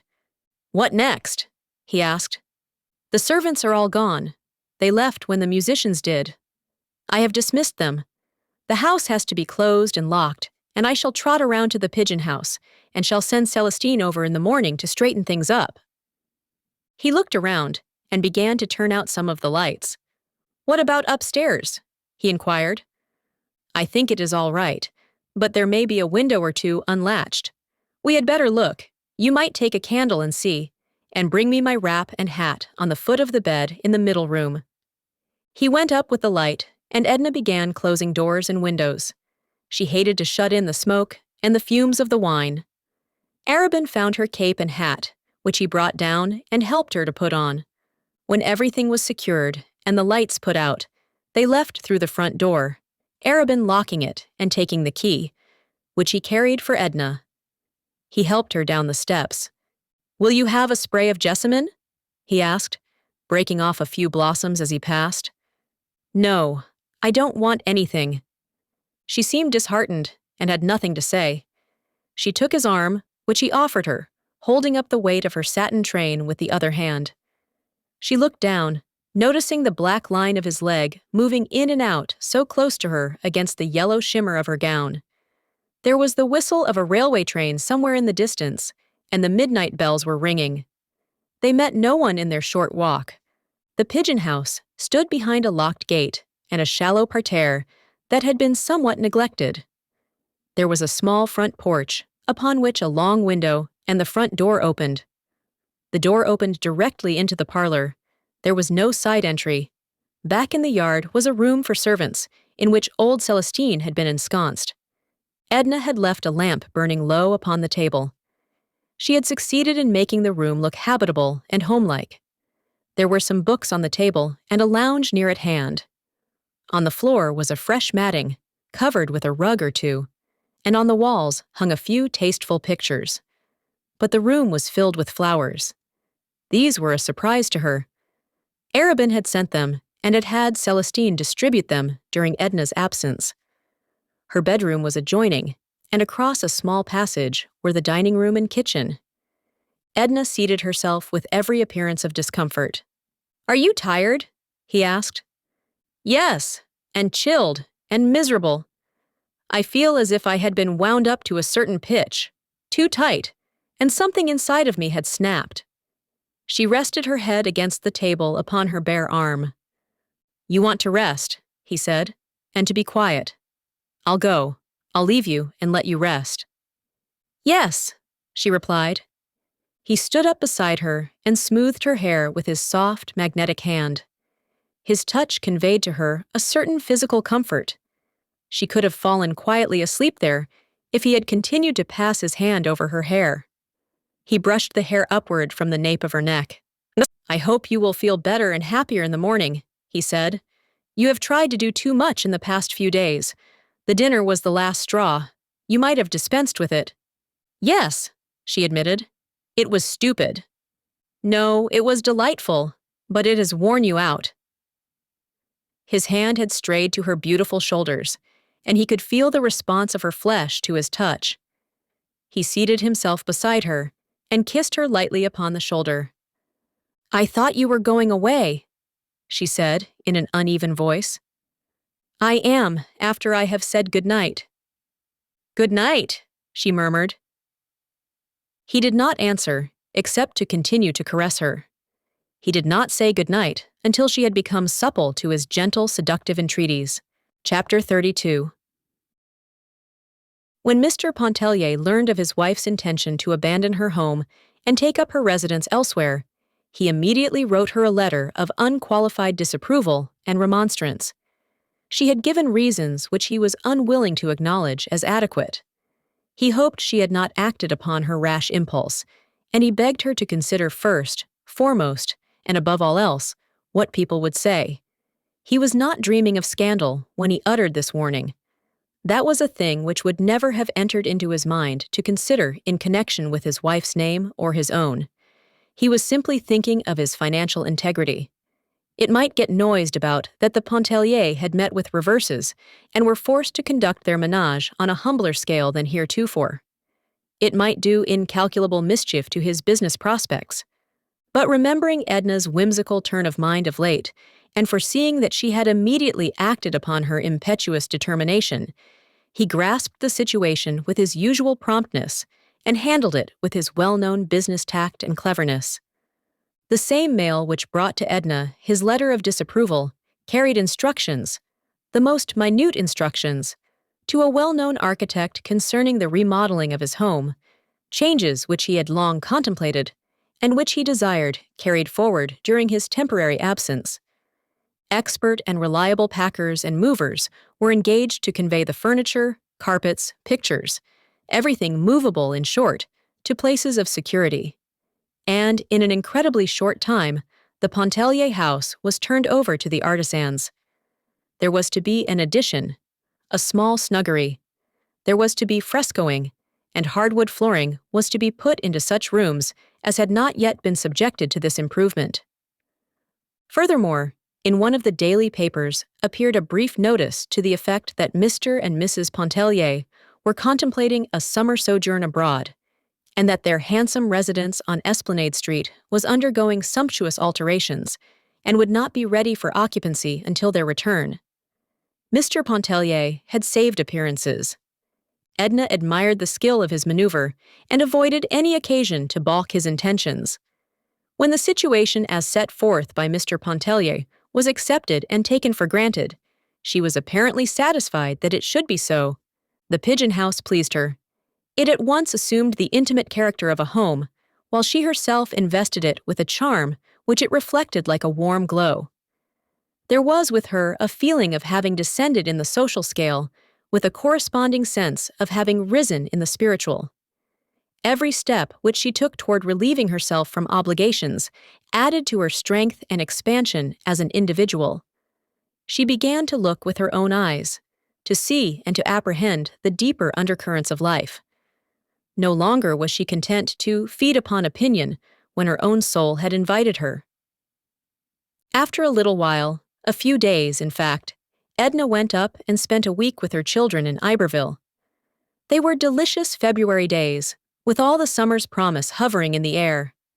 How glad she was to see the children. She wept for very pleasure when she felt their little arms clasping her, their hard, ruddy cheeks pressed against her own glowing cheeks. She looked into their faces with hungry eyes that could not be satisfied with looking. And what stories they had to tell their mother, about the pigs, the cows, the mules, about riding to the mill behind Glue, fishing back in the lake with their Uncle Jasper, picking pecans with Leedy's little black brood, and hauling chips in their express wagon. It was 1,000 times more fun to haul real chips for old lame Susie's real fire than to drag painted blocks along the banquette on Esplanade Street. She went with them herself to see the pigs and the cows, to look at the darkies laying the cane, to thrash the pecan trees and catch fish in the back lake. She lived with them a whole week long, giving them all of herself, and gathering and filling herself with their young existence. They listened, breathless, when she told them the house in Esplanade Street was crowded with workmen, hammering, nailing, sawing, and filling the place with clatter. They wanted to know where their bed was, what had been done with their rocking horse, and where did Joe sleep, and where had Ellen gone, and the cook. But, above all, they were fired with a desire to see the little house around the block. Was there any place to play? Were there any boys next door? Raoul, with pessimistic foreboding, was convinced that there were only girls next door. Where would they sleep, and where would Papa sleep? She told them the fairies would fix it all right. The old madame was charmed with Edna's visit, and showered all manner of delicate attentions upon her. She was delighted to know that the Esplanade Street house was in a dismantled condition. It gave her the promise and pretext to keep the children indefinitely. It was with a wrench and a pang that Edna left her children. She carried away with her the sound of their voices and the touch of their cheeks. All along the journey homeward, their presence lingered with her like the memory of a delicious song. But by the time she had regained the city, the song no longer echoed in her soul. She was again alone. Chapter 33. It happened sometimes when Edna went to see Mademoiselle Reisz that the little musician was absent, giving a lesson or making some small necessary household purchase. The key was always left in a secret hiding place in the entry, which Edna knew. If Mademoiselle happened to be away, Edna would usually enter and wait for her return. When she knocked at Mademoiselle Reisz's door one afternoon, there was no response. So unlocking the door, as usual, she entered and found the apartment deserted, as she had expected. Her day had been quite filled up, and it was for a rest, for a refuge, and to talk about Robert, that she sought out her friend. She had worked at her canvas, a young Italian character study, all the morning, completing the work without the model. But there had been many interruptions, some incident to her modest housekeeping, and others of a social nature. Madame Ratignolle had dragged herself over, avoiding the 2 public thoroughfares, she said. She complained that Edna had neglected her much of late. Besides, she was consumed with curiosity to see the little house and the manner in which it was conducted. She wanted to hear all about the dinner party. Monsieur Ratignolle had left so early. What had happened after he left? The champagne and grapes which Edna sent over were too delicious. She had so little appetite. They had refreshed and toned her stomach. Where on earth was she going to put Mr. Pontellier in that little house? And the boys? And then she made Edna promise to go to her when her hour of trial overtook her. At any time of the day or night, dear, Edna assured her. Before leaving, Madame Ratignolle said, "In some way, you seem to me like a child, Edna. You seem to act without a certain amount of reflection, which is necessary in this life. That is the reason I want to say you mustn't mind if I advise you to be a little careful while you are living here alone. Why don't you have someone come and stay with you? Wouldn't Mademoiselle Reisz come?" "No, she wouldn't wish to come, and I shouldn't want her always with me." "Well, the reason. You know how evil-minded the world is. Someone was talking of Alcée Arobin visiting you. Of course, it wouldn't matter if Mr. Arobin had not such a dreadful reputation. Monsieur Ratignolle was telling me that his attentions alone are considered enough to ruin a woman's name." "Does he boast of his successes?" asked Edna, indifferently, squinting at her picture. "No, I think not. I believe he is a decent fellow as far as that goes, but his character is so well known among the men. I shan't be able to come back and see you. It was very, very imprudent today." "Mind the step!" cried Edna. "Don't neglect me," entreated Madame Ratignolle, "and don't mind what I said about Arobin, or having someone to stay with you." "Of course not," Edna laughed. "You may say anything you like to me." They kissed each other goodbye. Madame Ratignolle had not far to go, and Edna stood on the porch a while, watching her walk down the street. Then, in the afternoon, Mrs. Merriman and Mrs. Highcamp had made their party call. Edna felt that they might have dispensed with the formality. They had also come to invite her to play 21 one evening at Mrs. Merriman's. She was asked to go early, to dinner, and Mr. Merriman or Mr. Arobin would take her home. Edna accepted in a half-hearted way. She sometimes felt very tired of Mrs. Highcamp and Mrs. Merriman. Late in the afternoon, she sought refuge with Mademoiselle Reisz, and stayed there alone, waiting for her, feeling a kind of repose invade her with the very atmosphere of the shabby, unpretentious little room. Edna sat at the window, which looked out over the housetops and across the river. The window frame was filled with pots of flowers, and she sat and picked the dry leaves from a rose geranium. The day was warm, and the breeze which blew from the river was very pleasant. She removed her hat and laid it on the piano. She went on picking the leaves and digging around the plants with her hat pin. Once she thought she heard Mademoiselle Rice approaching, but it was a young black girl who came in bringing a small bundle of laundry, which she deposited in the adjoining room, and went away. Edna seated herself at the piano and softly picked out with one hand the bars of a piece of music which lay open before her. A half-hour went by. There was the occasional sound of people going and coming in the lower hall. She was growing interested in her occupation of picking out the aria when there was a second rap at the door.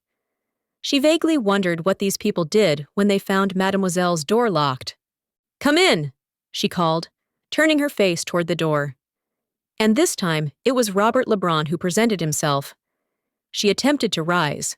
She could not have done so without betraying the agitation which mastered her at sight of him, so she fell back upon the stool, only exclaiming, "Why, Robert!" He came and clasped her hand, seemingly without knowing what he was saying or doing. "Mrs. Pontellier, how do you happen? Oh, how well you look! Is Mademoiselle Reyes not here? I never expected to see you." "When did you come back?" asked Edna in an unsteady voice, wiping her face with her handkerchief. She seemed ill at ease on the piano stool, and he begged her to take the chair by the window. She did so, mechanically, while he seated himself on the stool.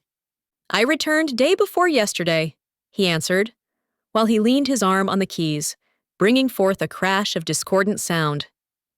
"Day before yesterday," she repeated aloud, and went on thinking to herself, "Day before yesterday," in a sort of an uncomprehending way. She had pictured him seeking her at the very first hour, and he had lived under the same sky since day before yesterday, while only by accident had he stumbled upon her. Mademoiselle must have lied when she said, "Poor fool, he loves you." "Day before yesterday," she repeated, breaking off a spray of Mademoiselle's geranium. "Then if you had not met me here today, you wouldn't—" "When, that is, didn't you mean to come and see me?" "Of course I should have gone to see you. There have been so many things." He turned the leaves of Mademoiselle's music nervously. "I started in at once yesterday with the old firm. After all, there is as much chance for me here as there was there. That is, I might find it profitable someday. The Mexicans were not very congenial." So he had come back because the Mexicans were not congenial, because business was as profitable here as there, because of any reason, and not because he cared to be near her. She remembered the day she sat on the floor, turning the pages of his letter, seeking the reason which was left untold. She had not noticed how he looked, only feeling his presence, but she turned deliberately and observed him. After all, he had been absent but a few months, and was not changed. His hair, the color of hers, waved back from his temples in the same way as before. His skin was not more burned than it had been at Grand Isle.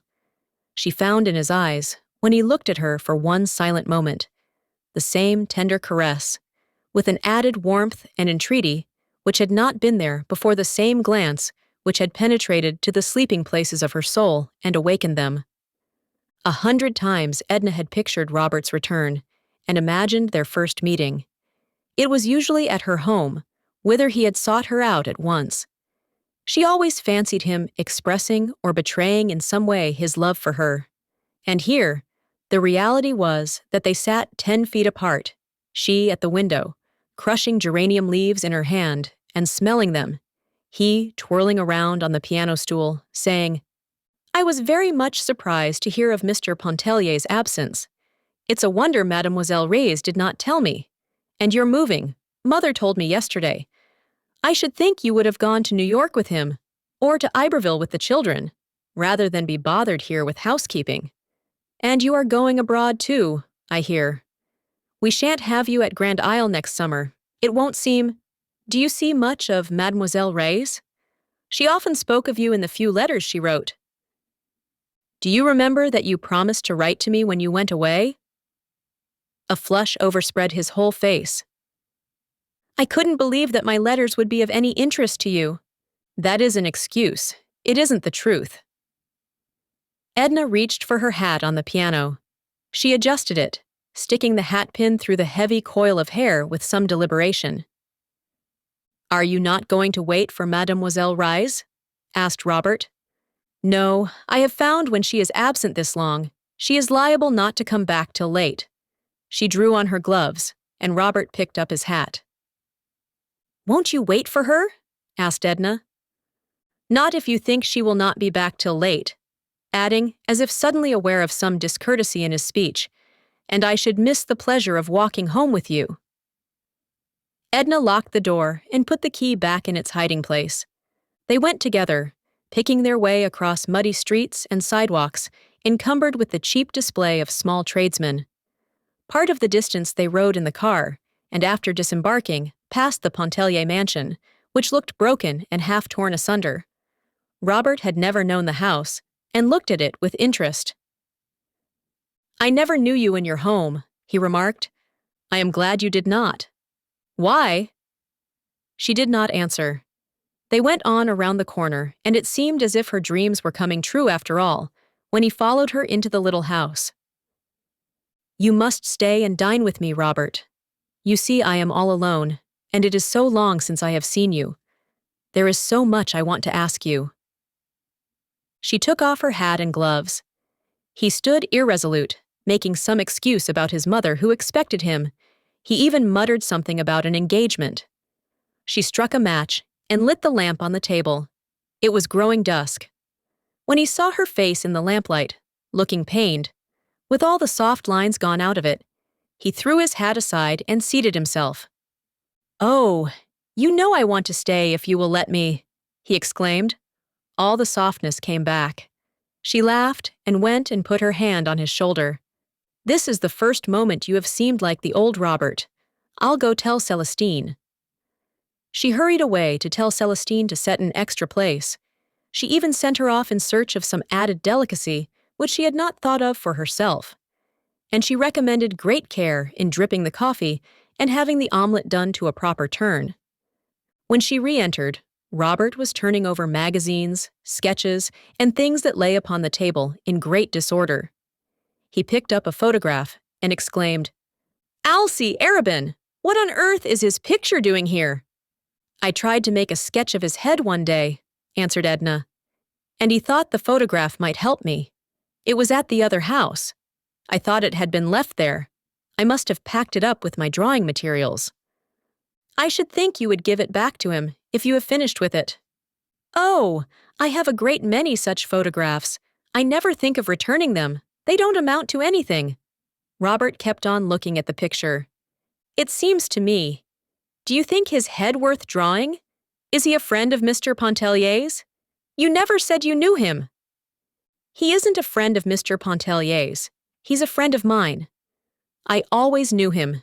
That is, it is only of late that I know him pretty well.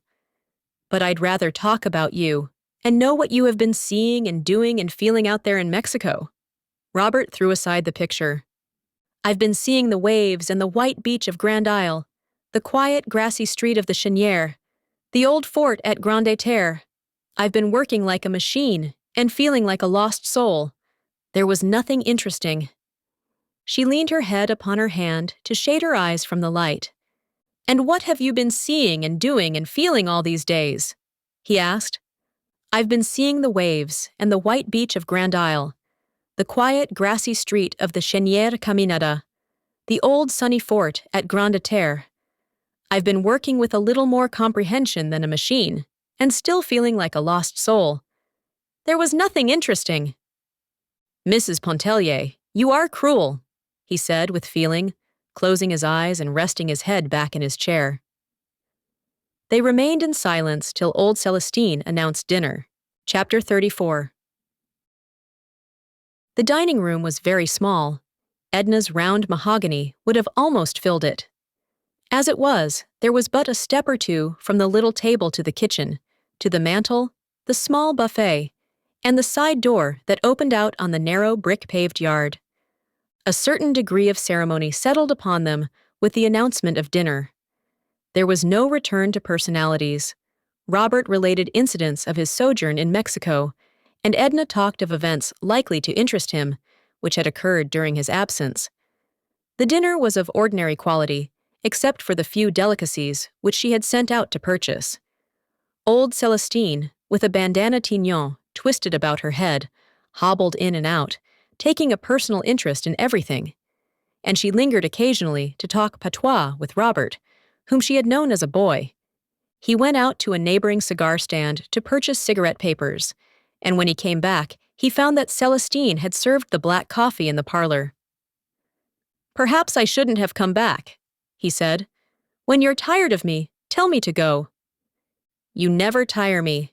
You must have forgotten the hours and hours at Grand Isle in which we grew accustomed to each other and used to being together." "I have forgotten nothing at Grand Isle," he said, not looking at her, but rolling a cigarette. His tobacco pouch, which he laid upon the table, was a fantastic embroidered silk affair, evidently the handiwork of a woman. "You used to carry your tobacco in a rubber pouch," said Edna, picking up the pouch and examining the needlework. "Yes, it was lost." "Where did you buy this one?" "In Mexico. It was given to me by a Vera Cruz girl. They are very generous," he replied, striking a match and lighting his cigarette. "They are very handsome, I suppose, those Mexican women, very picturesque, with their black eyes and their lace scarfs." "Some are, others are hideous, just as you find women everywhere." "What was she like, the one who gave you the pouch? You must have known her very well." "She was very ordinary. She wasn't of the slightest importance. I knew her well enough." "Did you visit at her house? Was it interesting? I should like to know and hear about the people you met and the impressions they made on you. There are some people who leave impressions not so lasting as the imprint of an oar upon the water." "Was she such a one?" "It would be ungenerous for me to admit that she was of that order and kind." He thrust the pouch back in his pocket, as if to put away the subject with the trifle which had brought it up. Arobin dropped in with a message from Mrs. Merriman to say that the card party was postponed on account of the illness of one of her children. "How do you do, Arobin?" said Robert, rising from the obscurity. "Oh, Lebrun! To be sure, I heard yesterday you were back. How did they treat you down in Mexique?" "Fairly well, but not well enough to keep you there. Stunning girls, though, in Mexico. I thought I should never get away from Vera Cruz when I was down there a couple of years ago." "Did they embroider slippers and tobacco pouches and hat bands and things for you?" asked Edna. "Oh my, no! I didn't get so deep in their regard. I fear they made more impression on me than I made on them." "You were less fortunate than Robert, then." "I'm always less fortunate than Robert. Has he been imparting tender confidences?" "I've been imposing myself long enough," said Robert, rising and shaking hands with Edna. "Please convey my regards to Mr. Pontellier when you write." He shook hands with Arobin and went away. "Fine fellow, that Lebrun," said Arobin, when Robert had gone. "I never heard you speak of him." "I knew him last summer at Grand Isle," she replied. "Here is that photograph of yours. Don't you want it?" "What do I want with it? Throw it away." She threw it back on the table. "I'm not going to Mrs. Merriman's," she said. "If you see her, tell her so. But perhaps I had better write. I think I shall write now and say that I am sorry her child is sick, and tell her not to count on me." "It would be a good scheme," acquiesced Arobin. "I don't blame you, stupid lot." Edna opened the blotter, and having procured paper and pen, began to write the note. Arobin lit a cigar and read the evening paper, which he had in his pocket. "What is the date?" she asked. He told her. "Will you mail this for me when you go out?" "Certainly." He read to her little bits out of the newspaper, while she straightened things on the table. "What do you want to do?" he asked, throwing aside the paper. "Do you want to go out for a walk or a drive or anything? It would be a fine night to drive." "No, I don't want to do anything but just be quiet. You go away and amuse yourself. Don't stay." "I'll go away if I must, but I shan't amuse myself. You know that I only live when I am near you." He stood up to bid her good night. "Is that one of the things you always say to women?" "I have said it before, but I don't think I ever came so near meaning it," he answered with a smile. There were no warm lights in her eyes, only a dreamy, absent look. "Good night. I adore you. Sleep well," he said, and he kissed her hand and went away. She stayed alone in a kind of reverie, a sort of stupor. Step by step, she lived over every instant of the time she had been with Robert after he had entered Mademoiselle Rice's door. She recalled his words, his looks, how few and meager they had been for her hungry heart. A vision, a transcendently seductive vision of a Mexican girl arose before her. She writhed with a jealous pang. She wondered when he would come back. He had not said he would come back. She had been with him, had heard his voice and touched his hand. But some way he had seemed nearer to her off there in Mexico. Chapter 35. The morning was full of sunlight and hope. Edna could see before her no denial, only the promise of excessive joy. She lay in bed awake, with bright eyes full of speculation. He loves you, poor fool. If she could but get that conviction firmly fixed in her mind, what mattered about the rest? She felt she had been childish and unwise the night before in giving herself over to despondency. She recapitulated the motives which no doubt explained Robert's reserve. They were not insurmountable. They would not hold if he really loved her. They could not hold against her own passion, which he must come to realize in time. She pictured him going to his business that morning. She even saw how he was dressed, how he walked down one street and turned the corner of another. Saw him bending over his desk, talking to people who entered the office, going to his lunch, and perhaps watching for her on the street. He would come to her in the afternoon or evening, sit and roll his cigarette, talk a little, and go away as he had done the night before. But how delicious it would be to have him there with her. She would have no regrets, nor seek to penetrate his reserve if he still chose to wear it. Edna ate her breakfast, only half dressed. The maid brought her a delicious printed scrawl from Raoul, expressing his love, asking her to send him some bonbons, and telling her they had found that morning 10 tiny white pigs all lying in a row beside Lidie's big white pig. A letter also came from her husband, saying he hoped to be back early in March, and then they would get ready for that journey abroad, which he had promised her so long, which he felt now fully able to afford. He felt able to travel as people should, without any thought of small economies, thanks to his recent speculations in Wall Street. Much to her surprise, she received a note from Arabin, written at midnight from the club. It was to say good morning to her, to hope she had slept well, to assure her of his devotion, which he trusted she, in some faintest manner, returned. All these letters were pleasing to her. She answered the children in a cheerful frame of mind, promising them bonbons and congratulating them upon their happy find of the little pigs. She answered her husband with friendly evasiveness, not with any fixed design to mislead him, only because all sense of reality had gone out of her life. She had abandoned herself to fate and awaited the consequences with indifference. To Arabin's note, she made no reply. She put it under Celestine's stove lid. Edna worked several hours with much spirit. She saw no one but a picture dealer who asked her if it were true that she was going abroad to study in Paris. She said possibly she might, and he negotiated with her for some Parisian studies to reach him in time for the holiday trade in December. Robert did not come that day. She was keenly disappointed. He did not come the following day, nor the next. Each morning she awoke with hope, and each night she was a prey to despondency.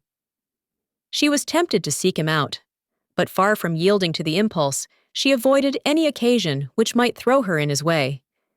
She did not go to Mademoiselle Rice's, nor pass by Madame Lebrun's, as she might have done if he had still been in Mexico. When Arabin, one night, urged her to drive with him, she went, out to the lake on the Shell Road. His horses were full of mettle and even a little unmanageable. She liked the rapid gait at which they spun along, and the quick, sharp sound of the horses' hooves on the hard road. They did not stop anywhere to eat or to drink. Arabin was not needlessly imprudent, but they ate and they drank when they regained Edna's little dining room, which was comparatively early in the evening. It was late when he left her. It was getting to be more than a passing whim with Arabin to see her and be with her. He had detected the latent sensuality, which unfolded under his delicate sense of her nature's requirements, like a torrid, sensitive blossom. There was no despondency when she fell asleep that night, nor was there hope when she awoke in the morning. Chapter 36. There was a garden out in the suburbs, a small leafy corner, with a few green tables under the orange trees. An old cat slept all day on the stone step in the sun, and an old mulatress slept her idle hours away in her chair at the open window till someone happened to knock on one of the green tables. She had milk and cream cheese to sell, and bread and butter. There was no one who could make such excellent coffee or fry a chicken so golden brown as she. The place was too modest to attract the attention of people of fashion, and so quiet as to have escaped the notice of those in search of pleasure and dissipation. Edna had discovered it accidentally one day, when the high-board gate stood ajar. She caught sight of a little green table, blotched with the checkered sunlight that filtered through the quivering leaves overhead. Within, she had found the slumbering mulatrice, the drowsy cat, and a glass of milk which reminded her of the milk she had tasted in Iberville. She often stopped there during her perambulations, sometimes taking a book with her, and sitting an hour or two under the trees when she found the place deserted. Once or twice she took a quiet dinner there alone, having instructed Celestine beforehand to prepare no dinner at home. It was the last place in the city where she would have expected to meet anyone she knew.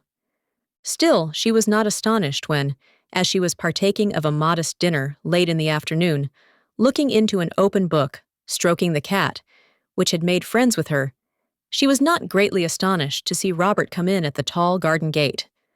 "I am destined to see you only by accident," she said, shoving the cat off the chair beside her. He was surprised, ill at ease, almost embarrassed at meeting her thus so unexpectedly. "Do you come here often?"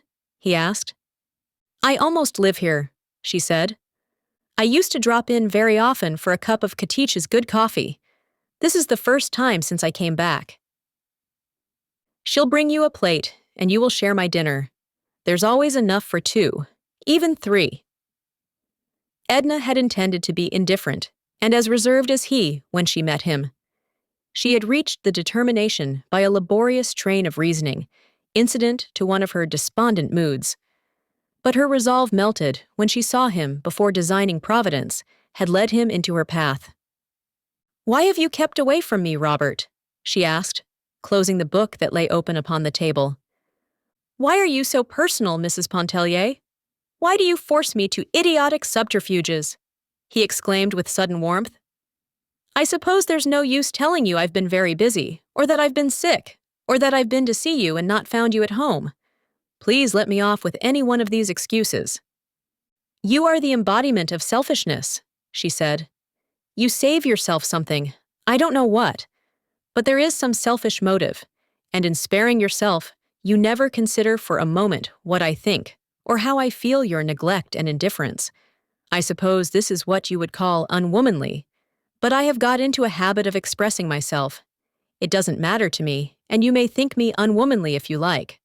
No, I only think you cruel, as I said the other day. Maybe not intentionally cruel, but you seem to be forcing me into disclosures which can result in nothing, as if you would have me bear a wound for the pleasure of looking at it, without the intention or power of healing it. I'm spoiling your dinner, Robert. Never mind what I say. You haven't eaten a morsel. I only came in for a cup of coffee." His sensitive face was all disfigured with excitement. "Isn't this a delightful place?" she remarked.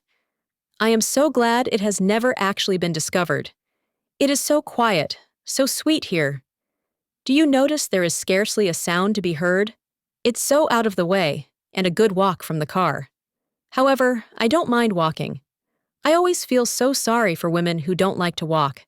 They miss so much, so many rare little glimpses of life, and we women learn so little of life on the whole. Katiche's coffee is always hot. I don't know how she manages it, here in the open air. Celestine's coffee gets cold, bringing it from the kitchen to the dining room. 3 lumps! How can you drink it so sweet? Take some of the cress with your chop. It's so biting and crisp. Then there's the advantage of being able to smoke with your coffee out here. Now, in the city, aren't you going to smoke? After a while, he said, laying a cigar on the table. Who gave it to you? She laughed. I bought it. I suppose I'm getting reckless. I bought a whole box. She was determined not to be personal again and make him uncomfortable. The cat made friends with him and climbed into his lap when he smoked his cigar.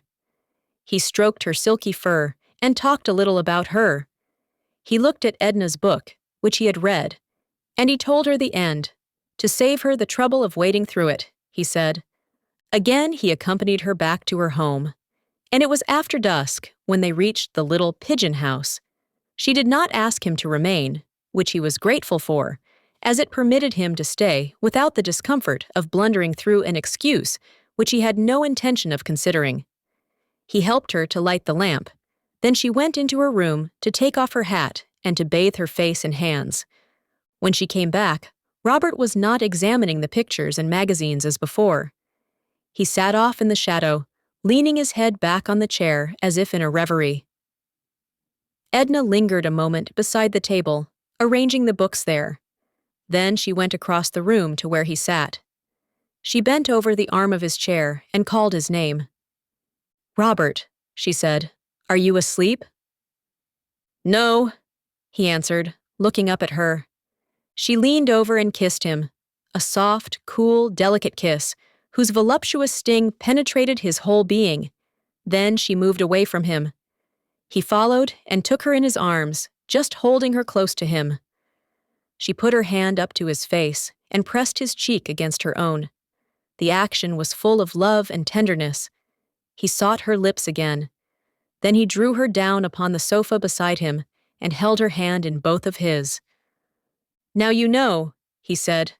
Now you know what I have been fighting against since last summer at Grand Isle. What drove me away and drove me back again. Why have you been fighting against it? She asked. Her face glowed with soft lights. Why? Because you were not free. You were Léonce Pontellier's wife. I couldn't help loving you if you were 10 times his wife. But so long as I went away from you and kept away, I could help telling you so. She put her free hand up to his shoulder, and then against his cheek, rubbing it softly. He kissed her again. His face was warm and flushed. There in Mexico, I was thinking of you all the time, and longing for you. But not writing to me, she interrupted. Something put into my head that you cared for me, and I lost my senses.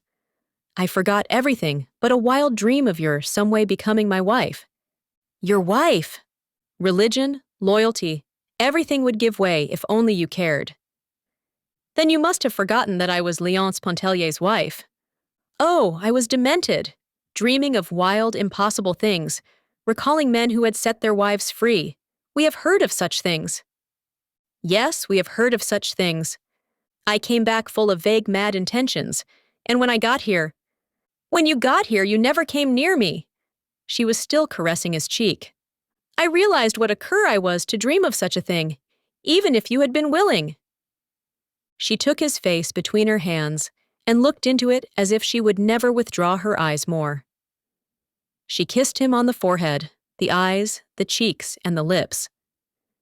You have been a very, very foolish boy, wasting your time dreaming of impossible things when you speak of Mr. Pontellier setting me free.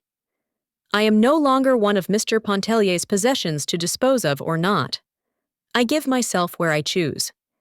If he were to say, Here, Robert, take her and be happy. She is yours. I should laugh at you both. His face grew a little white.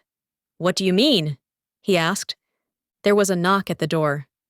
Old Celestine came in to say that Madame Ratignolle's servant had come around the back way with a message that Madame had been taken sick and begged Mrs. Pontellier to go to her immediately.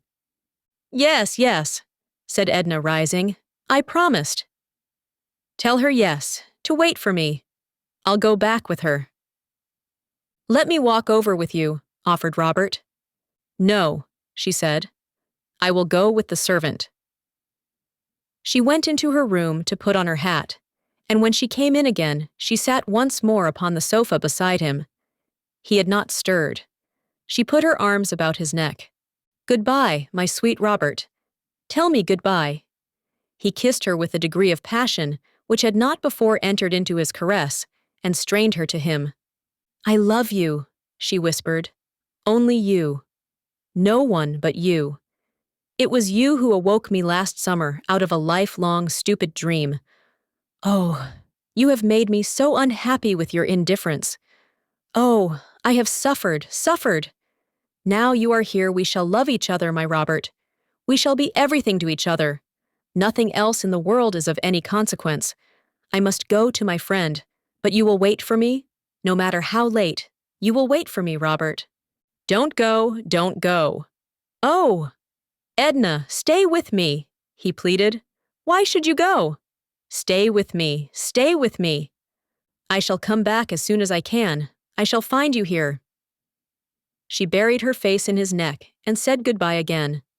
Her seductive voice, together with his great love for her, had enthralled his senses, had deprived him of every impulse but the longing to hold her and keep her. Chapter 37. Edna looked in at the drugstore. Monsieur Ratignolle was putting up a mixture himself, very carefully, dropping a red liquid into a tiny glass.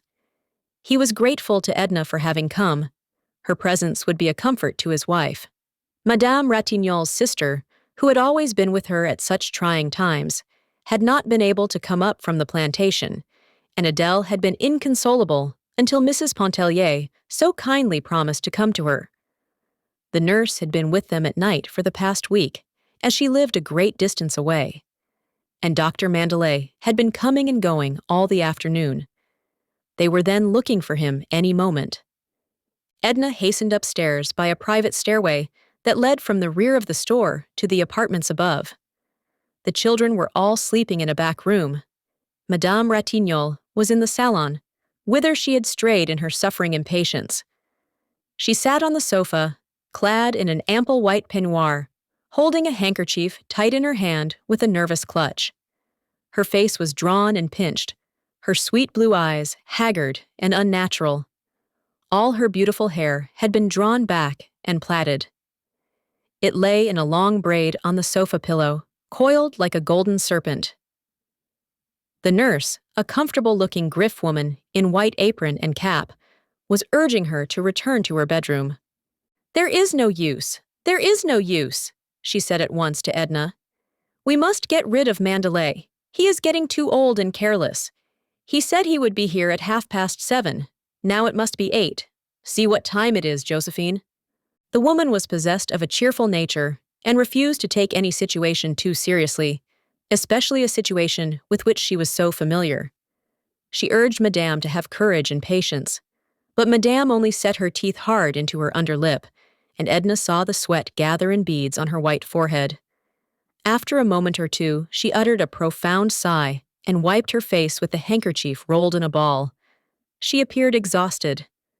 The nurse gave her a fresh handkerchief sprinkled with cologne water. "This is too much," she cried. "Mandelet ought to be killed. Where is Alphonse? Is it possible I am to be abandoned like this, neglected by everyone?" "Neglected, indeed!" exclaimed the nurse. Wasn't she there? And here was Mrs. Pontellier leaving, no doubt, a pleasant evening at home to devote to her.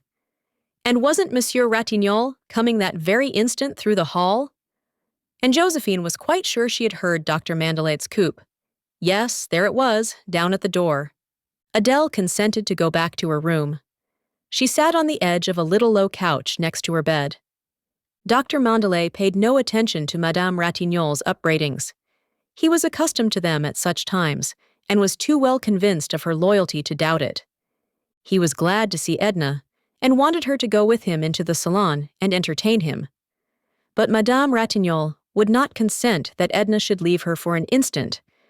Between agonizing moments, she chatted a little and said it took her mind off her sufferings. Edna began to feel uneasy. She was seized with a vague dread. Her own like experiences seemed far away, unreal, and only half remembered. She recalled faintly an ecstasy of pain, the heavy odor of chloroform, a stupor which had deadened sensation, and an awakening to find a little new life to which she had given being, added to the great unnumbered multitude of souls that come and go. She began to wish she had not come. Her presence was not necessary. She might have invented a pretext for staying away. She might even invent a pretext now for going. But Edna did not go. With an inward agony, with a flaming, outspoken revolt against the ways of nature, she witnessed the scene of torture. She was still stunned and speechless with emotion when later she leaned over her friend to kiss her and softly say goodbye. Adele, pressing her cheek, whispered in an exhausted voice, "Think of the children, Edna. Oh, think of the children. Remember them." Chapter 38. Edna still felt dazed when she got outside in the open air. The doctor's coupe had returned for him and stood before the porte cochere. She did not wish to enter the coupe and told Dr. Mondelez she would walk. She was not afraid and would go alone. He directed his carriage to meet him at Mrs. Pontellier's, and he started to walk home with her.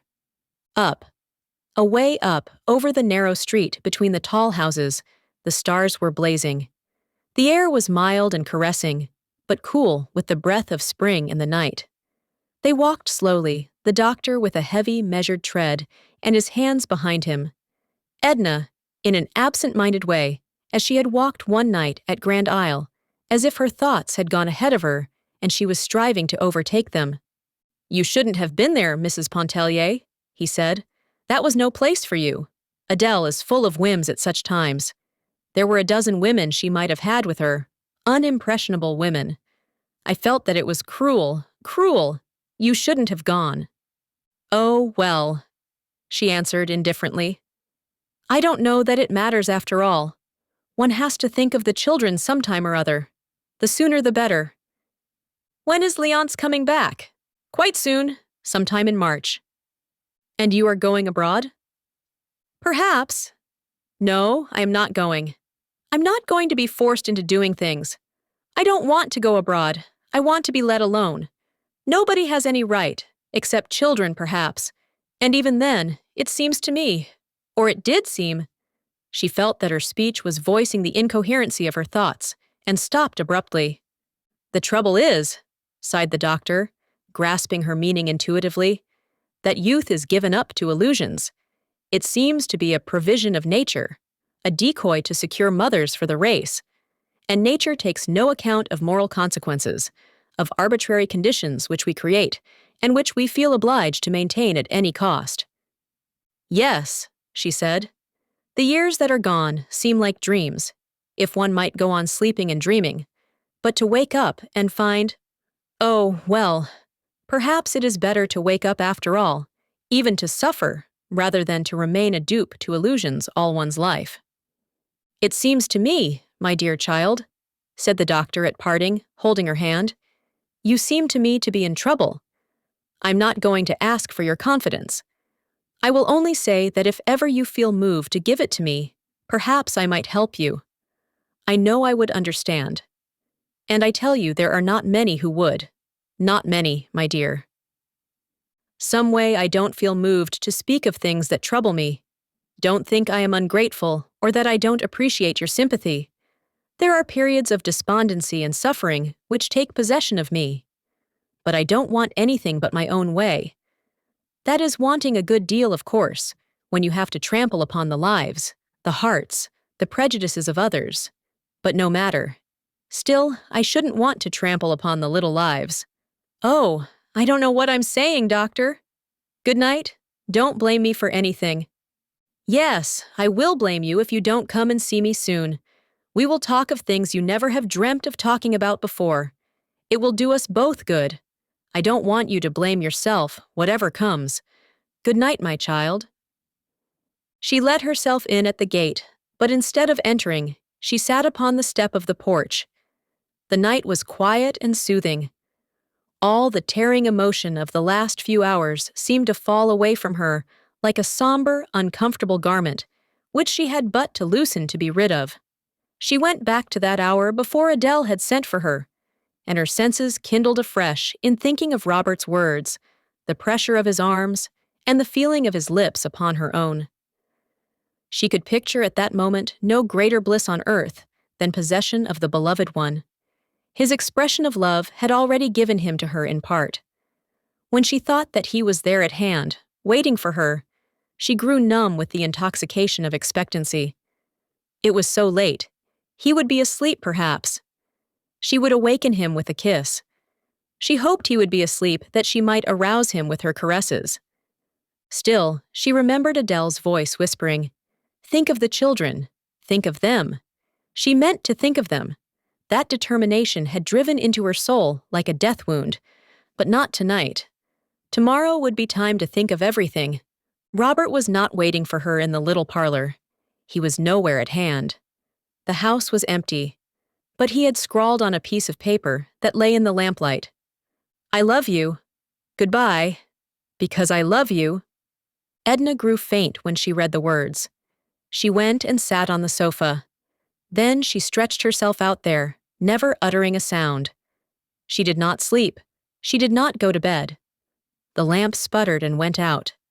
She was still awake in the morning when Celestine unlocked the kitchen door and came in to light the fire. Chapter 39. Victor, with hammer and nails and scraps of scantling, was patching a corner of one of the galleries. Mariquita sat nearby, dangling her legs, watching him work and handing him nails from the toolbox. The sun was beating down upon them. The girl had covered her head with her apron, folded into a square pad. They had been talking for an hour or more.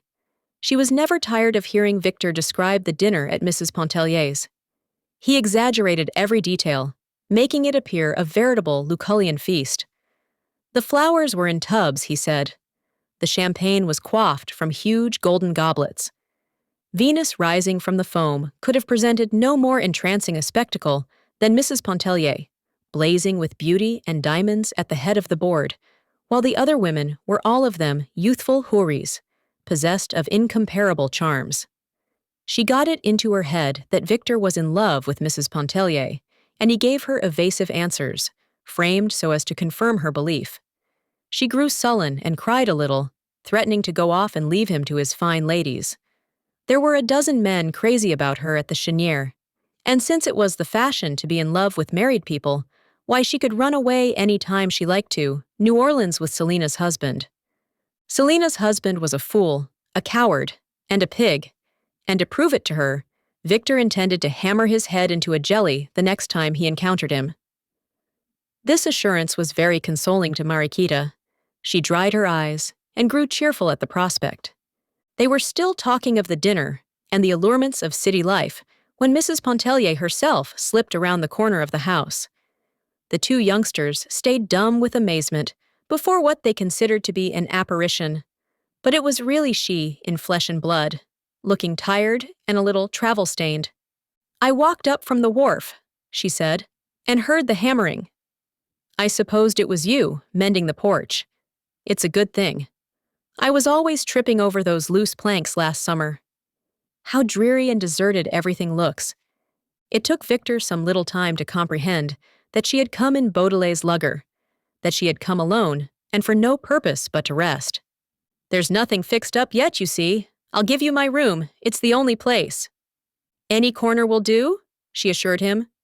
"And if you can stand Philomel's cooking," he went on, "though I might try to get her mother while you are here. Do you think she would come?" Turning to Mariquita. Mariquita thought that perhaps Philomel's mother might come for a few days, and money enough. Beholding Mrs. Pontellier make her appearance, the girl had at once suspected a lover's rendezvous. But Victor's astonishment was so genuine, and Mrs. Pontellier's indifference so apparent, that the disturbing notion did not lodge long in her brain. She contemplated with the greatest interest this woman who gave the most sumptuous dinners in America, and who had all the men in New Orleans at her feet. "What time will you have dinner?" asked Edna. "I'm very hungry, but don't get anything extra." "I'll have it ready in little or no time," he said, bustling and packing away his tools. "You may go to my room to brush up and rest yourself. Mariquita will show you." "Thank you," said Edna. "But do you know, I have a notion to go down to the beach and take a good wash and even a little swim before dinner." "The water is too cold," they both exclaimed. "Don't think of it." "Well, I might go down and try, dip my toes in. Why, it seems to me the sun is hot enough to have warmed the very depths of the ocean. Could you get me a couple of towels? I'd better go right away, so as to be back in time. It would be a little too chilly if I waited till this afternoon." Mariquita ran over to Victor's room and returned with some towels, which she gave to Edna. "I hope you have fish for dinner," said Edna as she started to walk away, "but don't do anything extra if you haven't." "Run and find Philomel's mother," Victor instructed the girl. "I'll go to the kitchen and see what I can do. By Gimini, women have no consideration. She might have sent me word." Edna walked on down to the beach rather mechanically, not noticing anything special except that the sun was hot.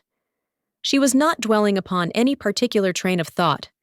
She had done all the thinking which was necessary after Robert went away, when she lay awake upon the sofa till morning. She had said over and over to herself, "Today it is Arabin. Tomorrow it will be someone else. It makes no difference to me. It doesn't matter about Léonce Pontellier, but Raoul and Etienne." She understood now clearly what she had meant long ago when she said to Adèle Ratignolle that she would give up the unessential, but she would never sacrifice herself for her children. Despondency had come upon her there in the wakeful night and had never lifted. There was no one thing in the world that she desired. There was no human being whom she wanted near her except Robert, and she even realized that the day would come when he too, and the thought of him, would melt out of her existence, leaving her alone. The children appeared before her like antagonists who had overcome her, who had overpowered and sought to drag her into the soul's slavery for the rest of her days. But she knew a way to elude them. She was not thinking of these things when she walked down to the beach. The water of the Gulf stretched out before her, gleaming with the million lights of the sun. The voice of the sea is seductive, never ceasing, whispering, clamoring, murmuring, inviting the soul to wander in abysses of solitude. All along the white beach, up and down, there was no living thing in sight. A bird with a broken wing was beating the air above, reeling, fluttering, circling, disabled down to the water. Edna had found her old bathing suit still hanging, faded, upon its accustomed peg. She put it on, leaving her clothing in the bathhouse.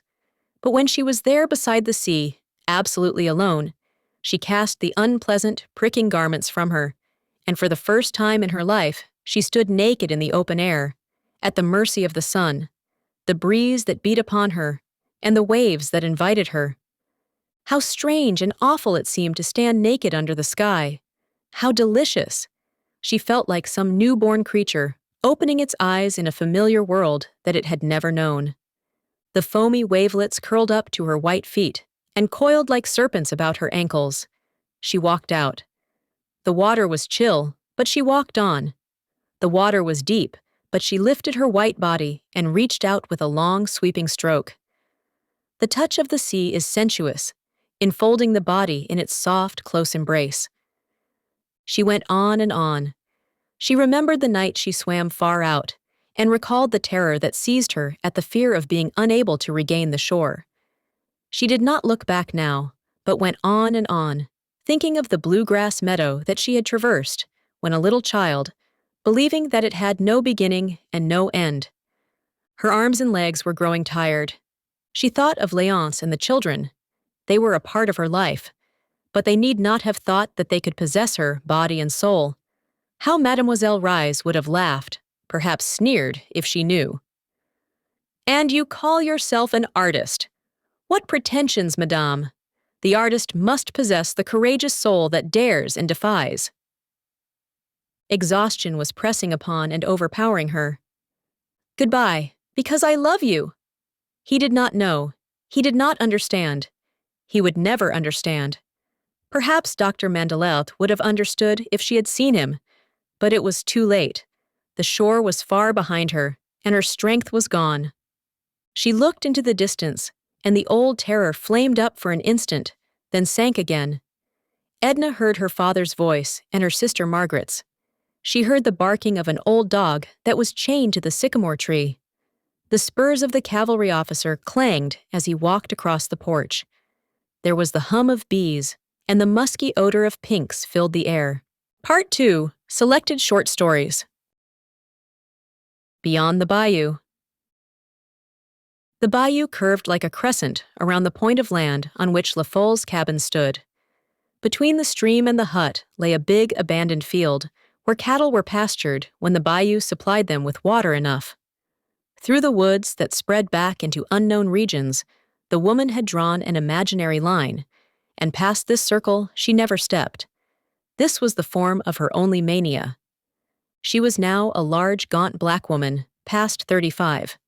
Her real name was Jacqueline, but everyone on the plantation called her La Fole, because in childhood she had been frightened literally out of her senses and had never wholly regained them.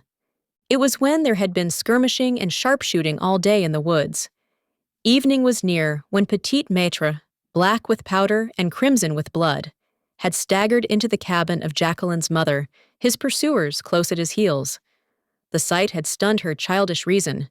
She dwelt alone in her solitary cabin, for the rest of the quarters had long since been removed beyond her sight and knowledge. She had more physical strength than most men, and made her patch of cotton and corn and tobacco like the best of them. But of the world beyond the bayou, she had long known nothing save what her morbid fancy conceived. People at Bellissime had grown used to her and her way, and they thought nothing of it. Even when old Miss died, they did not wonder that La Fole had not crossed the bayou, but had stood upon her side of it, wailing and lamenting. Petit Maître was now the owner of Bellissime. He was a middle-aged man, with a family of beautiful daughters about him, and a little son whom La Fole loved as if he had been her own. She called him Chérie, and so did everyone else because she did. None of the girls had ever been to her what Chérie was. They had each and all loved to be with her, and to listen to her wondrous stories of things that always happened, yonda, beyond the bayou. But none of them had stroked her black hand, quite as Chérie did, nor rested their heads against her knee so confidingly, nor fallen asleep in her arms as he used to do. For Chérie hardly did such things now, since he had become the proud possessor of a gun, and had had his black curls cut off. That summer, the summer Chérie gave La Fole 2 black curls tied with a knot of red ribbon. The water ran so low in the bayou that even the little children at Bellissime were able to cross it on foot, and the cattle were sent to pasture down by the river. La Fole was sorry when they were gone, for she loved these dumb companions well, and liked to feel that they were there, and to hear them browsing by night up to her own enclosure. It was Saturday afternoon when the fields were deserted.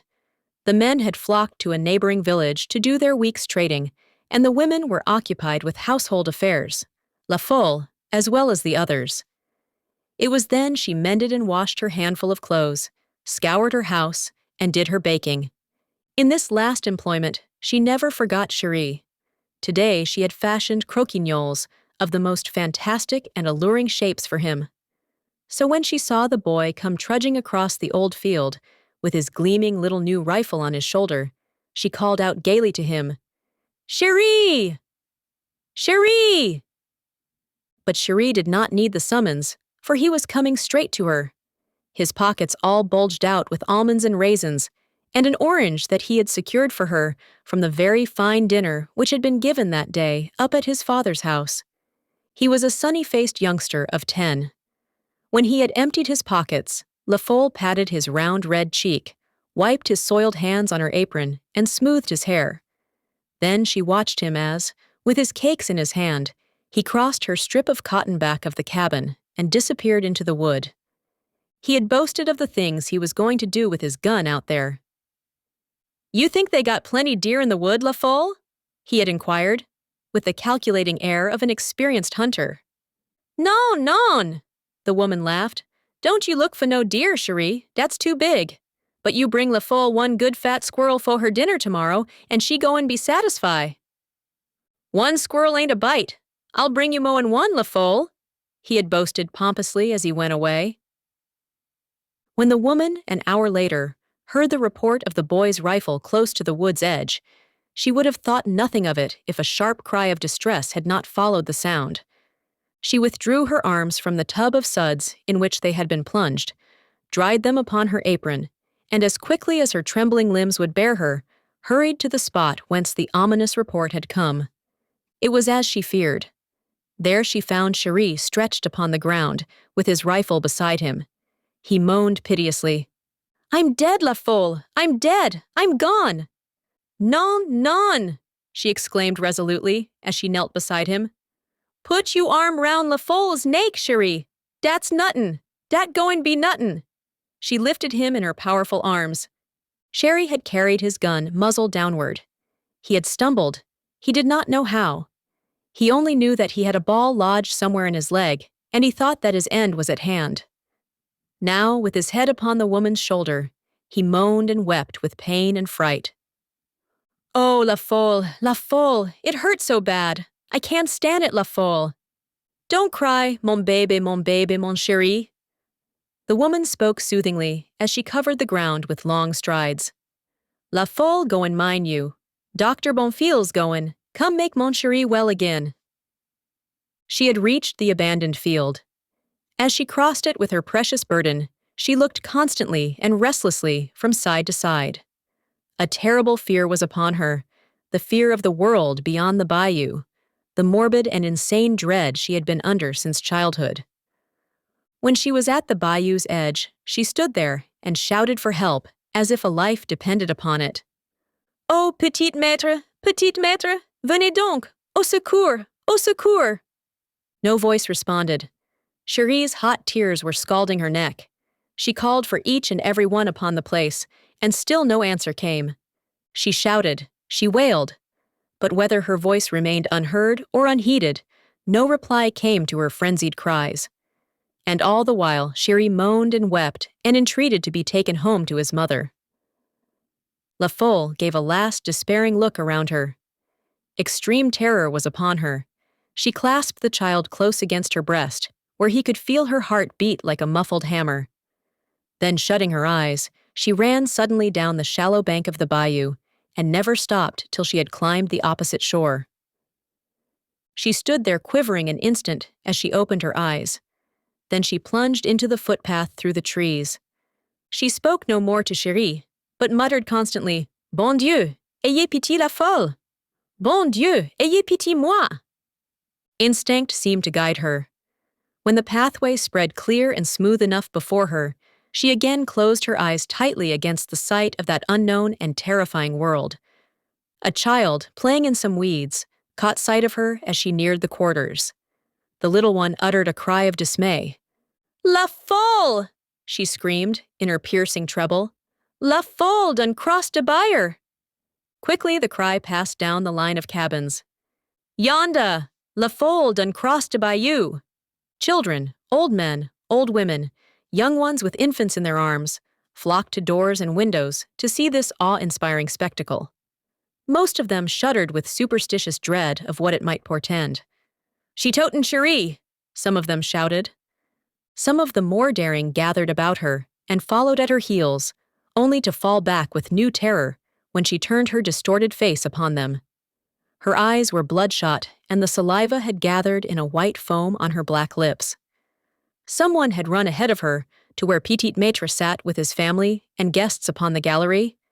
"Petit Maître, La Folle done cross de bayou! Look her yonda totin' Cherie!" This startling intimation was the first which they had of the woman's approach. She was now near at hand. She walked with long strides. Her eyes were fixed desperately before her, and she breathed heavily as a tired ox. At the foot of the stairway, which she could not have mounted, she laid the boy in his father's arms. Then the world that had looked red to La Folle suddenly turned black, like that day she had seen powder and blood. She reeled for an instant. Before a sustaining arm could reach her, she fell heavily to the ground. When La Folle regained consciousness, she was at home again, in her own cabin, and upon her own bed. The moon rays, streaming in through the open door and windows, gave what light was needed to the old black mammy who stood at the table concocting a tisane of fragrant herbs. It was very late. Others who had come, and found that the stupor clung to her, had gone again. Petit Maître had been there, and with him Dr. Bonfils, who said that La Folle might die. But death had passed her by. The voice was very clear and steady with which she spoke to Tante Lisette, brewing her tisane there in a corner. "F, you will give me one good drink to sand, Tante Lisette. I believe I'm goin' sleep, me." And she did sleep, so soundly, so healthfully, that old Lisette without compunction stole softly away, to creep back through the moonlit fields to her own cabin in the new quarters. The first touch of the cool gray morning awoke La Folle. She arose calmly, as if no tempest had shaken and threatened her existence but yesterday. She donned her new blue cottonade and white apron, for she remembered that this was Sunday. When she had made for herself a cup of strong black coffee and drunk it with relish, she quitted the cabin and walked across the old familiar field to the bayou's edge again. She did not stop there, as she had always done before, but crossed with a long, steady stride, as if she had done this all her life. When she had made her way through the brush and scrub cottonwood trees that lined the opposite bank, she found herself upon the border of a field where the white, bursting cotton, with the dew upon it, gleamed for acres and acres like frosted silver in the early dawn. La Folle drew a long, deep breath as she gazed across the country. She walked slowly and uncertainly, like one who hardly knows how, looking about her as she went. The cabins that yesterday had sent a clamor of voices to pursue her were quiet now. No one was yet astir at Bellissime. Only the birds that darted here and there from hedges were awake and singing their matins. When La Folle came to the broad stretch of velvety lawn that surrounded the house, she moved slowly and with delight over the springy turf that was delicious beneath her tread. She stopped to find whence came those perfumes that were assailing her senses with memories from a time far gone. There they were, stealing up to her from the thousand blue violets that peeped out from green, luxuriant beds. There they were, showering down from the big waxen bells of the magnolias far above her head, and from the jessamine clumps around her. There were roses, too, without number. To right and left, palms spread in broad and graceful curves. It all looked like enchantment beneath the sparkling sheen of dew. When La Folle had slowly and cautiously mounted the many steps that led up to the veranda, she turned to look back at the perilous ascent she had made.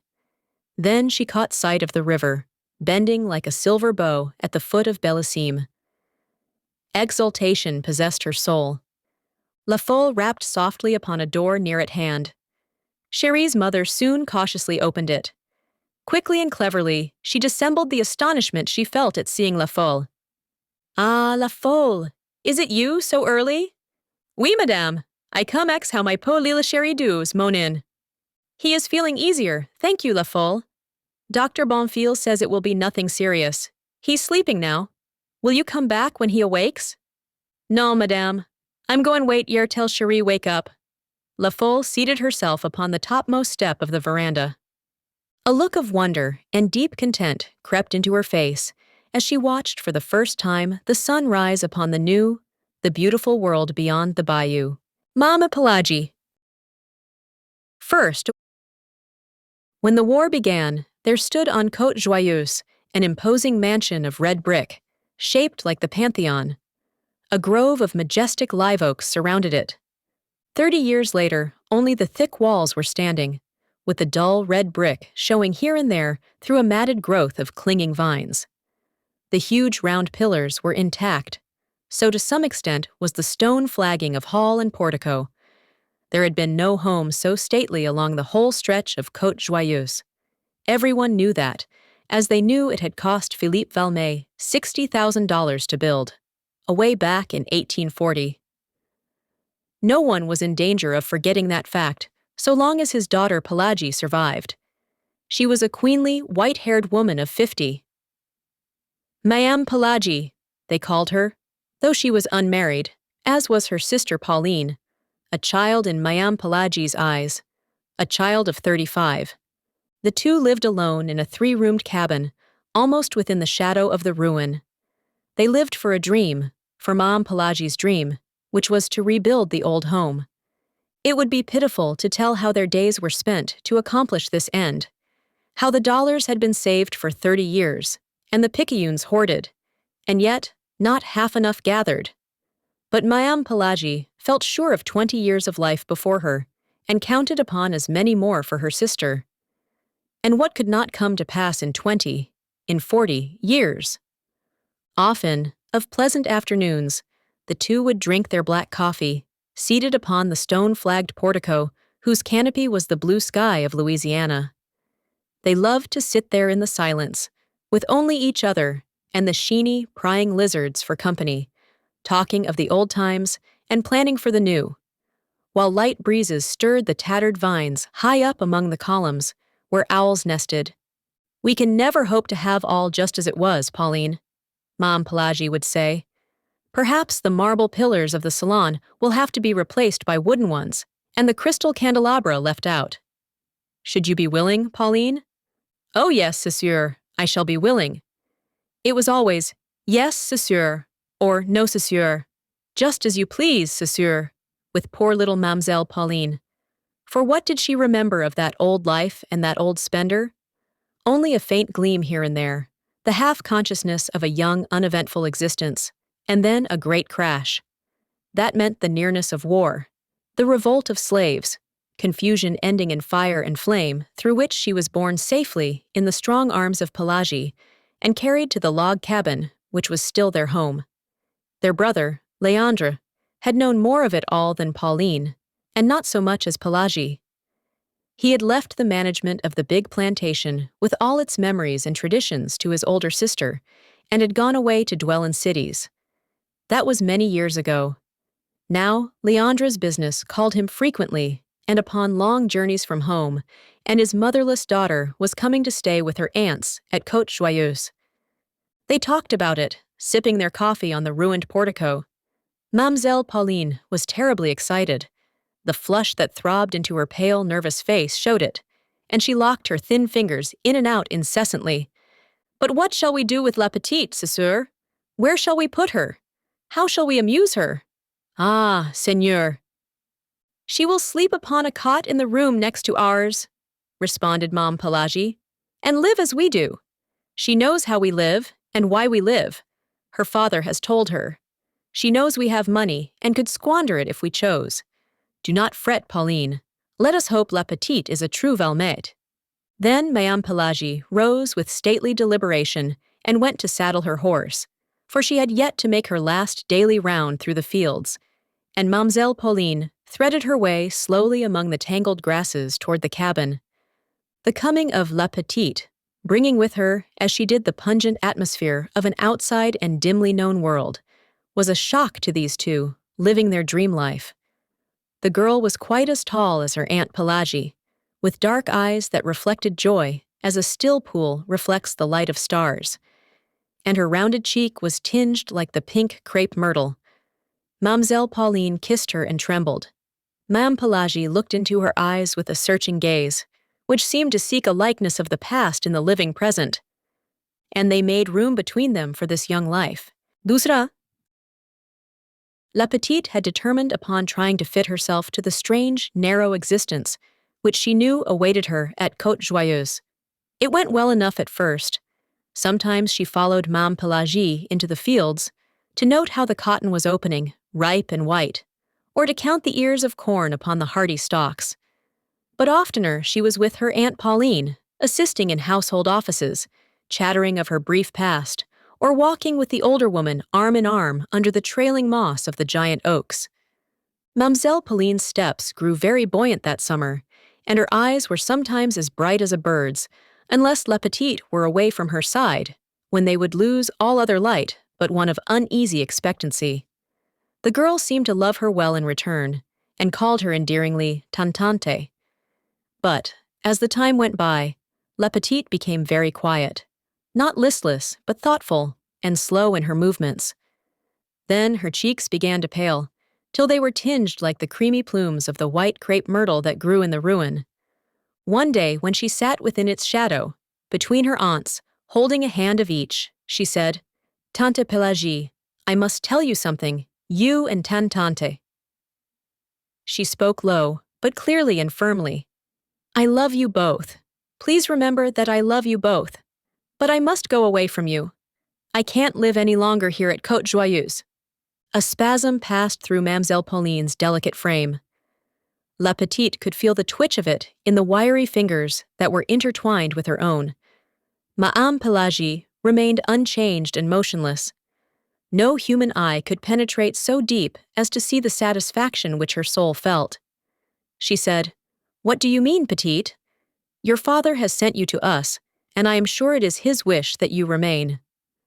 "My father loves me, Tante Pelagie, and such will not be his wish when he knows." "Oh," she continued with a restless movement, "it is as though a weight were pressing me backward here. I must live another life, the life I lived before. I want to know things that are happening from day to day over the world and hear them talked about. I want my music, my books, my companions. If I had known no other life but this one of privation, I suppose it would be different. If I had to live this life, I should make the best of it. But I do not have to. And you know, Tante Pelagie, you do not need to. It seems to me," she added in a whisper, "that it is a sin against myself." "Ah, Tantante, what is the matter with Tantante?" It was nothing, only a slight feeling of faintness that would soon pass. She entreated them to take no notice, but they brought her some water and fanned her with a palmetto leaf. But that night, in the stillness of the room, Mademoiselle Pauline sobbed and would not be comforted. Mame Pelagie took her in her arms. "Pauline, my little sister Pauline," she entreated, "I never have seen you like this before. Do you no longer love me? Have we not been happy together, you and I?" "Oh yes, c'est sûr. Is it because La Petite is going away?" "Yes, c'est sûr. Then she is dearer to you than I," spoke Mame Pelagie with sharp resentment. "Than I, who held you and warmed you in my arms the day you were born. Than I, your mother, father, sister, everything that could cherish you." "Pauline, don't tell me that."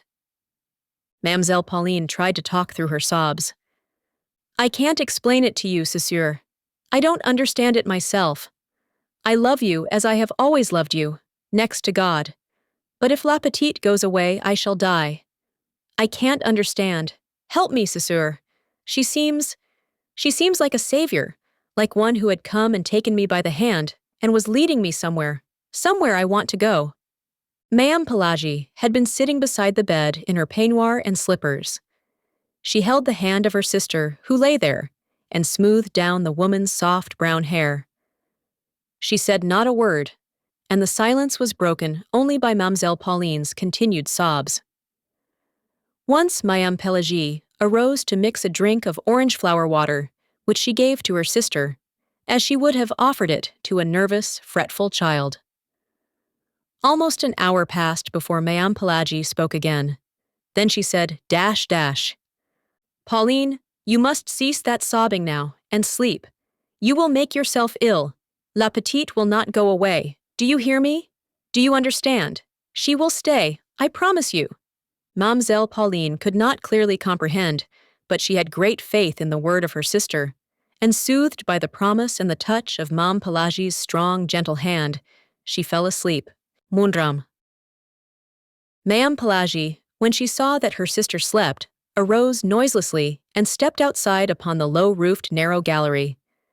She did not linger there, but with a step that was hurried and agitated, she crossed the distance that divided her cabin from the ruin.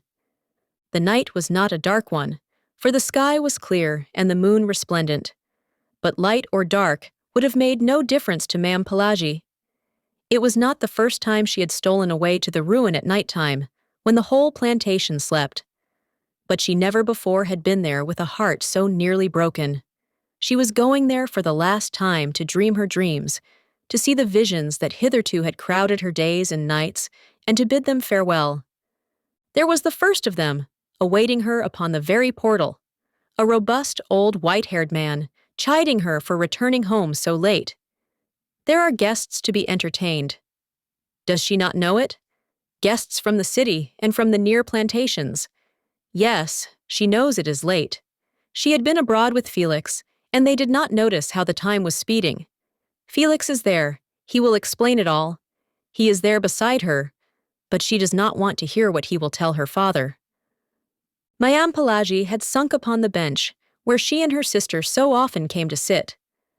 Turning, she gazed in through the gaping chasm of the window at her side. The interior of the ruin is ablaze, not with the moonlight, for that is faint beside the other one.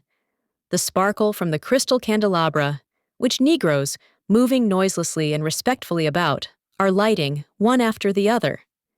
How the gleam of them reflects and glances from the polished marble pillars. The room holds a number of guests. There is old Monsieur Lucien Santien, leaning against one of the pillars, and laughing at something which Monsieur Lafirme is telling him, till his fat shoulders shake. His son Jules is with him, Jules, who wants to marry her. She laughs. She wonders if Felix has told her father yet. There is young Jérôme Lafirme playing at checkers upon the sofa with Leandre. Little Pauline stands annoying them and disturbing the game. Leandre reproves her. She begins to cry, and old Black Clementine, her nurse, who is not far off, limps across the room to pick her up and carry her away. How sensitive the little one is. But she trots about and takes care of herself better than she did a year or two ago, when she fell upon the stone hall floor and raised a great bobo on her forehead. Pelagi was hurt and angry enough about it, and she ordered rugs and buffalo robes to be brought and laid thick upon the tiles, till the little one's steps were surer. Il ne faut pas faire mal à Pauline. She was saying it aloud. Faire mal à Pauline? But she gazes beyond the salon, back into the big dining hall, where the white crepe myrtle grows. Ha! How low that bat has circled! It has struck Madame Pelagi full on the breast. She does not know it. She is beyond there in the dining hall, where her father sits with a group of friends over their wine. As usual, they are talking politics. How tiresome! She has heard them say la guerre oftener than once. La guerre. Bah! She and Felix have something pleasanter to talk about, out under the oaks, or back in the shadow of the oleanders. But they were right. The sound of a cannon, shot at Sumter, has rolled across the southern states, and its echo is heard along the whole stretch of Côte Joyeuse. Yet Pelagi does not believe it, not till La Ricaneuse stands before her with bare black arms akimbo, uttering a volley of vile abuse and of brazen impudence. Pelagi wants to kill her, but yet she will not believe. Not till Felix comes to her in the chamber above the dining hall, there where that trumpet vine hangs, comes to say goodbye to her. The hurt which the big brass buttons of his new gray uniform pressed into the tender flesh of her bosom has never left it. She sits upon the sofa, and he beside her, both speechless with pain. That room would not have been altered. Even the sofa would have been there in the same spot, and Madame Pelagi had meant all along, for 30 years, all along, to lie there upon it some day when the time came to die. But there is no time to weep, with the enemy at the door. The door has been no barrier. They are clattering through the halls now, drinking the wines, shattering the crystal and glass, slashing the portraits. One of them stands before her and tells her to leave the house. She slaps his face. How the stigma stands out red as blood upon his blanched cheek. Now there is a roar of fire, and the flames are bearing down upon her motionless figure. She wants to show them how a daughter of Louisiana can perish before her conquerors. But little Pauline clings to her knees in an agony of terror. Little Pauline must be saved. Il ne faut pas faire mal à Pauline. Again she is saying it aloud. Faire mal à Pauline. The night was nearly spent. Madame Pelagi had glided from the bench upon which she had rested, and for hours lay prone upon the stone flagging, motionless. When she dragged herself to her feet, it was to walk like one in a dream. About the great solemn pillars, one after the other, she reached her arms and pressed her cheek and her lips upon the senseless brick. Adieu, adieu, whispered Madame Pelagi. There was no longer the moon to guide her steps across the familiar pathway to the cabin. The brightest light in the sky was Venus, that swung low in the east. The bats had ceased to beat their wings about the ruin. Even the mockingbird that had warbled for hours in the old mulberry tree had sung himself asleep.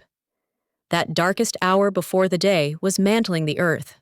Mme. Pelagi hurried through the wet, clinging grass, beating aside the heavy moss that swept across her face, walking on toward the cabin, toward Pauline.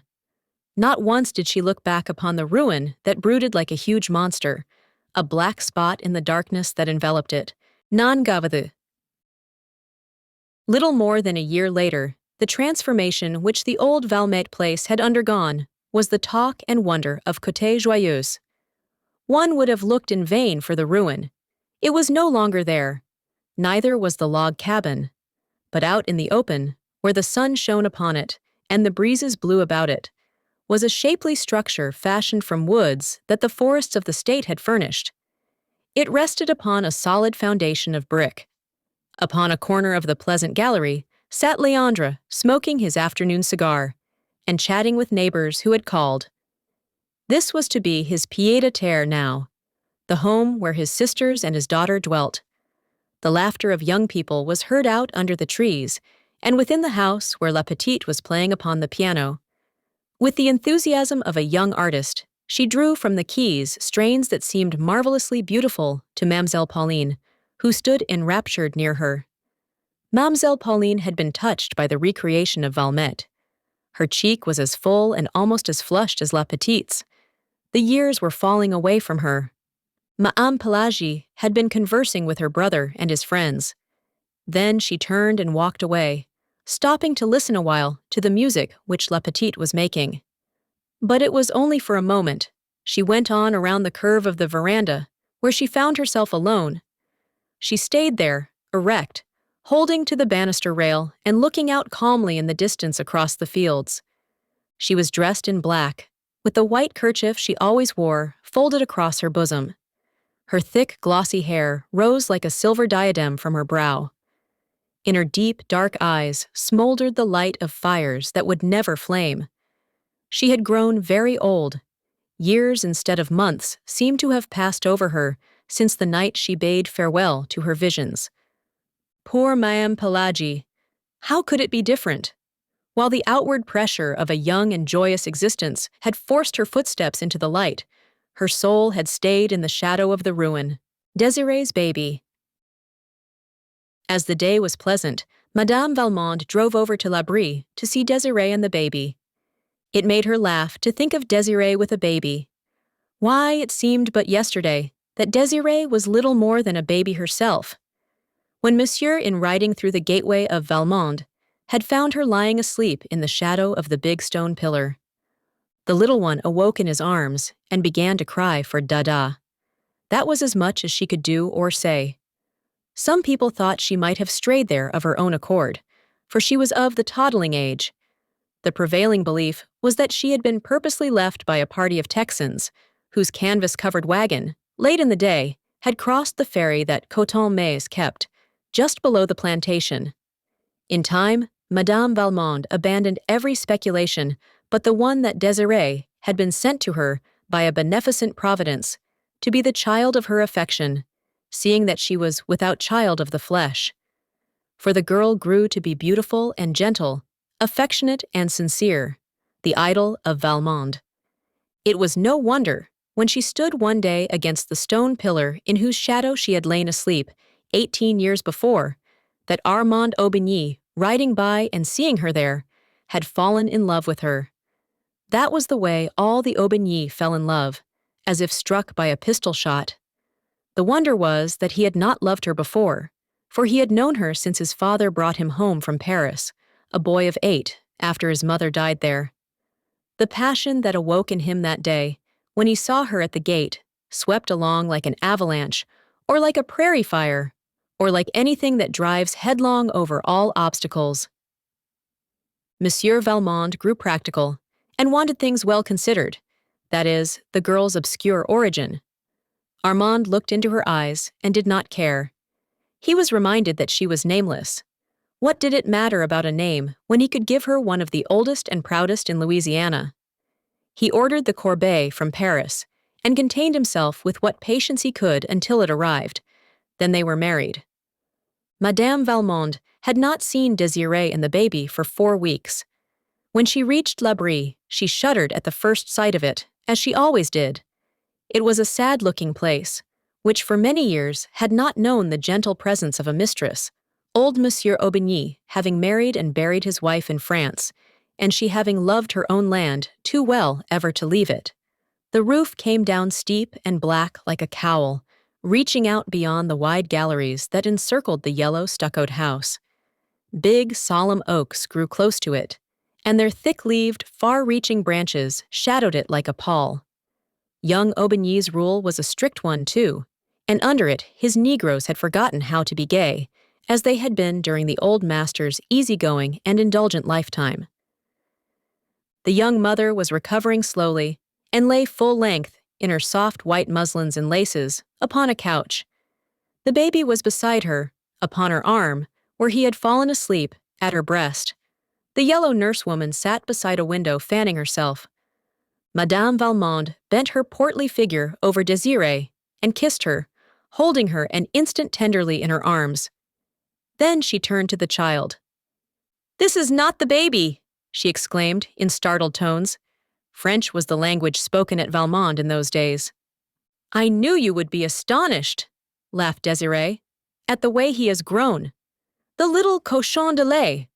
Look at his legs, Mamma, and his hands and fingernails. Real fingernails. Zandrine had to cut them this morning. Isn't it true, Zandrine?" The woman bowed her turbaned head majestically. "Mais si, madame." "And the way he cries," went on Désirée, "is deafening." Armand heard him the other day, as far away as La Blanche's cabin. Madame Valmond had never removed her eyes from the child. She lifted it and walked with it over to the window that was lightest. She scanned the baby narrowly, then looked as searchingly at Zandrine, whose face was turned to gaze across the fields. "Yes, the child has grown, has changed," said Madame Valmond, slowly, as she replaced it beside its mother. "What does Armand say?" Désirée's face became suffused with a glow that was happiness itself. "Oh, Armand is the proudest father in the parish, I believe, chiefly because it is a boy to bear his name, though he says not, that he would have loved a girl as well. But I know it isn't true. I know he says that to please me. And Mamma," she added, drawing Madame Valmond's head down to her and speaking in a whisper, "he hasn't punished one of them, not one of them, since baby is born. Even Négrillon, who pretended to have burnt his leg that he might rest from work. He only laughed and said Négrillon was a great scamp. Oh, Mamma, I'm so happy. It frightens me." What Désirée said was true. Marriage, and later the birth of his son, had softened Armand Aubigny's imperious and exacting nature greatly. This was what made the gentle Désirée so happy, for she loved him desperately. When he frowned, she trembled, but loved him. When he smiled, she asked no greater blessing of God. But Armand's dark, handsome face had not often been disfigured by frowns since the day he fell in love with her. When the baby was about 3 months old, Désirée awoke one day to the conviction that there was something in the air menacing her peace. It was at first too subtle to grasp. It had only been a disquieting suggestion, an air of mystery among the blacks, unexpected visits from far-off neighbors who could hardly account for their coming. Then a strange, an awful change in her husband's manner, which she dared not ask him to explain. When he spoke to her, it was with averted eyes, from which the old love-light seemed to have gone out. He absented himself from home, and when there, avoided her presence and that of her child, without excuse, and the very spirit of Satan seemed suddenly to take hold of him in his dealings with the slaves. Désirée was miserable enough to die. She sat in her room, one hot afternoon, in her peignoir, listlessly drawing through her fingers the strands of her long silky brown hair that hung about her shoulders. The baby, half naked, lay asleep upon her own great mahogany bed, that was like a sumptuous throne with its satin-lined half-canopy. One of La Blanche's little quadroon boys, half-naked too, stood fanning the child slowly with a fan of peacock feathers. Desiree's eyes had been fixed absently and sadly upon the baby, while she was striving to penetrate the threatening mist that she felt closing about her. She looked from her child to the boy who stood beside him, and back again, over and over. Ah! It was a cry that she could not help, which she was not conscious of having uttered. The blood turned like ice in her veins, and a clammy moisture gathered upon her face. She tried to speak to the little quadroon boy, but no sound would come at first. When he heard his name uttered, he looked up, and his mistress was pointing to the door. He laid aside the great, soft fan, and obediently stole away, over the polished floor, on his bare tiptoes. She stayed motionless, with gaze riveted upon her child, and her face the picture of fright. Presently her husband entered the room, and without noticing her, went to a table and began to search among some papers which covered it. "Armand," she called to him, in a voice which must have stabbed him if he was human. But he did not notice. "Armand," she said again. Then she rose and tottered towards him. "Armand," she panted once more, clutching his arm. "Look at our child. What does it mean? Tell me." He coldly but gently loosened her fingers from about his arm and thrust the hand away from him. "Tell me what it means," she cried despairingly. "It means," he answered lightly, "that the child is not white. It means that you are not white." A quick conception of all that this accusation meant for her nerved her with unwonted courage to deny it. "It is a lie. It is not true. I am white. Look at my hair. It is brown. And my eyes are gray, Armand. You know they are gray. And my skin is fair," seizing his wrist. "Look at my hand, whiter than yours, Armand," she laughed hysterically. "As white as La Blanche's," he returned cruelly, and went away, leaving her alone with their child. When she could hold a pen in her hand, she sent a despairing letter to Madame Valmond. "My mother, they tell me I am not white. Armand has told me I am not white. For God's sake, tell them it is not true. You must know it is not true. I shall die. I must die. I cannot be so unhappy and live." The answer that came was brief. "My own Desiree, come home to Valmond. Back to your mother who loves you. Come with your child." When the letter reached Desiree, she went with it to her husband's study and laid it open upon the desk before which he sat. She was like a stone image, silent, white, motionless after she placed it there. In silence he ran his cold eyes over the written words. He said nothing. "Shall I go, Armand?" she asked, in tones sharp with agonized suspense. "Yes." "Go?" "Do you want me to go?" "Yes, I want you to go." He thought Almighty God had dealt cruelly and unjustly with him, and felt somehow that he was paying him back in kind when he stabbed thus into his wife's soul. Moreover, he no longer loved her, because of the unconscious injury she had brought upon his home and his name. She turned away like one stunned by a blow and walked slowly towards the door, hoping he would call her back. "Goodbye, Armand," she moaned. He did not answer her. That was his last blow at fate. Desiree went in search of her child. Zandrine was pacing the somber gallery with it. She took the little one from the nurse's arms with no word of explanation, and descending the steps, walked away, under the live oak branches. It was an October afternoon. The sun was just sinking. Out in the still fields, the Negroes were picking cotton. Desiree had not changed the thin white garment nor the slippers which she wore. Her hair was uncovered, and the sun's rays brought a golden gleam from its brown meshes. She did not take the broad, beaten road which led to the far-off plantation of Valmond. She walked across a deserted field, where the stubble bruised her tender feet, so delicately shod, and tore her thin gown to shreds. She disappeared among the reeds and willows that grew thick along the banks of the deep, sluggish bayou, and she did not come back again. Some weeks later, there was a curious scene enacted at La Brie. In the center of the smoothly swept backyard was a great bonfire.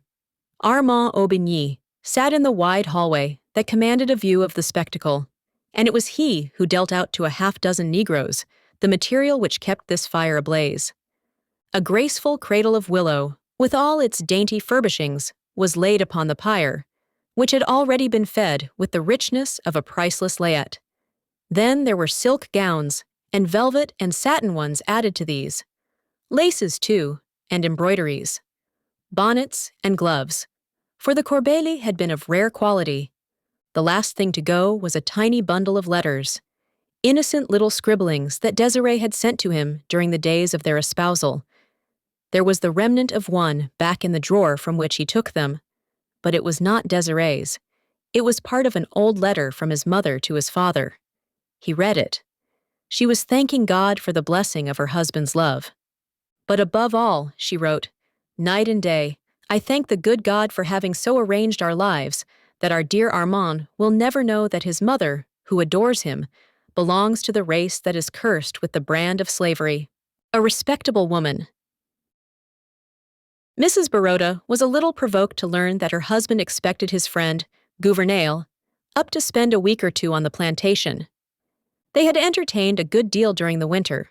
Much of the time had also been passed in New Orleans in various forms of mild dissipation. She was looking forward to a period of unbroken rest now, an undisturbed tête-à-tête with her husband, when he informed her that Gouvernail was coming up to stay a week or two. This was a man she had heard much of but never seen. He had been her husband's college friend, was now a journalist, and in no sense a society man or a man about town, which were, perhaps, some of the reasons she had never met him. But she had unconsciously formed an image of him in her mind. She pictured him tall, slim, cynical, with eyeglasses and his hands in his pockets, and she did not like him. Gouvernail was slim enough, but he wasn't very tall nor very cynical. Neither did he wear eyeglasses nor carry his hands in his pockets, and she rather liked him when he first presented himself. But why she liked him, she could not explain satisfactorily to herself when she partly attempted to do so. She could discover in him none of those brilliant and promising traits which Gaston, her husband, had often assured her that he possessed. On the contrary, he sat rather mute and receptive before her chatty eagerness to make him feel at home and in face of Gaston's frank and wordy hospitality. His manner was as courteous toward her as the most exacting woman could require, but he made no direct appeal to her approval or even esteem. Once settled at the plantation, he seemed to like to sit upon the wide portico in the shade of one of the big Corinthian pillars, smoking his cigar lazily and listening attentively to Gaston's experience as a sugar planter. "This is what I call living," he would utter with deep satisfaction, as the air that swept across the sugar field caressed him with its warm and scented velvety touch. It pleased him also to get on familiar terms with the big dogs that came about him, rubbing themselves sociably against his legs. He did not care to fish, and displayed no eagerness to go out and kill grosbecs when Gaston proposed doing so. Gouvernail's personality puzzled Mrs. Baroda, but she liked him. Indeed, he was a lovable, inoffensive fellow. After a few days, when she could understand him no better than at first, she gave over being puzzled and remained piqued. In this mood, she left her husband and her guest, for the most part, alone together. Then, finding that Gouvernail took no manner of exception to her action, she imposed her society upon him, accompanying him in his idle strolls to the mill and walks along the batture. She persistently sought to penetrate the reserve in which he had unconsciously enveloped himself. "When is he going, your friend?" she one day asked her husband. "For my part, he tires me frightfully." "Not for a week yet, dear. I can't understand. He gives you no trouble. Number I should like him better if he did, if he were more like others, and I had to plan somewhat for his comfort and enjoyment." Gaston took his wife's pretty face between his hands and looked tenderly and laughingly into her troubled eyes. They were making a bit of toilet sociably together in Mrs. Baroda's dressing room. "You are full of surprises, ma belle," he said to her. "Even I can never count upon how you are going to act under given conditions." He kissed her and turned to fasten his cravat before the mirror. "Here you are," he went on, taking poor Gouvernail seriously and making a commotion over him, the last thing he would desire or expect. Commotion! She hotly resented. Nonsense! How can you say such a thing? Commotion, indeed! But, you said he was clever. So he is. But the poor fellow is run down by overwork now. That's why I asked him here to take a rest. You used to say he was a man of ideas, she retorted, unconciliated. I expected him to be interesting, at least. I'm going to the city in the morning to have my spring gowns fitted. Let me know when Mr. Gouvernail is gone. I shall be at my Aunt Octavie's. That night, she went and sat alone upon a bench that stood beneath a live oak tree at the edge of the gravel walk. She had never known her thoughts or her intentions to be so confused. She could gather nothing from them but the feeling of a distinct necessity to quit her home in the morning.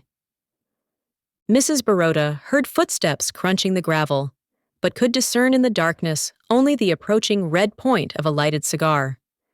She knew it was Gouvernail, for her husband did not smoke. She hoped to remain unnoticed, but her white gown revealed her to him.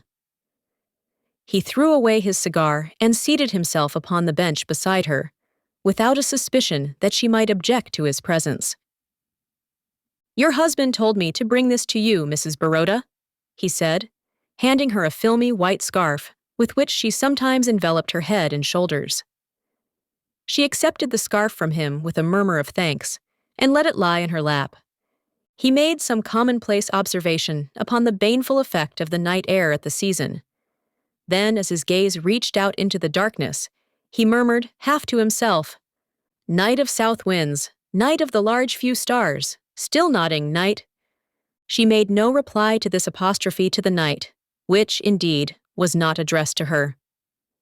Gouvernail was in no sense a diffident man, for he was not a self-conscious one. His periods of reserve were not constitutional, but the result of moods. Sitting there beside Mrs. Baroda, his silence melted for the time. He talked freely and intimately, in a low, hesitating drawl that was not unpleasant to hear. He talked of the old college days when he and Gaston had been a good deal to each other, of the days of keen and blind ambitions and large intentions. Now there was left with him, at least, a philosophic acquiescence to the existing order, only a desire to be permitted to exist, with now and then a little whiff of genuine life, such as he was breathing now. Her mind only vaguely grasped what he was saying. Her physical being was for the moment predominant. She was not thinking of his words, only drinking in the tones of his voice. She wanted to reach out her hand in the darkness and touch him with the sensitive tips of her fingers upon the face or the lips. She wanted to draw close to him and whisper against his cheek. She did not care what, as she might have done if she had not been a respectable woman. The stronger the impulse grew to bring herself near him, the further, in fact, did she draw away from him. As soon as she could do so without an appearance of too great rudeness, she rose and left him there alone.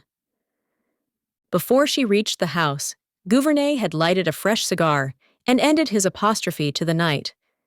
Mrs. Baroda was greatly tempted that night to tell her husband, who was also her friend, of this folly that had seized her. But she did not yield to the temptation. Beside being a respectable woman, she was a very sensible one, and she knew there are some battles in life which a human being must fight alone. When Gaston arose in the morning, his wife had already departed.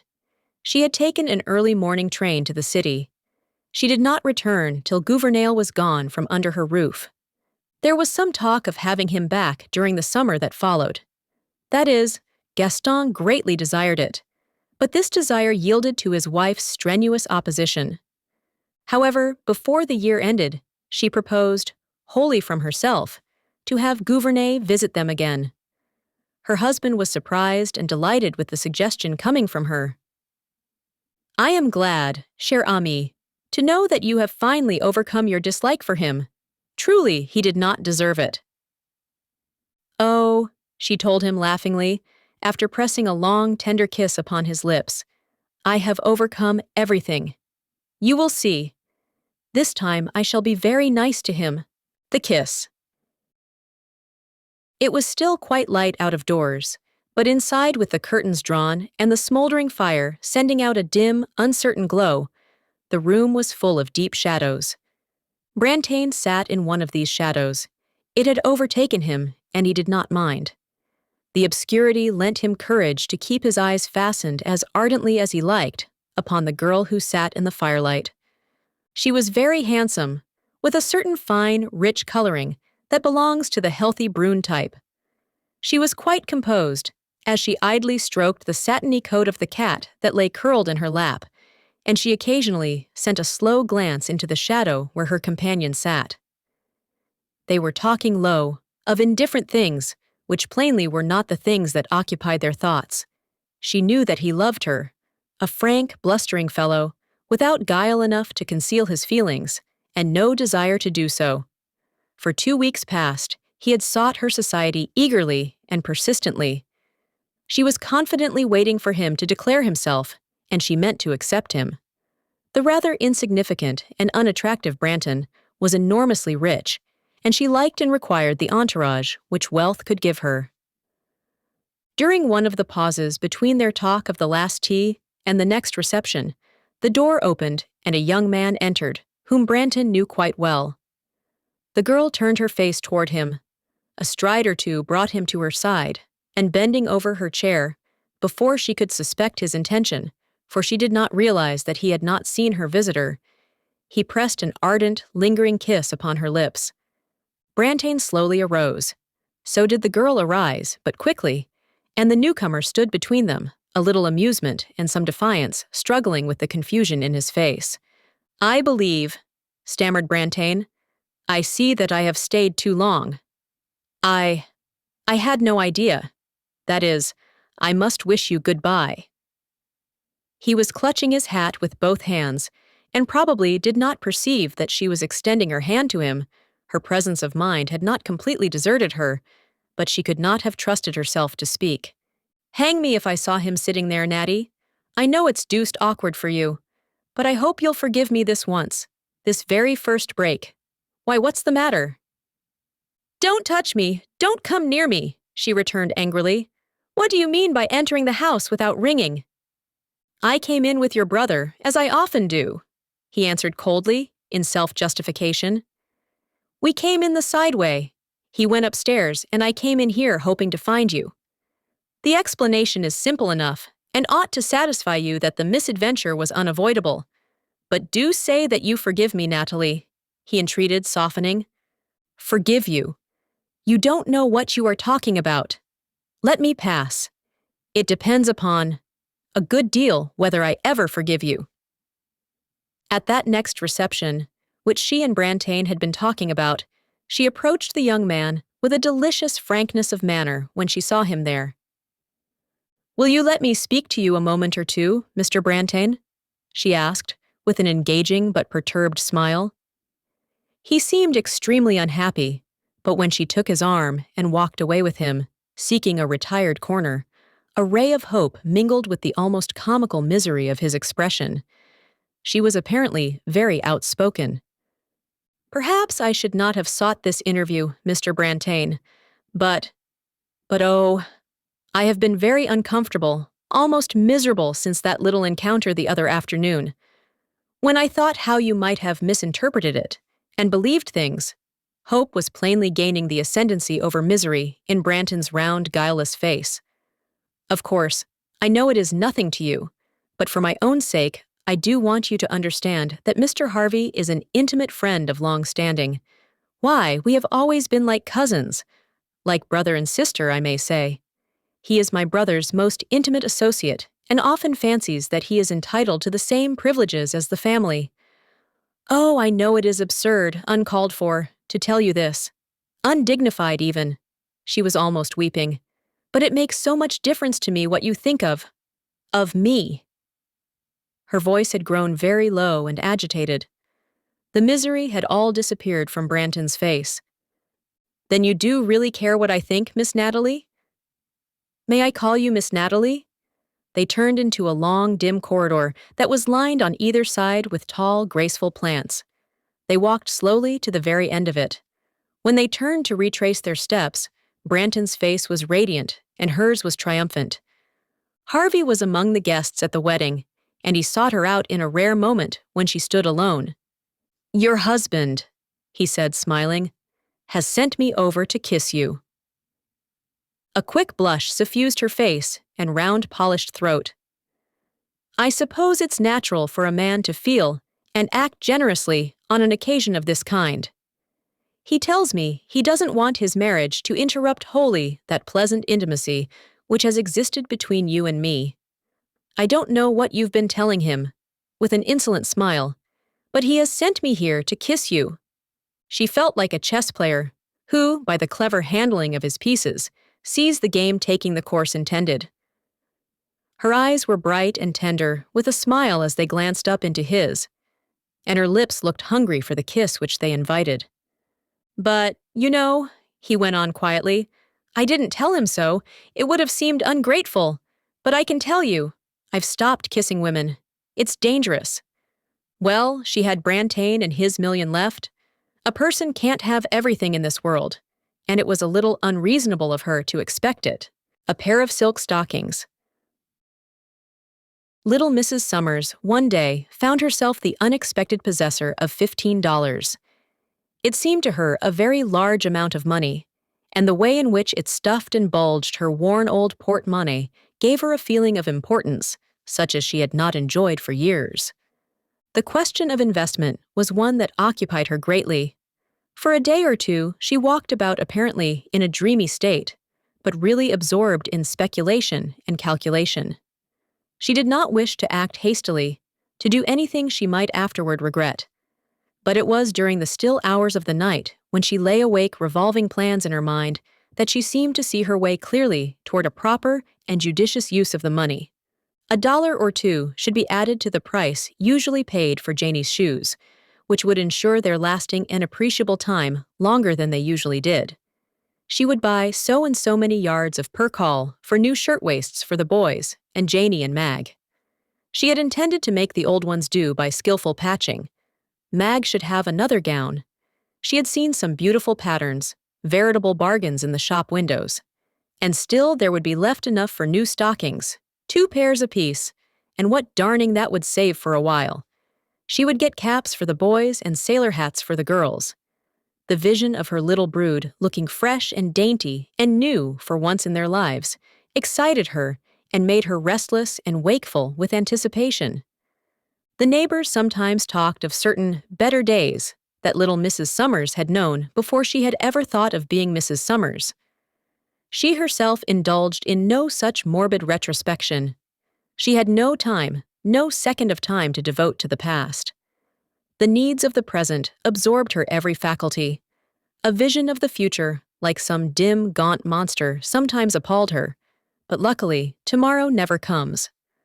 Mrs. Summers was one who knew the value of bargains, who could stand for hours making her way inch by inch toward the desired object that was selling below cost.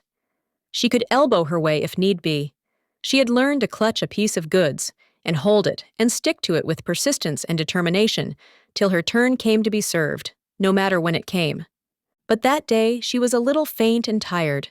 She had swallowed a light luncheon. No. When she came to think of it, between getting the children fed and the place righted and preparing herself for the shopping bout, she had actually forgotten to eat any luncheon at all. She sat herself upon a revolving stool before a counter that was comparatively deserted, trying to gather strength and courage to charge through an eager multitude that was besieging breastworks of shirting and figured lawn. An all-gone limp feeling had come over her, and she rested her hand aimlessly upon the counter. She wore no gloves. By degrees, she grew aware that her hand had encountered something very soothing, very pleasant to touch. She looked down to see that her hand lay upon a pile of silk stockings. A placard nearby announced that they had been reduced in price from $2.50 to $1.98, and a young girl who stood behind the counter asked her if she wished to examine their line of silk hosiery. She smiled, just as if she had been asked to inspect a tiara of diamonds with the ultimate view of purchasing it. But she went on feeling the soft, sheeny, luxurious things, with both hands now, holding them up to see them glisten, and to feel them glide serpent-like through her fingers. 2 hectic blotches came suddenly into her pale cheeks. She looked up at the girl. "Do you think there are any 8s.5 among these?" There were any number of 8s.5. In fact, there were more of that size than any other. Here was a light blue pair. There were some lavender, some all black, and various shades of tan and gray. Mrs. Summers selected a black pair and looked at them very long and closely.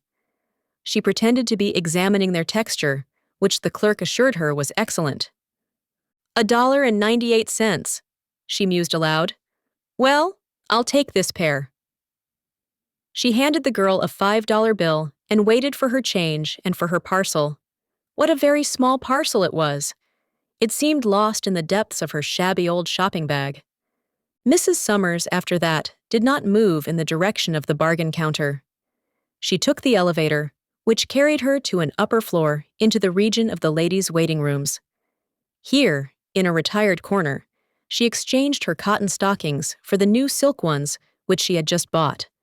She was not going through any acute mental process or reasoning with herself, nor was she striving to explain to her satisfaction the motive of her action. She was not thinking at all. She seemed for the time to be taking a rest from that laborious and fatiguing function, and to have abandoned herself to some mechanical impulse that directed her actions and freed her of responsibility.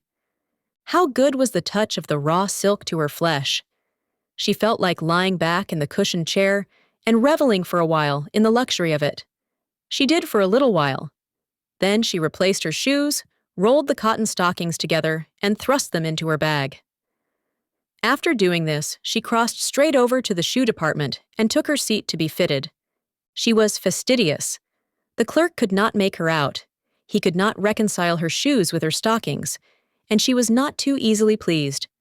She held back her skirts and turned her feet one way and her head another way as she glanced down at the polished, pointed-tipped boots. Her foot and ankle looked very pretty. She could not realize that they belonged to her and were a part of herself. She wanted an excellent and stylish fit, she told the young fellow who served her, and she did not mind the difference of $1 or $2 more in the price so long as she got what she desired. It was a long time since Mrs. Summers had been fitted with gloves. On rare occasions, when she had bought a pair, they were always bargains, so cheap that it would have been preposterous and unreasonable to have expected them to be fitted to the hand. Now she rested her elbow on the cushion of the glove counter, and a pretty, pleasant young creature, delicate and deft of touch, drew a long-wristed kid over Mrs. Summers' hand. She smoothed it down over the wrist and buttoned it neatly, and both lost themselves for a second or two in admiring contemplation of the little symmetrical gloved hand. But there were other places where money might be spent. There were books and magazines piled up in the window of a stall a few paces down the street. Mrs. Summers bought 2 high-priced magazines, such as she had been accustomed to read in the days when she had been accustomed to other pleasant things. She carried them without wrapping. As well as she could, she lifted her skirts at the crossings. Her stockings and boots and well-fitting gloves had worked marvels in her bearing, had given her a feeling of assurance, a sense of belonging to the well-dressed multitude. She was very hungry.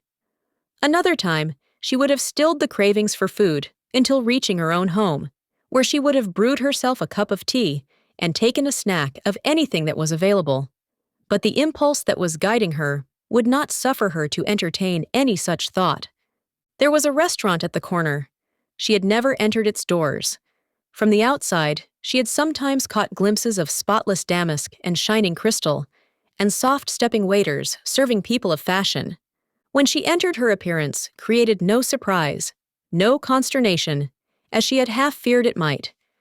She seated herself at a small table alone, and an attentive waiter at once approached to take her order. She did not want a profusion. She craved a nice and tasty bite, a half-dozen blue points, a plump chop with cress, a something sweet, a cream frappé, for instance, a glass of Rhine wine, and after all, a small cup of black coffee. While waiting to be served, she removed her gloves very leisurely and laid them beside her. Then she picked up a magazine and glanced through it, cutting the pages with a blunt edge of her knife. It was all very agreeable. The damask was even more spotless than it had seemed through the window, and the crystal more sparkling. There were quiet ladies and gentlemen who did not notice her, lunching at the small tables like her own. A soft, pleasing strain of music could be heard, and a gentle breeze was blowing through the window. She tasted a bite, and she read a word or two, and she sipped the amber wine and wiggled her toes in the silk stockings. The price of it made no difference. She counted the money out to the waiter and left an extra coin on his tray, whereupon he bowed before her, as before a princess of royal blood. There was still money in her purse, and her next temptation presented itself in the shape of a matinee poster. It was a little later when she entered the theater. The play had begun, and the house seemed to her to be packed. But there were vacant seats here and there, and into one of them she was ushered, between brilliantly dressed women who had gone there to kill time and eat candy and display their gaudy attire. There were many others who were there solely for the play and acting. It is safe to say there was no one present who bore quite the attitude which Mrs. Summers did to her surroundings. She gathered in the whole, stage and players and people in one wide impression, and absorbed it and enjoyed it. She laughed at the comedy and wept. She and the gaudy woman next to her wept over the tragedy, and they talked a little together over it. And the gaudy woman wiped her eyes and sniffled on a tiny square of filmy, perfumed lace and passed little Mrs. Summers her box of candy. The play was over. The music ceased. The crowd filed out. It was like a dream ended. People scattered in all directions. Mrs. Summers went to the corner and waited for the cable car. A man with keen eyes, who sat opposite to her, seemed to like the study of her small, pale face. It puzzled him to decipher what he saw there. In truth, he saw nothing, unless he were wizard enough to detect a poignant wish, a powerful longing that the cable car would never stop anywhere, but go on and on with her forever. The locket! First. One night in autumn, a few men were gathered about a fire on the slope of a hill. They belonged to a small detachment of Confederate forces and were awaiting orders to march. Their gray uniforms were worn beyond the point of shabbiness. One of the men was heating something in a tin cup over the embers. Two were lying at full length, a little distance away, while a fourth was trying to decipher a letter and had drawn close to the light. He had unfastened his collar and a good bit of his flannel shirt front. "What's that you got around your neck, Ned?" asked one of the men lying in the obscurity. Ned, or Edmund, mechanically fastened another button of his shirt and did not reply. He went on reading his letter. "Is it your sweetheart's picture?" "'Tain't no gal's picture," offered the man at the fire. He had removed his tin cup and was engaged in stirring its grimy contents with a small stick. "That's a charm. Some kind of hoodoo business that one of them priests gave him to keep him out of trouble. I know them Catholics. That's how come Frenchy got promoted and never got a scratch since he's been in the ranks. Hey, French, ain't I right?" Edmund looked up absently from his letter. "What is it?" he asked. "Ain't that a charm you got round your neck?" "It must be, Nick," returned Edmund with a smile. "I don't know how I could have gone through this year and a half without it." The letter had made Edmund heartsick and homesick. He stretched himself on his back and looked straight up at the blinking stars. But he was not thinking of them, nor of anything but a certain spring day when the bees were humming in the clematis, when a girl was saying goodbye to him. He could see her as she unclasped from her neck the locket which she fastened about his own. It was an old-fashioned golden locket bearing miniatures of her father and mother with their names and the date of their marriage. It was her most precious earthly possession. Edmund could feel again the folds of the girl's soft white gown and see the droop of the angel sleeves as she circled her fair arms about his neck. Her sweet face, appealing, pathetic, tormented by the pain of parting, appeared before him as vividly as life. He turned over, burying his face in his arm, and there he lay, still and motionless. The profound and treacherous night, with its silence and semblance of peace, settled upon the camp. He dreamed that the fair Octavie brought him a letter. He had no chair to offer her, and was pained and embarrassed at the condition of his garments. He was ashamed of the poor food, which comprised the dinner at which he begged her to join them. He dreamt of a serpent coiling around his throat, and when he strove to grasp it, the slimy thing glided away from his clutch. Then his dream was clamor. "Get your duds! You, Frenchie!" Nick was bellowing in his face. There was what appeared to be a scramble and a rush rather than any regulated movement. The hillside was alive with clatter and motion, with sudden upspringing lights among the pines. In the east, the dawn was unfolding out of the darkness. Its glimmer was yet dim in the plain below. "What's it all about?" wondered a big blackbird perched in the top of the tallest tree. He was an old solitary and a wise one, yet he was not wise enough to guess what it was all about. So all day long he kept blinking and wondering. The noise reached far out over the plain and across the hills and awoke the little babes that were sleeping in their cradles. The smoke curled up toward the sun and shadowed the plain so that the stupid birds thought it was going to rain. But the wise one knew better. "They are children playing a game," thought he. "I shall know more about it if I watch long enough." At the approach of night, they had all vanished away with their din and smoke. Then the old bird plumed his feathers. At last he had understood. With a flap of his great black wings, he shot downward, circling toward the plain. A man was picking his way across the plain. He was dressed in the garb of a clergyman. His mission was to administer the consolations of religion to any of the prostrate figures in whom there might yet linger a spark of life. A Negro accompanied him, bearing a bucket of water and a flask of wine. There were no wounded here. They had been borne away, but the retreat had been hurried, and the vultures and the good Samaritans would have to look to the dead. There was a soldier, a mere boy, lying with his face to the sky. His hands were clutching the sward on either side, and his fingernails were stuffed with earth and bits of grass that he had gathered in his despairing grasp upon life. His musket was gone. He was hatless, and his face and clothing were begrimed. Around his neck hung a gold chain and locket. The priest, bending over him, unclasped the chain and removed it from the dead soldier's neck. He had grown used to the terrors of war and could face them unflinchingly, but its pathos someway always brought the tears to his old, dim eyes. The Angelus was ringing half a mile away. The priest and the Negro knelt and murmured together the evening benediction and a prayer for the dead. Dusra?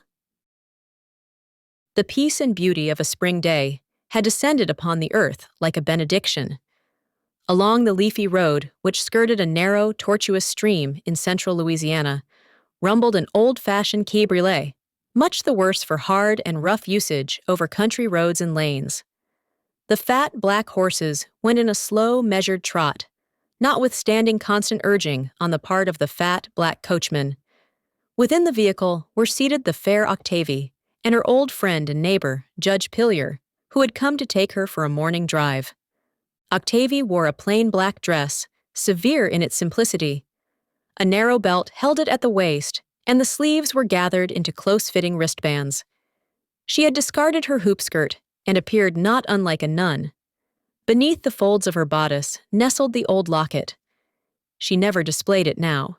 It had returned to her sanctified in her eyes, made precious as material things sometimes are, by being forever identified with a significant moment of one's existence. 100 times she had read over the letter with which the locket had come back to her. No later than that morning, she had again pored over it. As she sat beside the window, smoothing the letter out upon her knee, heavy and spiced odors stole into her with the songs of birds and the humming of insects in the air. She was so young, and the world was so beautiful that there came over her a sense of unreality as she read again and again the priest's letter. He told of that autumn day drawing to its close, with the gold and the red fading out of the west, and the night gathering its shadows to cover the faces of the dead. Oh, she could not believe that one of those dead was her own, with visage uplifted to the gray sky in an agony of supplication. A spasm of resistance and rebellion seized and swept over her. Why was the spring here with its flowers, and its seductive breath if he was dead. Why was she here? What further had she to do with life and the living? Octavie had experienced many such moments of despair, but a blessed resignation had never failed to follow, and it fell then upon her like a mantle and enveloped her. I shall grow old and quiet and sad like poor Aunt Tavie, she murmured to herself as she folded the letter and replaced it in the secretary. Already she gave herself a little demure air like her Aunt Tavie. She walked with a slow glide in unconscious imitation of Mademoiselle Tavie, whom some youthful affliction had robbed of earthly compensation while leaving her in possession of youth's illusions. As she sat in the old cabriolet beside the father of her dead lover, again there came to Octavie the terrible sense of loss which had assailed her so often before. The soul of her youth clamored for its rights, for a share in the world's glory and exultation. She leaned back and drew her veil a little closer about her face. It was an old black veil of her Aunt Tavie's. A whiff of dust from the road had blown in, and she wiped her cheeks and her eyes with her soft white handkerchief, a homemade handkerchief fabricated from one of her old fine muslin petticoats. "Will you do me the favor, Octavie," requested the judge in the courteous tone which he never abandoned, "to remove that veil which you wear? It seems out of harmony, some way, with the beauty and promise of the day." The young girl obediently yielded to her old companion's wish, and unpinning the cumbersome, somber drapery from her bonnet, folded it neatly and laid it upon the seat in front of her. "Ah, that is better, far better," he said in a tone expressing unbounded relief. "Never put it on again, dear." Octavie felt a little hurt, as if he wished to debar her from share and parcel in the burden of affliction which had been placed upon all of them. Again she drew forth the old muslin handkerchief. They had left the big road and turned into a level plain, which had formerly been an old meadow. There were clumps of thorn trees here and there, gorgeous in their spring radiance. Some cattle were grazing off in the distance, in spots where the grass was tall and luscious. At the far end of the meadow was the towering lilac hedge, skirting the lane that led to Judge Pillier's house, and the scent of its heavy blossoms met them like a soft and tender embrace of welcome. As they neared the house, the old gentleman placed an arm around the girl's shoulders, and turning her face up to him, he said, "Do you not think that on a day like this, miracles might happen?